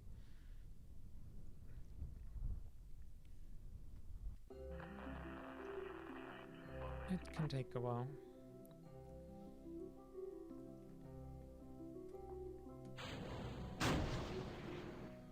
Okay, now first got our mass to what it should be. Lower our orbit. Oh no, we're raising it at this point.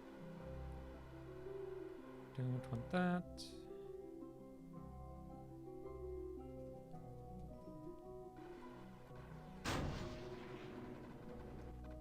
Oh, let's wait until we're...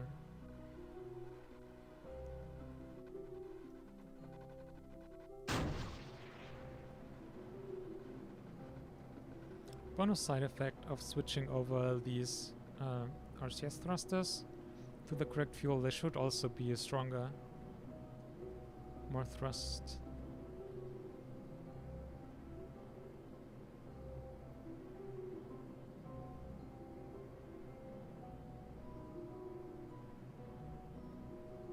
Alright, this time I'm remembering to check the actual predictions from Principia. And we're already overshot.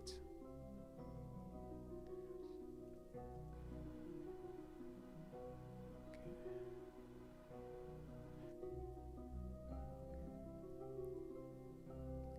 Maybe that was part of our whole problems with like planning, with like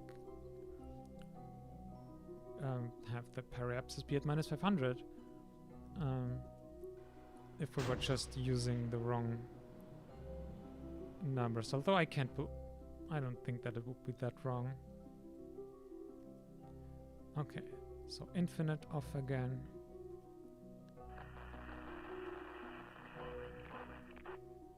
And directly over a ground station for the orbit burn. Perfection. Okay, so now.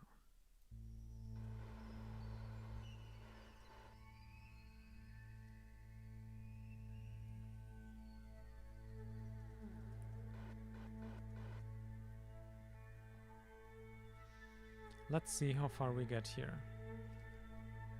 Starting, 150 by 350, pretty much exactly.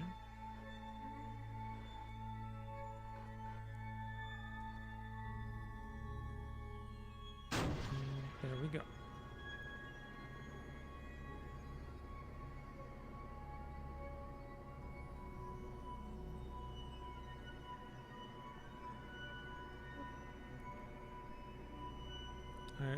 We're what, like 430, 440 meters a second delta V or something?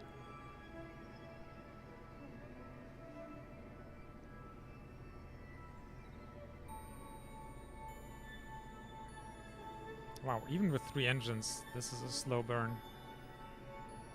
Okay, so now we're circularized. And we have 370 left. So we don't need this...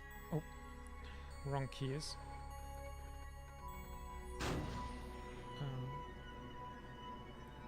So we don't need this much delta V. Now we just need to go to -500. Let's also do that with... Hang on, we are this.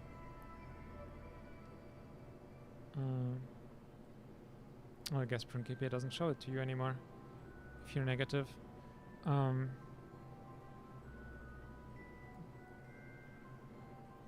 Can you see that here? No.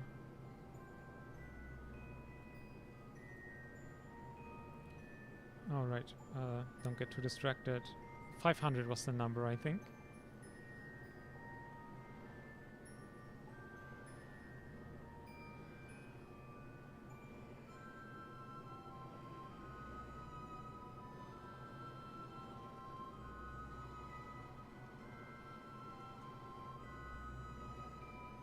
E 70, 80, 90,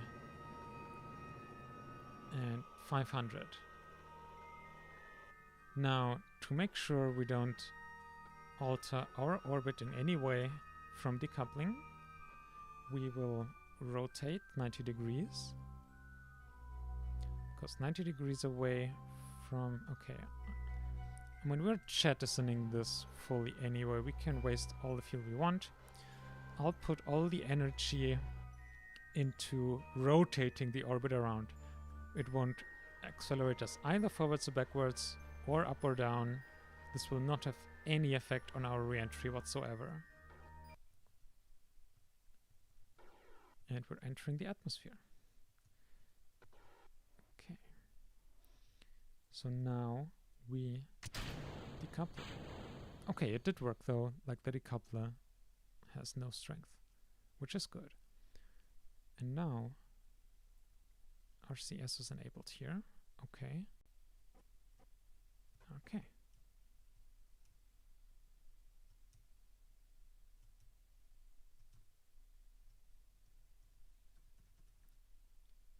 Fast forward. Okay, I think we need hyperwarp here.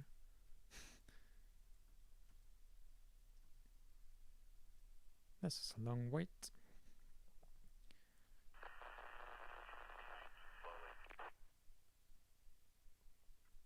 Also, maybe I should go back and reread the description. Maybe I read it wrong or something. I don't know. It's a possibility. Something's burning up. Okay, back to our standard physics warp. Now, let's look at you. So our heat shield that we added is burning up ablator, which is good. Also looks way more capable than the other one that was integrated, which makes sense. Like, I would expect that. There, easy peasy. Oh wait, the something is getting very hot.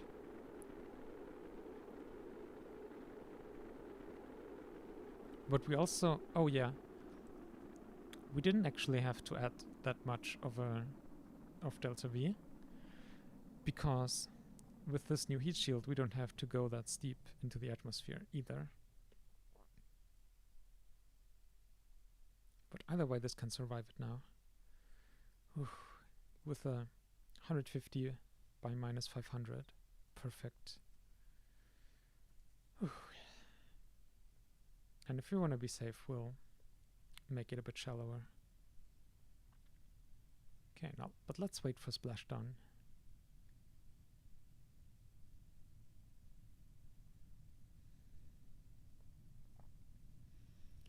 Doop-de-doop. 15 kilometers. Okay, let's get the faster warp.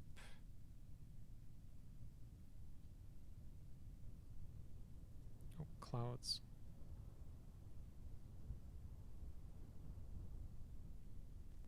Pre-deploy.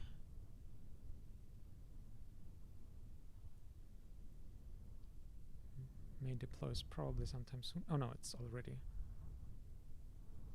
Okay, it's a nice velocity.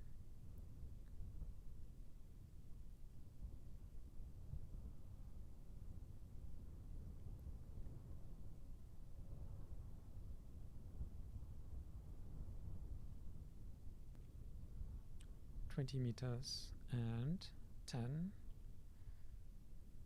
splashdown. So this works. Finally. Whew, something was close to burning up there. So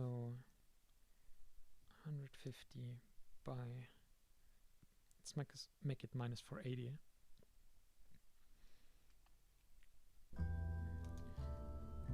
Okay. How do we do this? I think we'll get the booster as a sub-assembly. So your upper stage, save, then we load you, and we will get sub-assemblies. Take you.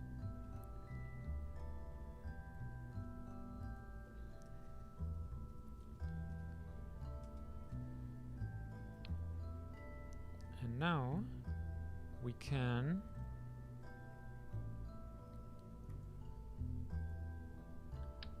attach the rocket to our payload again. Okay. I think we were just teeny tiny bit over mass here, so let's remove like a kilogram. 807, 806, and we didn't need that much delta V anyway.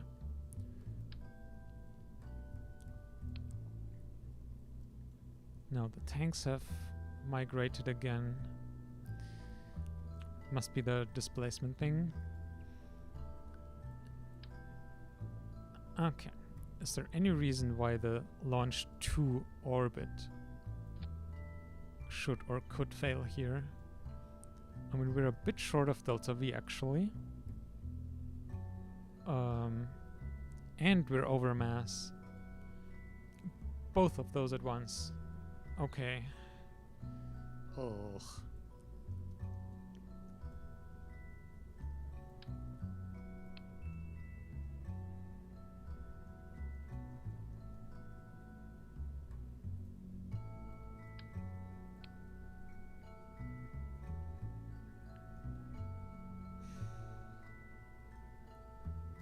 I mean,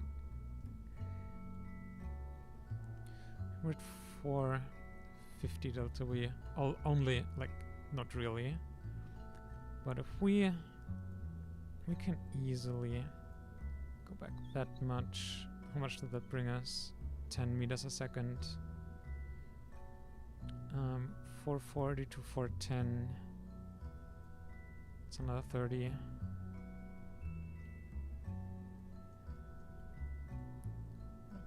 Okay, but we have 9.8 kilometers a second on our first two stages, and we just need to launch into a pretty low orbit. Okay, but we do need to get our mass below the limit though. Like, that's not negotiable. Do you work? Yes. You don't. I mean, if we could get rid of 11 kilograms anywhere. 11? Can we squash you? Actually, we can easily. You don't need that much EC at all. And boom, we even have like hundreds of kilograms free.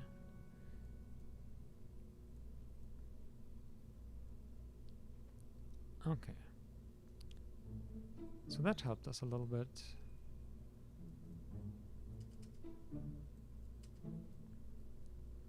Let's save you. Overwrite, yes indeed.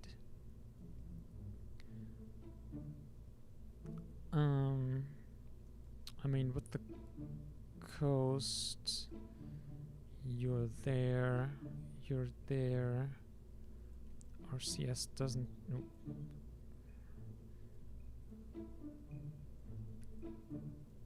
You still. At some point, they removed the ability that you can select multiple things at once, so you can also drag them at once by holding shift or something. I still don't know why they removed it. And that should be fine.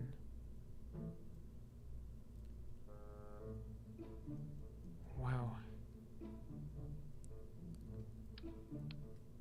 What a journey.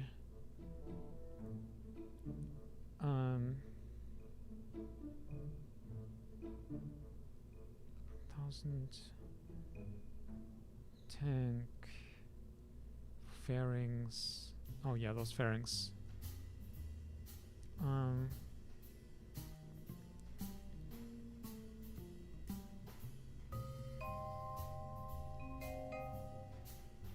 Does it even tell you how much money it all costs? Oh, there we go. Okay. And we need to unlock parts. Sheesh. Okay.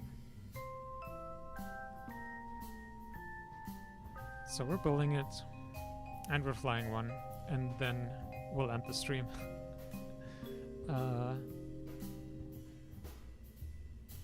I don't know what's not saved. So definitely save. If the game crashes now, I'll be... Ugh. We're at 97% RAM, so... Wait, OBS just said reconnection successful, implying we lost connection?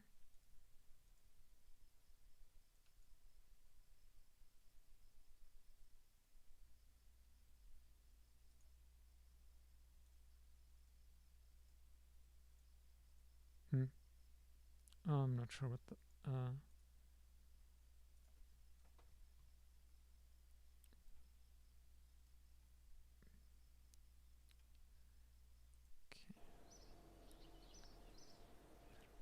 Hello, there we go.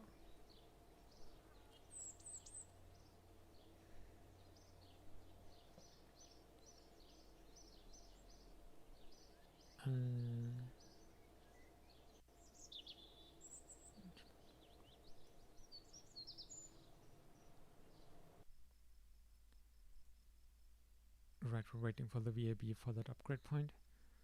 Okay.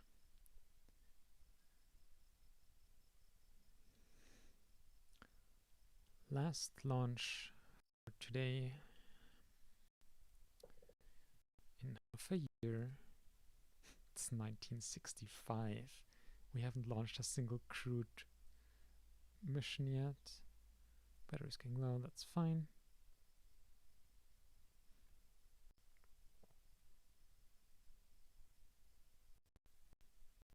I also don't remember when the first...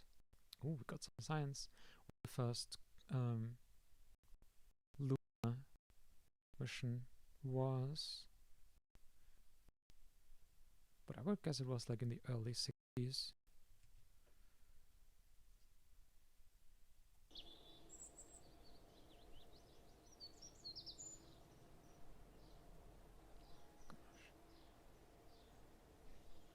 Come on. I don't care about alarms for the probes.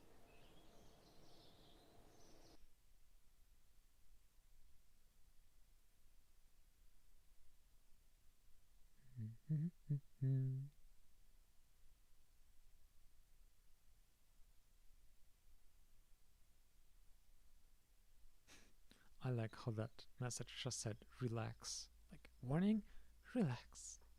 Chill again. Come on, 20 days. It just keeps spamming those messages at me. Okay. 1 13-day rollout.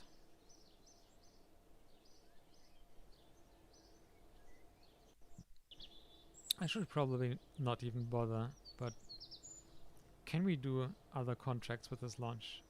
No, because we don't have payloads. I don't even have to look. I guess I'll look. There, nothing. Oh, wait. Yes. Yes. This one is important.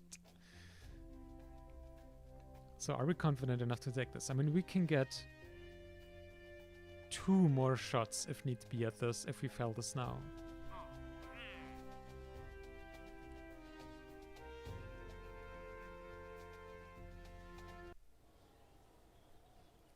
Can I copy you from here? I'll just start building one just to be sure, because we will like run it, okay, only just a couple hours or like a day at most or something like that. Okay, so we're launching this.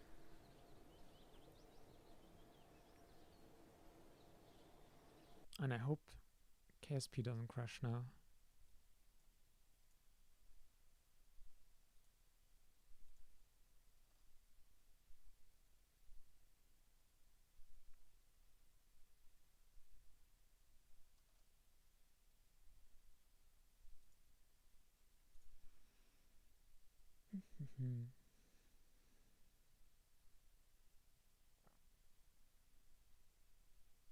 And yeah, either way this goes, final launch for today.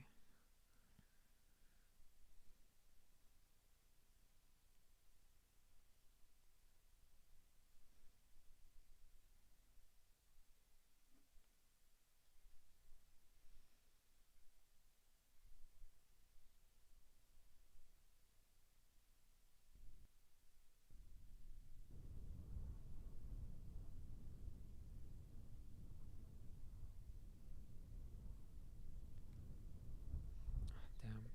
Just realized our phone probably went off a couple times there, which the microphone probably picked up. Oops. Didn't notice them thanks to headphones.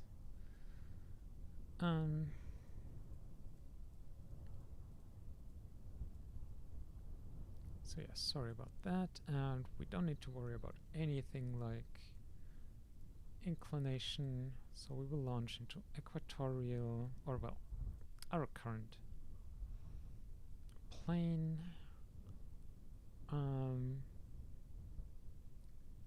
We're launching into a 350 by 350 and then we'll lower ourselves. Or do we try launching into a lower one? But like we have the delta V. Hot staging. Speaking of staging, how's our staging?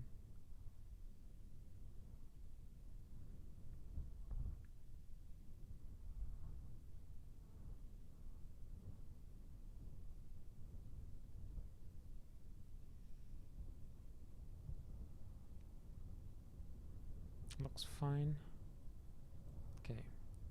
Is this fine? What about coast? We have a coast.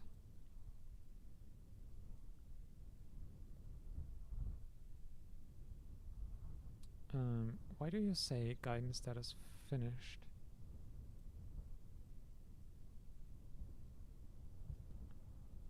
What? What? What? What?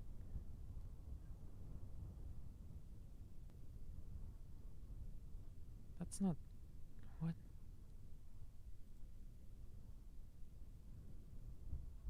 Initializing?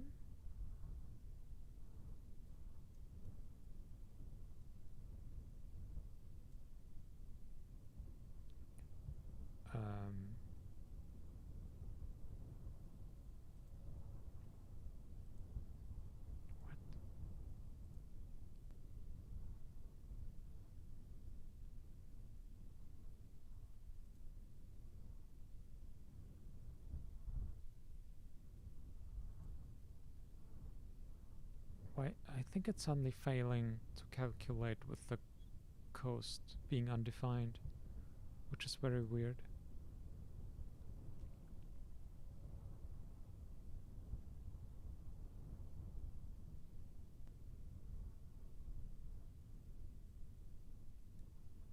Oh, I shouldn't have reset it. Come on. Okay, well, let's try this.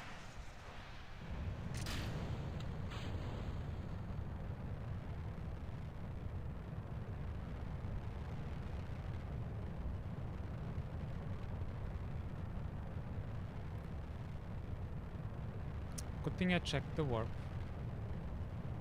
Don't want to warp faster than 2x. We don't need you anymore.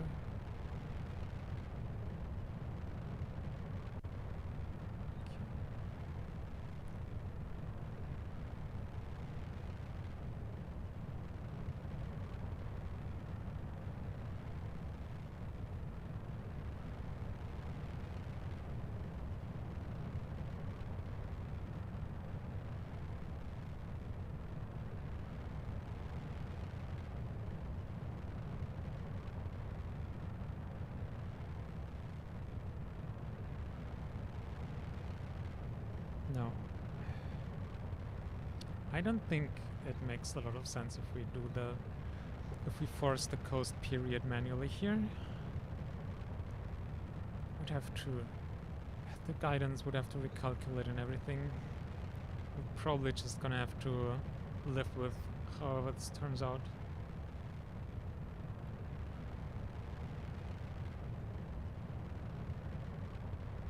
Boy. This could be interesting.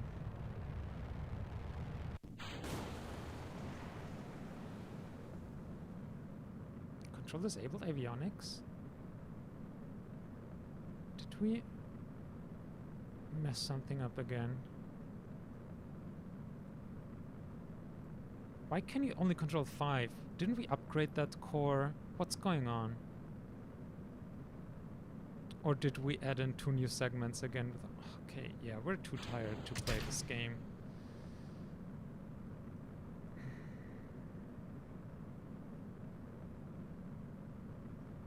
Well, that's a very fun launch. Hey, unlocked. Come on. Oh wow, it actually locks you out from the controls.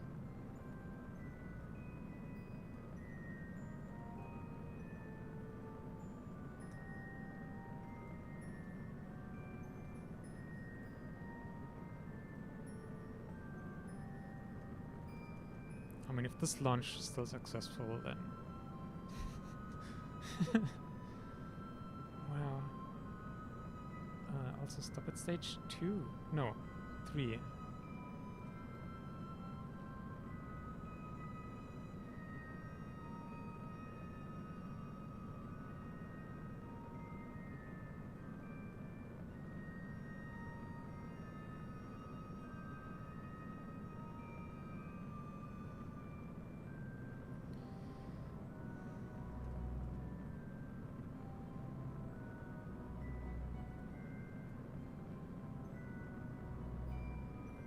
Yeah, no, we're not making orbit here. Then again, let's see what we can do with this. And let's see where we come out here. Minus 500. So really the only thing off here is... okay, no, but we wanted to spend time in orbit. Okay, well, we have no choice but to... oh god, what are you even doing? Oh, jeez. I think it was just the lack of RCS. How are we here? Okay. How are we? Okay, down. Okay. I mean, what if we catch here again?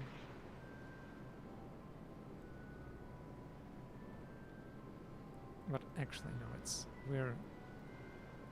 we're even having our own...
No, we need to go with Principia.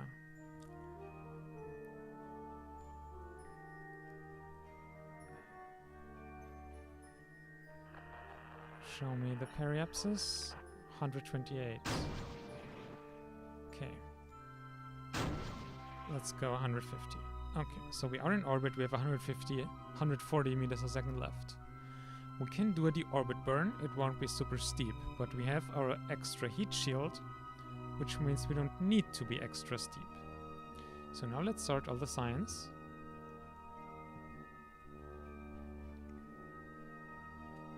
I guess we forgot to set the action groups up. And you. And now we wait for science to happen.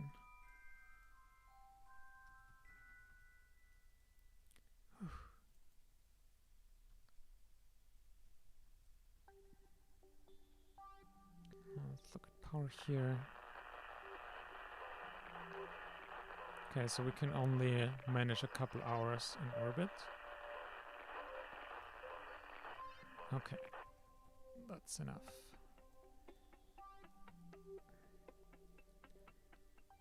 Where are we? We are at our high point, which is good.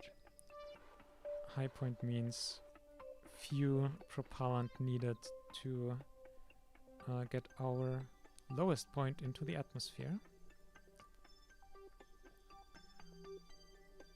And how much science did we get? +5 in flight. Oh yeah, and we need to transfer the science. We need to remember that. We need this frame.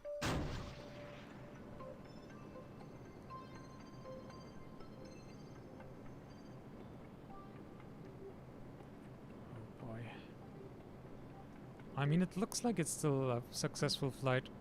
For the next time, we should take more electric charge with us. That was a limitation.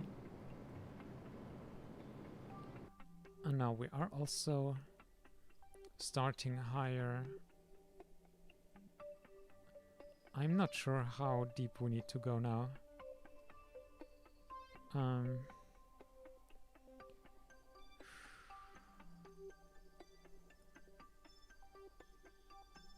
I mean, with our other heat shields, I think we will be fine. Let's go a bit more. Okay. I'm calling that fine. Now, this...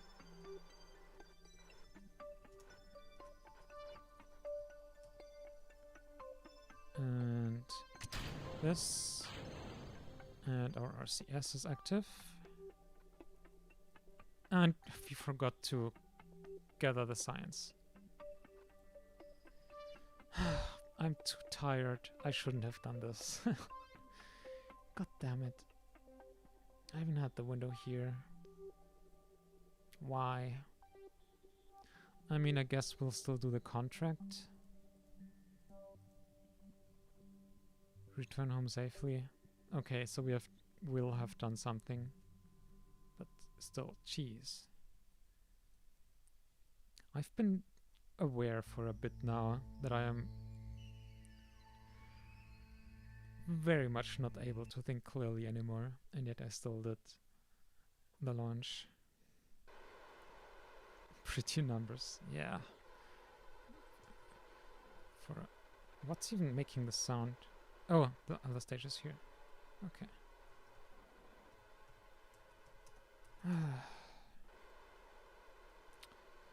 Don't be tired and Kerbal Space Program. It's today's lesson. Okay, I think we need more time warp. And let's watch our science get burned up, because we were too tired to transfer it over. And there it explodes. Things we could have had. Now let's see if at least this one survives. Then we'll get at least a contract. And we won't have to be super upset. If this one also burns up now, yeah.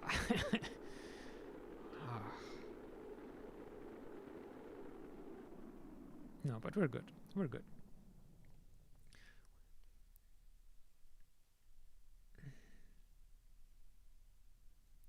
I mean, we have proven that it works exactly as planned. We just need to remember to actually pull the science off. Like, yeah, the stage into the capsule. Man, can we do some science here? No, we're too low now. There goes the parachute, which we did deploy at least. And full deployment. Doop-de-doop.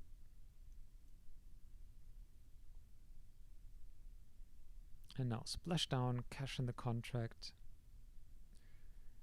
And then we'll go to bed. And continue when we can think more clearly again.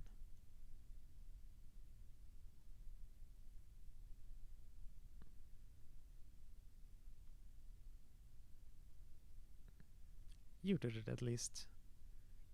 The little capsule that could. With some extra heat shielding at least. Hey! Look at that juicy contract, 243,000. And look, it's so happy it's bouncing around. There we go. Sheesh. Probably cost us several hours to get this capsule to re-enter properly. Hours.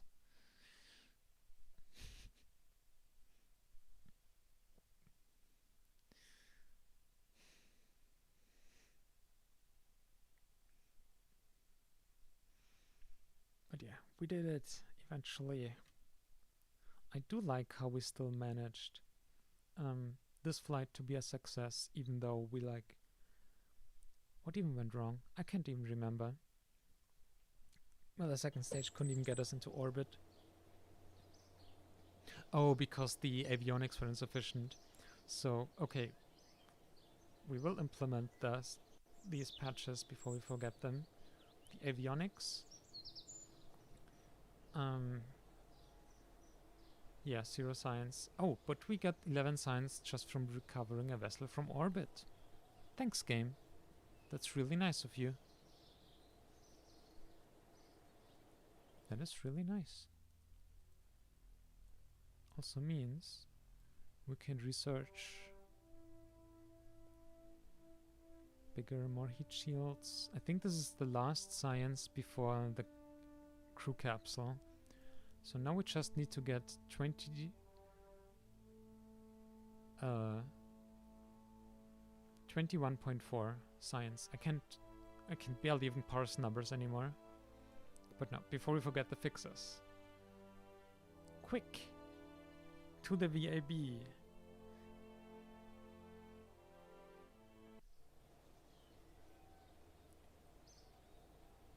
Badoop.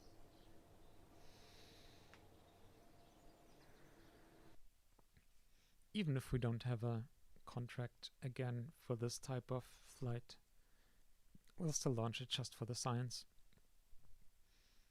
Like, here in space is enough science to unlock the crew capsules.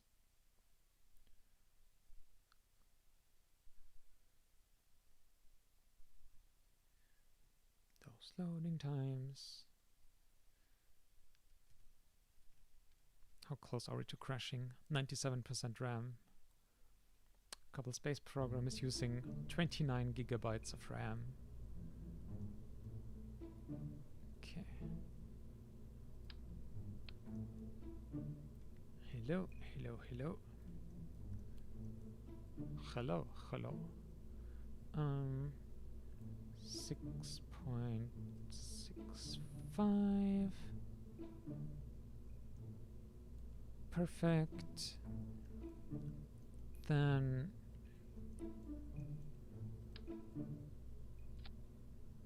avionics, electric charge, or alternatively we can make this. I think I would rather make it longer. How much power does that give us? Like 13 or something. Nice. And then we'll add a couple more batteries. Like so. That's a couple kilograms, that won't make much of a difference. And I think that's all the changes we needed to do. Like, we lost control there, which cost us a delta V, which cost us the ideal orbit. And the main thing we also messed up was just not picking the science back up. So now the avionics fixed.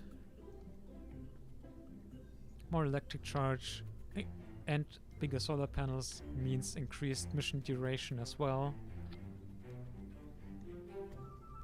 So this should be good. So you and we're over. We're 9 kilograms over now. Oh jeez. It's fine. It's fine. We can.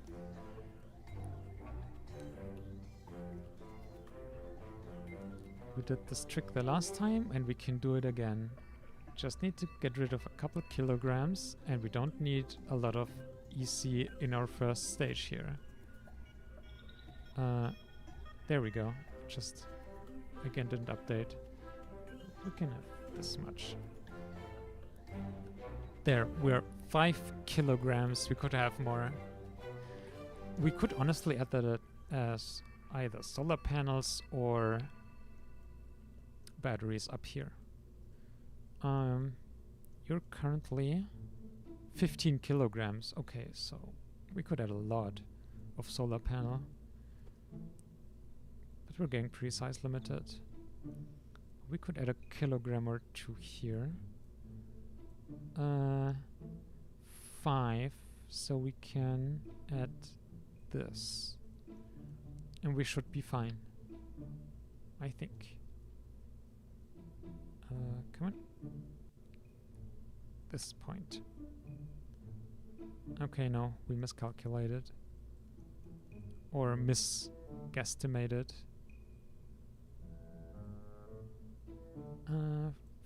For how about 3.5?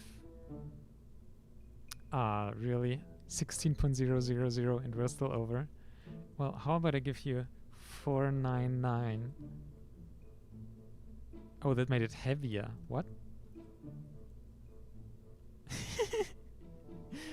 Okay. Really? Oh man. Why is it not getting lighter? Okay, now 16.000. If that's not perfect. Okay. Save this. Build this for tomorrow. And this one can do contracts, yeah. Okay. Whew.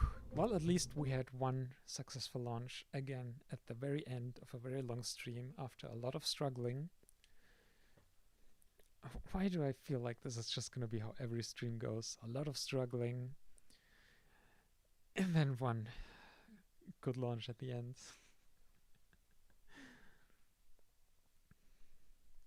If the game crashes now, that would also be perfect. But yeah. We'll end the stream there for today. Thanks for joining us as usual.